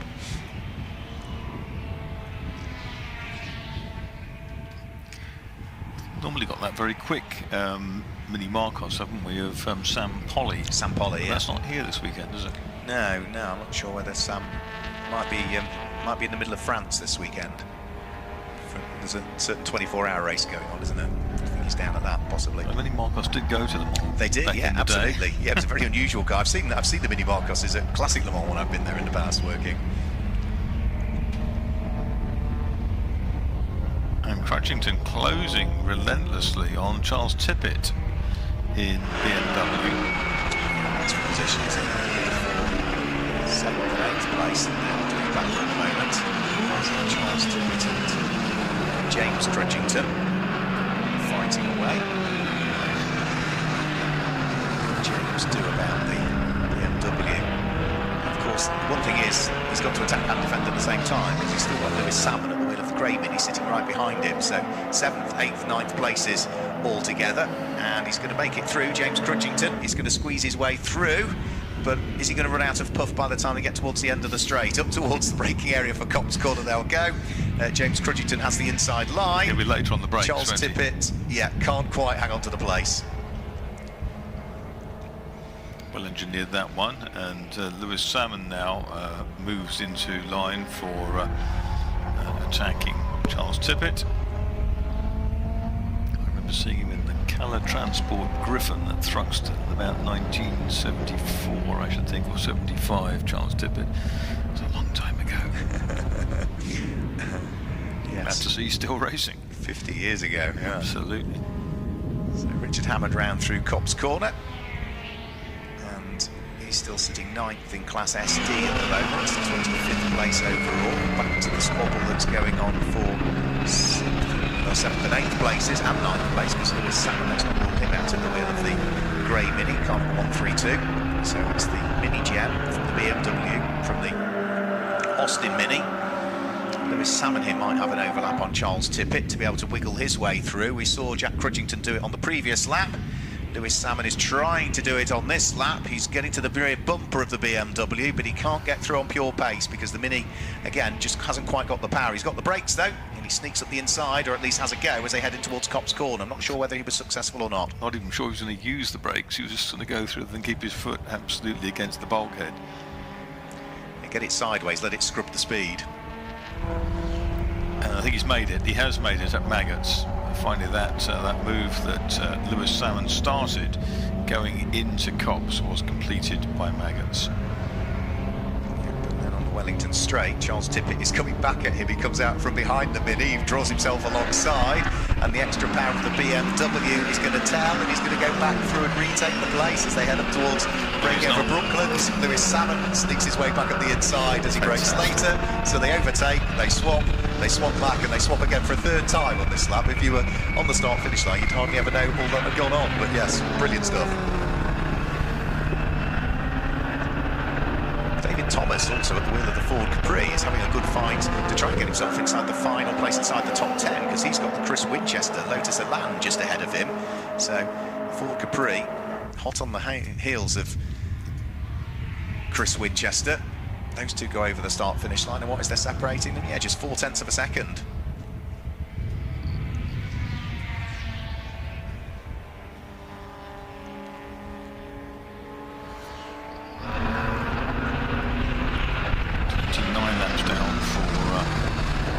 Pickering, our race leader. 5 3/4 minutes to go.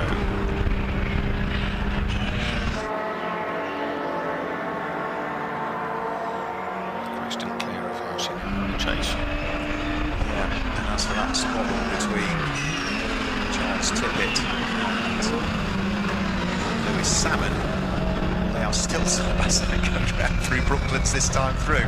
Lewis Salmon up the inside of Brooklands, but then that becomes the outside when they get towards Luffield Corner. So he goes, okay, right, I'll go all the way around the outside then at Luffield and see whether I can make that stick. But then the extra grunt of the BMW will tell as they come up towards Woodcote Corner, where Charles Tippett has the inside line, and he should have his nose ahead when they get over the start-finish line. Yes, so they're still at it. Yeah, this time Salmon finds himself on the outside coming up towards Cops. It's not quite close enough, possibly down to go. Did see a change also between the Ford Capri and the Lotus Elan I was talking about. David Thomas now in the Capri moves up inside the top 10. Chris Winchester drops down into 11th place at this stage. So all of the good battles are all sort of hovering around those final few places inside the top 10 at the moment. The race leader, Stephen Pickering's just turning his way at the wheel of the number 1 car through Copse Corner. We had a conversation with him earlier on today when he finished just off the podium, or sorry, just on the podium, just missed out on the race win in the first Swinging 60s race. But he always said, didn't he, with no penalty in this second race, he thought he would be in a good position, and he has been.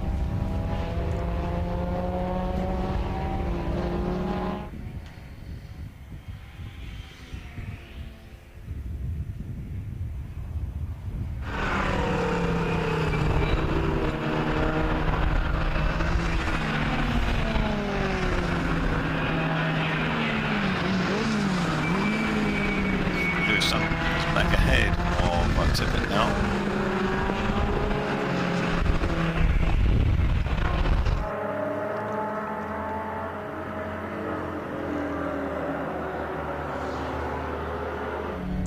Now that time through, the race leader I don't think was on it to the same degree. The engine note was a little bit different from the Sunbeam Tiger, and the lap time was nearly 2 seconds shy of what he'd been doing in the early stage of the race. It might just have been me, but I just thought it didn't sound as though he was pedalling it quite as quickly. In other words, I don't think it was an issue with the engine. I think it was just less revs on the engine as he came through. Yeah, coming through.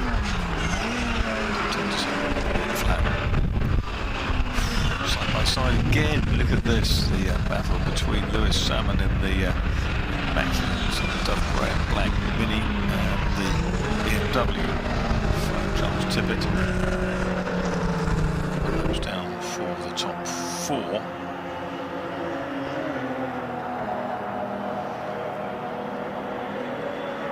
So Lewis Salmon is going to hang on to that small advantage over the BMW. And the relative gap between them is actually probably as wide as it's been for the last few laps. It's nearly 0.8 of a second this time through. And they've got, what, 2.5 minutes to fight. There goes Pickering, 32 laps down. Lap time of 1:09. 7. So we should squeeze another 3 laps out of this one with the time allocation when he came over the start-finish line. He leads by 15.5 seconds, nearly 15.6 seconds from John Crayston, who is just 2.2 seconds up the road from Dean Halsey in 3rd place. 4th place car is still going to be the number 36 Mini of Chris Watkinson, who sits there in 4th position, and I think he's the last of the cars that remains on the lead lap, because Tom Peed in 5th place is already a lap adrift. So through now goes Chris Watkinson over the start-finish line. And now as for John Crayston in 2nd place, traffic to deal with. He was a little bit slower than Dean Halsey's Datsun last time through, but he's got enough of a buffer so as to not to worry as he works his way down the Wellington Straight and in towards breaking over Brooklands with now just 90 seconds of the 40 remaining on the clock.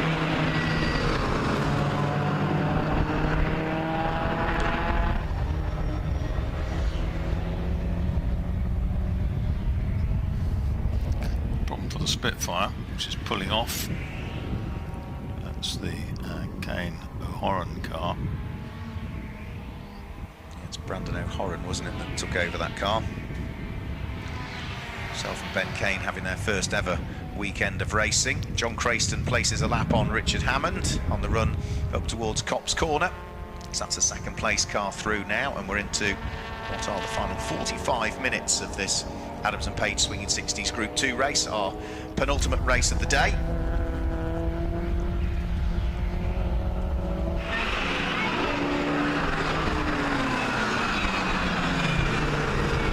Down into then for the last time. There's our leader, and it's been overtaken by the Triumph Vitesse on the inside of the corner. I thought his pace had eased in the last few laps, so I think just going to squeeze home. I think Stephen Pickering's quite pleased to see the checkered flag. We shall have to answer the question, won't we? As rain starts to fall, that'll be part of the reason. So through they come over the start-finish line, and Stephen Pickering takes the checkered flag and wins the second of our Adams and Page Swinging 60s races. That's the Group 2 race. John Crayston will come through and finish in second place in the Lotus, and the Datsun 247 of Dean Halsey will complete the top three. He will indeed, and as we wait now for the only other car on the lead lap, which is the Mini of Chris Watkinson, driven so audaciously in the early part of the race. Front-wheel drive might have come into its own had this race been half an hour later, but there you go. Brought it home fourth overall. Top four on their classes. Tom Peed is a lap down in fifth place in the 11.5. He's won his class as well. It'll be next, I think. We'll see. Crudgington through, but in the meantime we've had Steve Smith through in a car that the MGA that his son Jack started, and there after the Crudgington Mini Marcos, second in its class, Charles Tippett just got home, used his experience to get home ahead of Lewis Salmon in the Mini, and in 10th place Dave Thomas in his Ford Capri. Crayston, Halsey, Watkinson, Pete, the top five, all won their classes.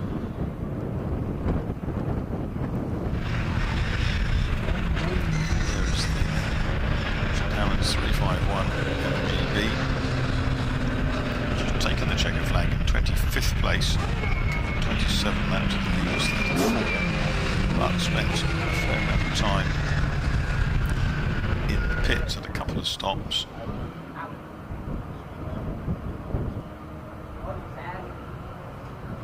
About it, Pickering, Crayston and Halsey through some cars there. The Triumph, the Sunbeam Tiger, the Lotus Elan and the Datsun 247 1, 2, 3, the Mini fourth, BMW at Tom Peed fifth, ahead of the MGA of the Smiths, Jack and Steve, the Crudgingtons in their Mini Gem next up. Claire Norman, Charles Tippett, Lewis Salmon, David Thomas, Chris Winchester in the Elan, good run, and Graham Wilson in TR6. They completed the top 12. Simon Tinkler in the MGB was next, ahead of Johan Dennekamp with his TVR. The Dyson, Dan Ladd with the Lotus Cortina next up. John Leslie, Peter Forfer, Nick Edmond, Sanian Marsh, Gary Lyon, Neil Mackay, John Riggett, John Davis, Weeks and Hebditch in the Cambridge. Come home, as did Richard Hammond in 25th place, propping up the field in the MG 7 laps down. Most of them not classified. So, leaders are in the pits with Mark Worrell. Go over to him in just a moment. Thank you very much. Yeah, thanks, Marcus. We've got Stephen Pickering alongside me. Stephen, we spoke after the Group 1 race, and you thought you might be on for a win in the Group 2 race, and absolutely you delivered on that. Yeah, no, I think it all went to plan.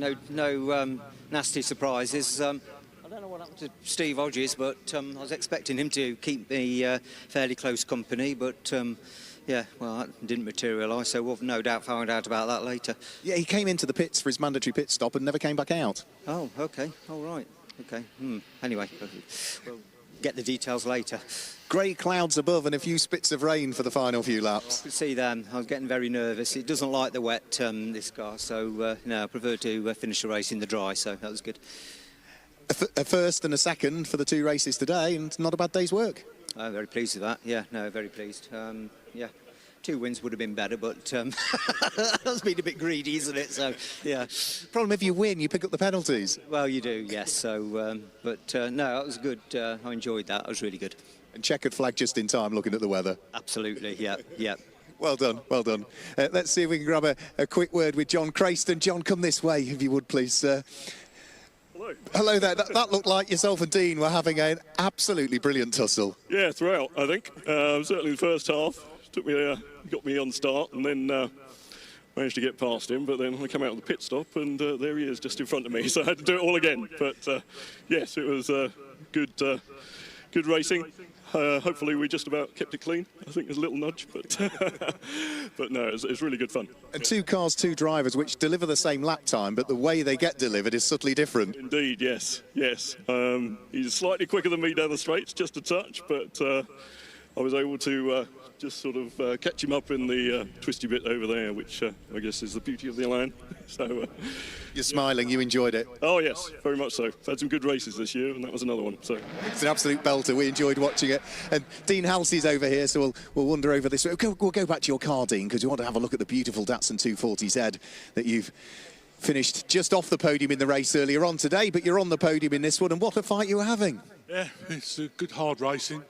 And we did give each other just about enough room. There was a little tap here and there, but nothing major. I had a little bit more grunt out of the corner as long as I wasn't in too tight, and a little bit more speed on the straights, but it wasn't much in it, and he got by, so I couldn't get him. I was saying to Stephen, the weather just started to close in on the final few laps there. Yeah, that wasn't going to cause a problem, I don't think, really. Just kept pushing on. It was only a few drops, so yeah, it was all in all great day. It's been a good car over the last few years for you. Yeah, it's been good. It's getting a bit better. Job to know what to do next, though. And when you're possibly first in class, I don't know, not most of the time, but quite often, I really want to be on the boot of Pickering, but that's not possible. But I'll keep trying. Keep pushing, keep pushing. Well done indeed. So that's it from the Adams and Page swinging 60s. That was a Group 2 race that we just had. We've got one more race coming up for you, and that is for the Alpha Lexus Law Firm Jaguar Championship. That's up next. It is indeed, and before the Jaguars come out, let us give you the grid for that one. And on pole position with number 14, Jack Robinson, with his XK8, 4.2 litres, and alongside 99, James Ram in the first of the XJS's. This one a subtle 6 litres. Half a second between them in qualifying. The second row will be 1, which is Colin Philpott with his Jaguar XJS, and the 156 car of James Wall. It's an S-Type R with a supercharged engine. Third row will be 58, Michael Atkinson with his XK8, and 17, which is Ewan Spooner with an XJS. Fourth row 2, Simon Lewis, and 7, Tom Lenthal, both in XJS's. The next row will be 6, Rodney Frost, XJS, and 140, Mike Seaborn, XJS, car in the gravel earlier on today. 139, Chris Boone with the supercharged XK8. 54 is Rick Walker with the supercharged XJR6. 15 is Mark Bennett with the Jaguar X-Type. We've got 56, which is Charles Jackson in the XJ Turbo Diesel. 631, Ronald Ferguson with the next 300. 163, Andrew Maynard with the XJ40. 18, similar car, Damien Gray. And completing the grid, 76, Samantha Sheen with an XJS, and number 3, which is Colin Porter with an XJ40. So the Alpha Lexus law firm Jaguar Championship shortly on track here at Silverstone to close our programme for the first half of the Classic Sports Car Club race meeting.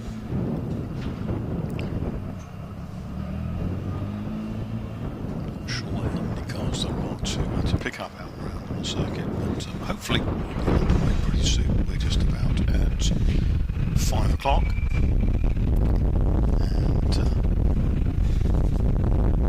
Engines in the background. Yeah, I don't think it'll be too long before they're released from the assembly area, so it's just a final little bit of sweeping up being done by our fantastic Silverstone marshals and officials just to make sure the track is ready to go. This is the third weekend of racing in the Alfa Lexus law firm Jaguar Championship, and all the wins have all gone the way of one driver. Jack Robinson, who starts this one from pole position, has won all 4 races that we've had so far. So both races at Donington Park. He also was on pole position for both of those races. He also set the fastest lap in those races as well, and he did exactly the same at Camden Park as well. So he's on 86 championship points coming into this weekend, but it's the points you accumulate in your respective class that give you the championship. Second in the championship is the man who currently leads Class JC at the moment, which is Tim Morant, who's had 2 class wins so far this year. Third in the championship. But not on the grid. But not on the grid this weekend, no. And third in the championship, but also now not on the grid because his car won't be there. It's Chris Boone. He's on 64 championship points, but I gather his car is going to be a non-starter for this one, the man from Coventry. So there will be a gap on the grid, which I think has subsequently not been amended, so I think that gap will exist there as the cars head off on their formation lap. Also, well worth mentioning, Auto Reserve have got 3 cars out for this weekend. So Auto Reserve Jaguar Parts Specialists. It's owned by a racer himself, which is Andy Harper. And I think Andy's now stepped away from racing Jaguars largely because he's looking after his son who's racing in karts. But they've got 3 cars out. They've got the 156 car out, which is James Wall. That's the supercharged car, which absolutely, the noise of that supercharger is fantastic. It's his 2nd year of racing. They've also got out the car of Charles Jackson, which is the diesel-engined car that you were alluding to, the XJTD. But they've also got out for its 2nd weekend of racing the number 15 car, which is the Jaguar X-Type Estate. So it's only the 2nd outing for that car. It was built up by Mark, who drives it, and also by Craig Baxter. And it certainly looks very different, doesn't it, the Jag Estate? It does. It must be unique, the only one we've got racing. Yeah, it's one of those things. Why? Because we can. Because we can, absolutely. And isn't that brilliant? And even though it's an estate compared to some of the other big Jag Saloons, it doesn't look that big, the estate, because it's the X-Type, it's the baby Jag. That's right. Well, Volvo did it, British Touring Car Championship. Yeah, absolutely. Marshall and Fraser team did it with Honda did it with British Touring Car Championship with the Mini and the Reliant Kitten. Yeah, special saloon. Yes, way back. Local team from Aylesbury. Yes, Nigel Innes did it in production. BMW's built a saloon, an estate car as well.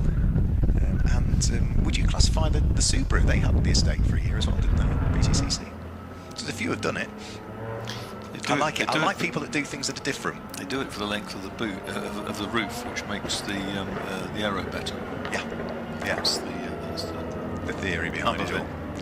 So a few spits of rain in the air. It was just starting to spit at the end of the last race. The cloud had sort of disappeared a little bit whilst I was doing the interviews for the drivers from the Adams Page Swinging 60s, but we've got the spits of rain appearing on the commentary box windows once more, which could make things interesting in big old heavy cars with lots of power on a wet track or a damp track, but for the moment it's just a few little spits of rain that are falling. We've got the 2 Auto Reserve cars, the estate and the 56 car together in those sort of kind of silk cuts, look-alike colours. Yes, yeah.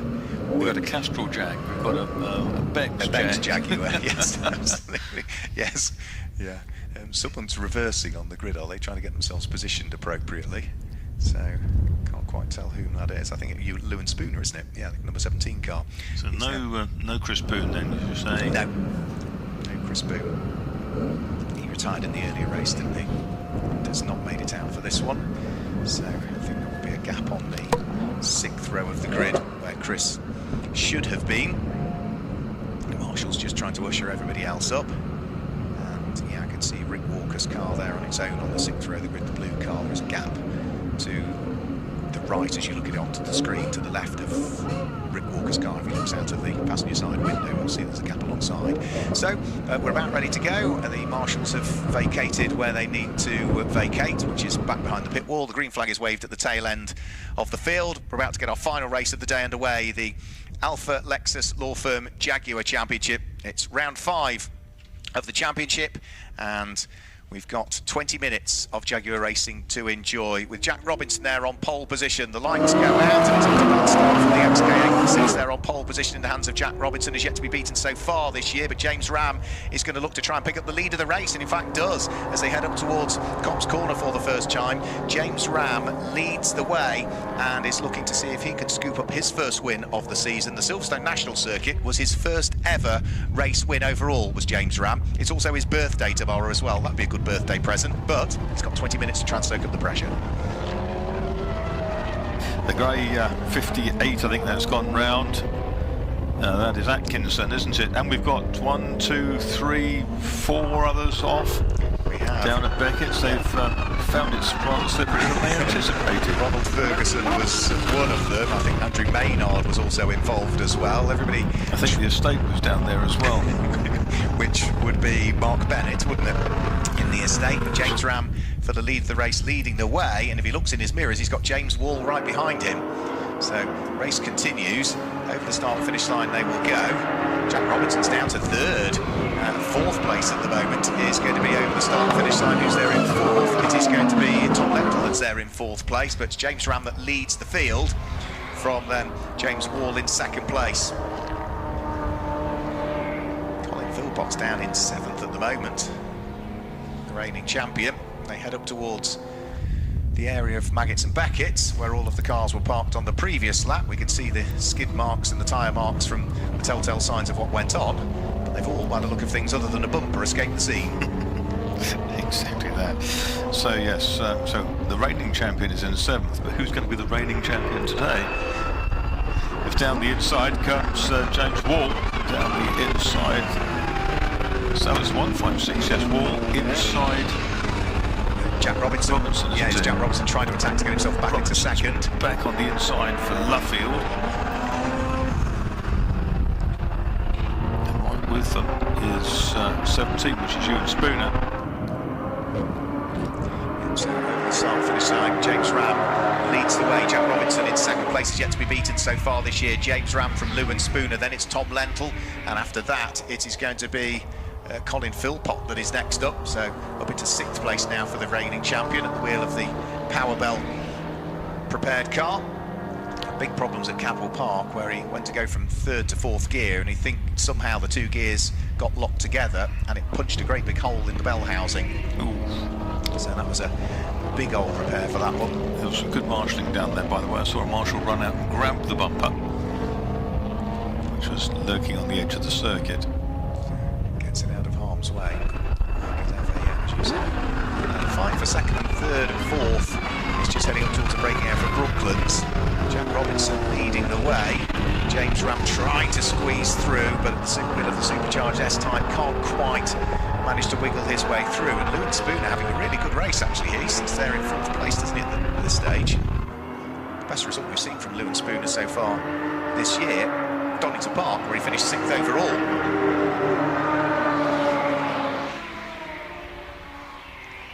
Yeah, Philpott's beginning to sort of edge up towards Lenthal. And Jack Robinson comes into the pit lane, the championship leader. So 4 races, 4 wins, but he's into the pits with problems.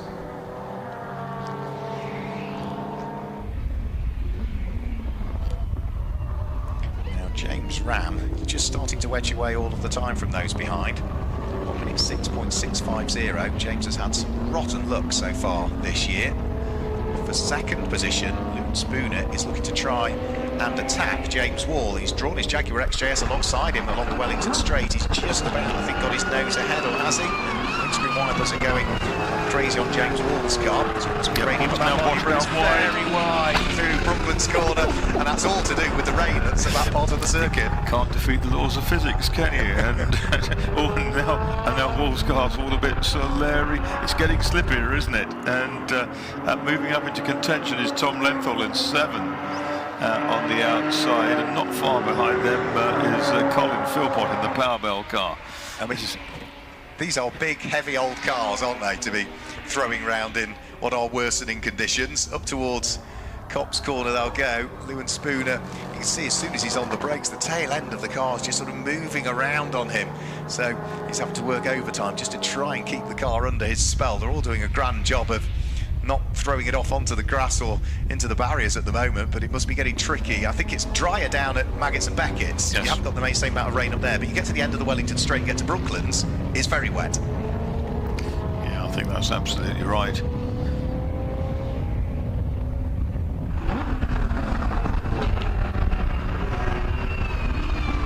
Going to come back again to the really treacherous bit. And that time, James Wall was a little more circumspect. That's Michael Seaborn moving up, isn't it? In that motor car. Oh, and the big spin. That's Lenthal going round, isn't it? 7. It is, yeah. Just keeps it out of the wall. Yeah, so Tom Lenthal. If someone like Tom Lenthal can make a mistake out there, then you know that it's tricky. So Lewin Spooner's still there in 2nd position, James Wall in 3rd, and that now puts Simon Lewis, with all of his experience, up into 4th place, the former champion. So Simon Lewis going well, and into the pit lane comes at the end of that one. Tom Lenthal is in. So that's Jack Robinson we've had into the pit lane, and Tom Lenthal now. So clearly struggling in these conditions, or with problems with their cars. James Ram, though, imperious, isn't he? 3.7 seconds to the good. Yes, he appears to be. I've seen him win the odd race before, but the first for a while, if he can pull it off. The Castrol car has a telltale dent in the rear passenger door on the driver's side. It's also got a ding in the front right wing, has it? Yes. On the driver's side. It has. It's been in the wars somewhere. And there goes James Ram. Samantha Sheen doing well, despite a relative lack of experience. All that torque from the 6-litre engine in Ram's car. We're just leaving it in 1 gear for most of the circuit. That's all you need. Yeah, it certainly looks tricky out there, doesn't it? But I think now that the conditions have at least stabilised and they know what the grip levels are. Minimal. Yes, I would imagine so. Yeah. Still doesn't look as wet down at Maggots and Beckett's though as it does on this part of the circuit, but it might just be the camera. So the fight is on now. Simon Lewis here, the wheel of the number 2 machine, is looking to try and see if he can squeeze his way through and ahead of the supercharged S-Type of James Wall. And in a straight line, the Jag XJS is more than a match for the supercharged car. He's going to have his nose ahead by the time he gets to Brooklands. Yes is the answer, but James Wall's has the inside line, and the auto reserve parts backed machine still manages to slither its way around through Brooklands to hang on to 3rd place.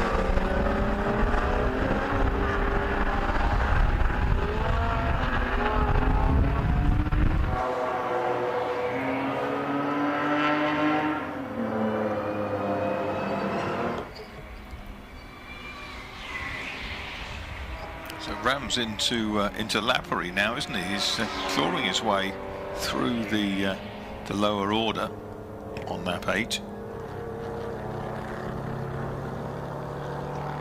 Yeah, 5.2 seconds to the good. Traffic to deal with might just lessen his pace this next time through. So the next of the cars he's going to want to try and wiggle his way through and pass will be Andrew Maynard's car, which is circulating in 16th place at the moment.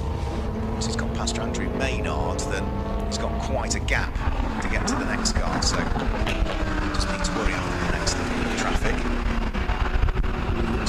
Also managing to deal with this right very quickly in traffic. So the Sheen was by.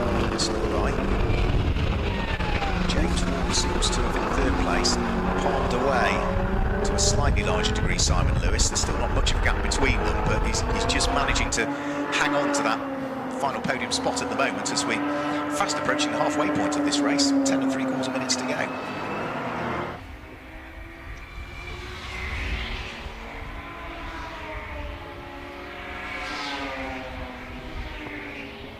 Now the rain has stopped now, hasn't it? No rainfall in the commentary box windows. So hopefully that's just drying. Simon Lewis's passenger window's just blowing out a little bit as well, isn't it? The 4th place car. The 6's wall picking its way through the lower order. Can't shake Simon Lewis.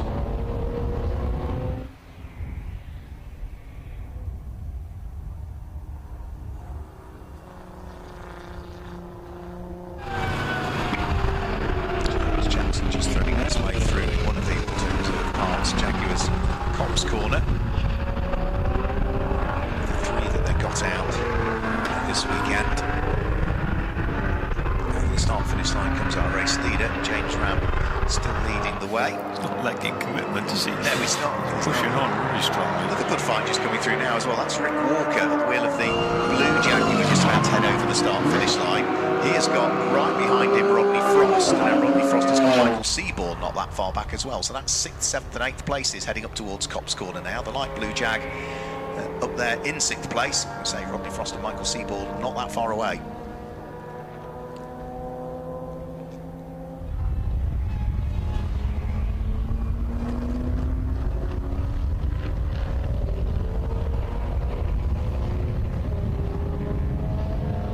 Plenty of flame on the overrun ahead of that group, wasn't there, down into Beckett's side exhaust. Here comes that back.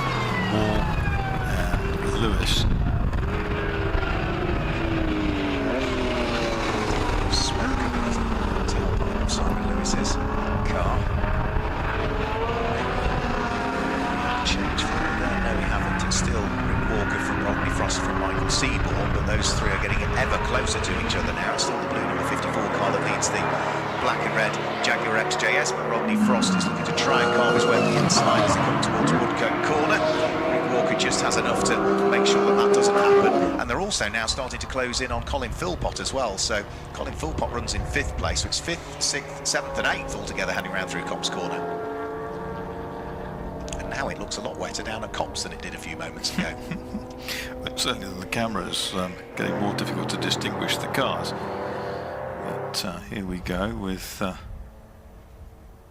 7 3/4 minutes to go. So that was down in for James Ram in 99.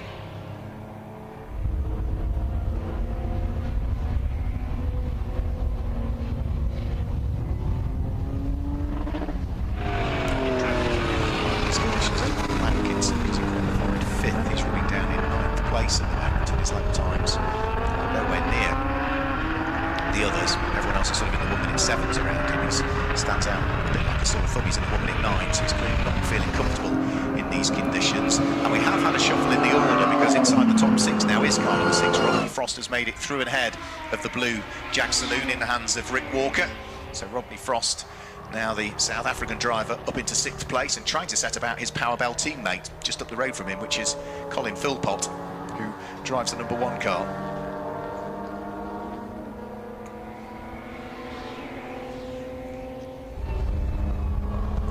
So down into the braking area for Maggots and Beckett's. Puff of flame out of the exhaust of Colin Philpott's car. Rodney Frost, Rick Walker, Michael Seaborn all together. Starting to work their way along the straight, Wellington Straight. It's there at one end of it, the other end of it, turning it towards Brooklands, is the fight for 3rd and 4th place, which is still going the way of James Wall from Simon Lewis. Luke Spooner is just up the road from them in the 2nd place. James Ram is still, we're not seeing much of him, largely because he's been out front leading all the way. 5 seconds to the good year still, with 6 minutes to go. Yeah, 106.6 earlier in the race on lap 3. He's only 7.3 now, so he's 10s away from where he was right at the start. Again, you see on the Spooner car that pronounced lip in the bonnet. A lightweight bonnet gives a bend, gives some more air into the engine bay.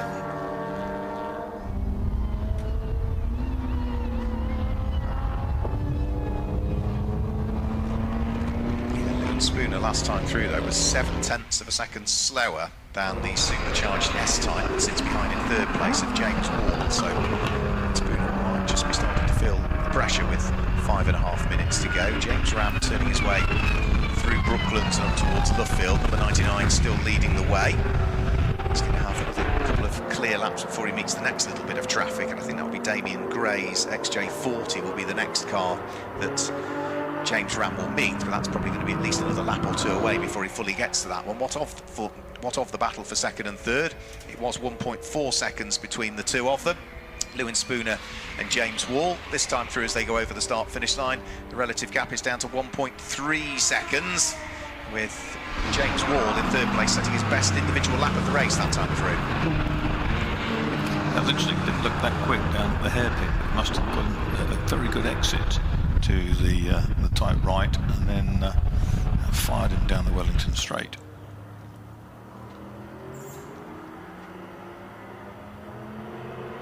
So Lewis in fourth place, lapped up quicker than everybody other than the race leader. He did 1 minute 7.1 that time through. It's only James Ram who's going any quicker. We've got problems out on circuit, and that is Colin Porter's car, I think, that was struggling there.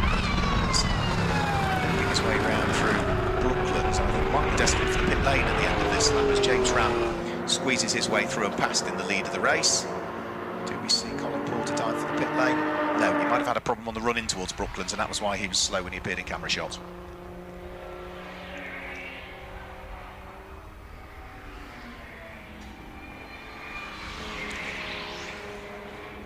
Supercharged cars, it's quite something, isn't it? He's being caught, and he's got Simon Lewis breathing down his neck as James Wall. We've also had a change now for 5th and 6th, haven't we? The two Barbell cars have swapped over. Rodney Frost now ahead of Colin Philpott.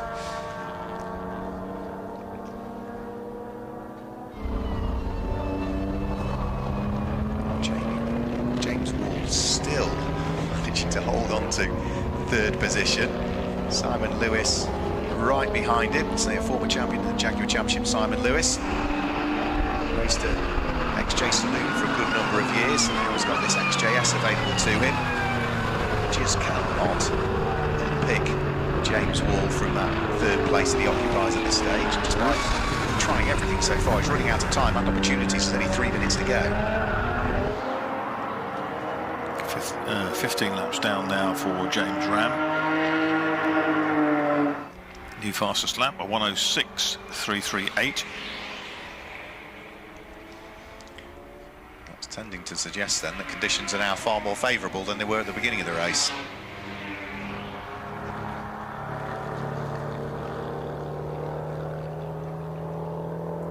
Did he qualify in James Ram? He did a 1 minute 6.0 in qualifying, which put him second on the grid. The pole time was 1 minute 5.6. So yeah, we're down to the kinds of times they were doing in qualifying.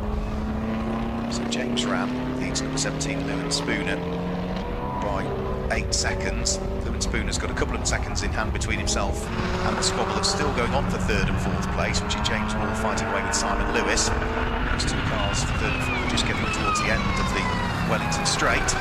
As James Ram is about to come over the start-finish line, and start one for him will be his penultimate lap of the race this next time through.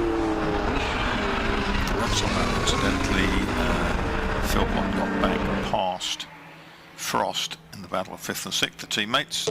Simon Lewis has fallen away in fourth place. He was right with James Wall. So James Wall is now edging closer to Lewin Spooner, and Simon Lewis in fourth place has dropped away. Was that a poor lap from Simon Lewis? 9/10 of a second shy of his best. I think what's increased that is a slightly slower lap from Simon Lewis, but the two ahead set their best individual laps of the race. That's right, and Wall looks like he's suddenly rejuvenated and wants to come back at Spooner. There is Spooner at second place. Probably unaccustomed to be running there, and enjoying every second until he looks in the mirrors under threat. So Lewin Spooner hasn't had a podium so far this year, and also James Wall has not had a podium so far this year. He just missed out at Donington the second weekend of racing. Sorry, the first weekend of racing, the second race of that weekend. but if we could get 2 brand new podium finishes, that would be not a bad start to the weekend for the Alpha Lexus law firm Jaguar Championship. James Ram over the start-finish line with now just 40 seconds remaining. He heads on to his 18th and final lap of the race, and can really just afford to stroke the car home because he's got the best part of 8.6 seconds lead. Spooner's just done his best lap of the race, a 106.4, which is only fractionally outside Ram's ultimate fastest, but that's now been erased by Philpott, a 106.266 for the driver of number 1 in 5th place. There is James Ram, and 54 there is Walker.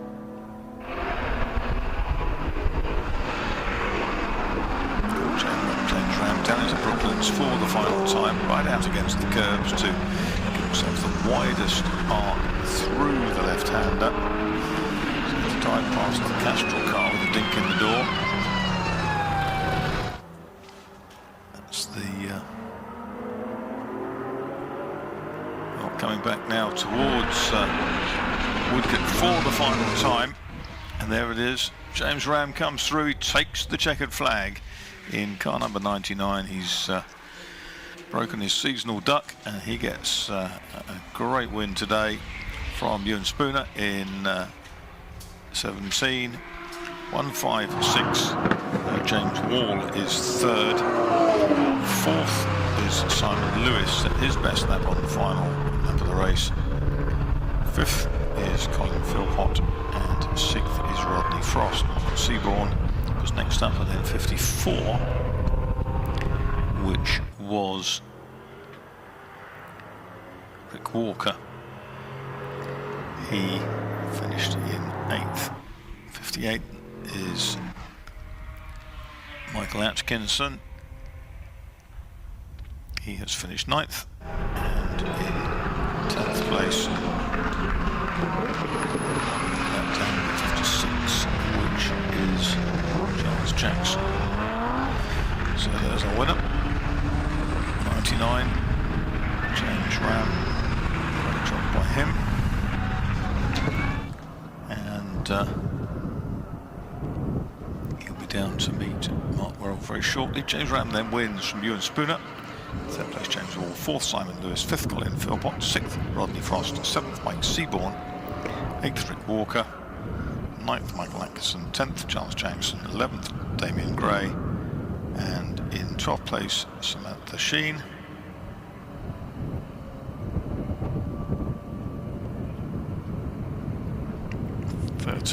Colin Porter. Andrew Maynard looks like he didn't make it back to the flag. We know the retirements included Tom Lenthal, Jack Robinson, the championship points leader, Mark Bennett, and Ronald Ferguson. Of course, Jack Robinson, his second of his closest rivals on the points table, not out in the race today, so damage limitation will be pretty much okay, I would say. But the winner's down there with Mark Worrell, who's at the door of James Ram. Yeah, James has just taken off the hands device, adjusts the steering wheel and clambers out of the car. James, we had a conversation this morning when I said you were due some good luck, and here we are, you've finally had some good luck. I can't go racing without you, Mark. That's clearly the answer, a conversation with you, and it all comes right. Yeah, I thought I'd forgotten how to do that. Yeah, I'm absolutely delighted, as you can probably tell. It's been a tough old season, hasn't it? Yeah, it has, and yeah, I owe massive thanks to Gary Davis, who looks after me and the car sometimes, I think. Yeah, quite emotional. Absolutely delighted, absolutely delighted. It was blooming tricky for the first few laps, wasn't it? It seemed as though it was raining heavily at Brooklands, yet at Maggots and Beckett's it didn't seem half as bad. Yeah, the conditions were quite variable throughout the race, and you're absolutely right. Round the back it was raining quite heavily. You got onto the back straight, it seemed to clear up. Down here it was raining, and it was, switch it up. But I quite like it, mildly moist. So. You've got some championship points on the board. No way, here I come. Here I come. Never too late to win the championship. I will have a go, Mark. But no, I don't know what happened to Jack, because he was there or thereabouts. Just came into the pit lane, you were the problem. Oh, really? Right, because I was looking, I'll be honest, I was looking in my mirror thinking he was going to appear at any time, along with Colin, really. So that probably just kept me focused, I think. Well done, mate. An early birthday present for you. Thank you very much. There we go, James Ram. Let's grab a quick word with Lewin Spoon, who finished in second position. Your first podium of the season. Well done. Yeah, first one ever. Well, very well done then. Thank you. Yeah, great race, brilliant. I wasn't so sure about the conditions at the start, but literally the heavens didn't open. Well, it was tricky conditions, wasn't it, to start with? And, you did what you needed to do. Yeah, it's great. Absolutely great. Were you looking in your mirror towards the end, though, because they were coming? I was, yeah. I was. I'd got him in the back mirror all the while. Yeah, no worries. First podium, a few people to thank, I'm sure. Yes, there is, yes. Tom Barclay and my family for supporting me. Go and enjoy it. Enjoy the second place and have a beer, and we'll see you tomorrow. There we go. And one more driver that we need to chat to, and that's James Wall, who finished in... James Wall. Yeah, I'd written you down as third for some reason. Yeah. There we go, sorry. It's been a long day. Don't worry, second in class. Second in class. There we go. That looked tricky. Very. Sitting out in the assembly before we went out, the rain. I was like, don't rain, because the tyres are all set up for the dry. It's been dry all day. And first couple of laps, this thing is just all over the place. You've got 500 brake horsepower. The back was just going, and that's when Lewin got me. And fair play to him, really pleased for him and James. Great to have his car back out. He's had loads of trouble, so hopefully he'll come and contend a bit in Class D with me. Now we've got this back on form. It's great. And somebody's finally beaten Jack Robinson as well. Yeah, finally. Yeah, I think we need to check that James's car is legal. But listen, in all seriousness, thanks to Andy at Auto Reserve. Brilliant. Yeah, three-car team. Well done. Well done. So there we go. Lots of emotion down here in the pit lane. We can do it all again tomorrow with day 2 from the Classic Sports Car Club. So from Marcus Pipe in the commentary box, myself, Mark Werrell, everybody from the CSCC and Digitex Television. Thanks for joining us today. We'll see you tomorrow at Silverstone. Goodbye.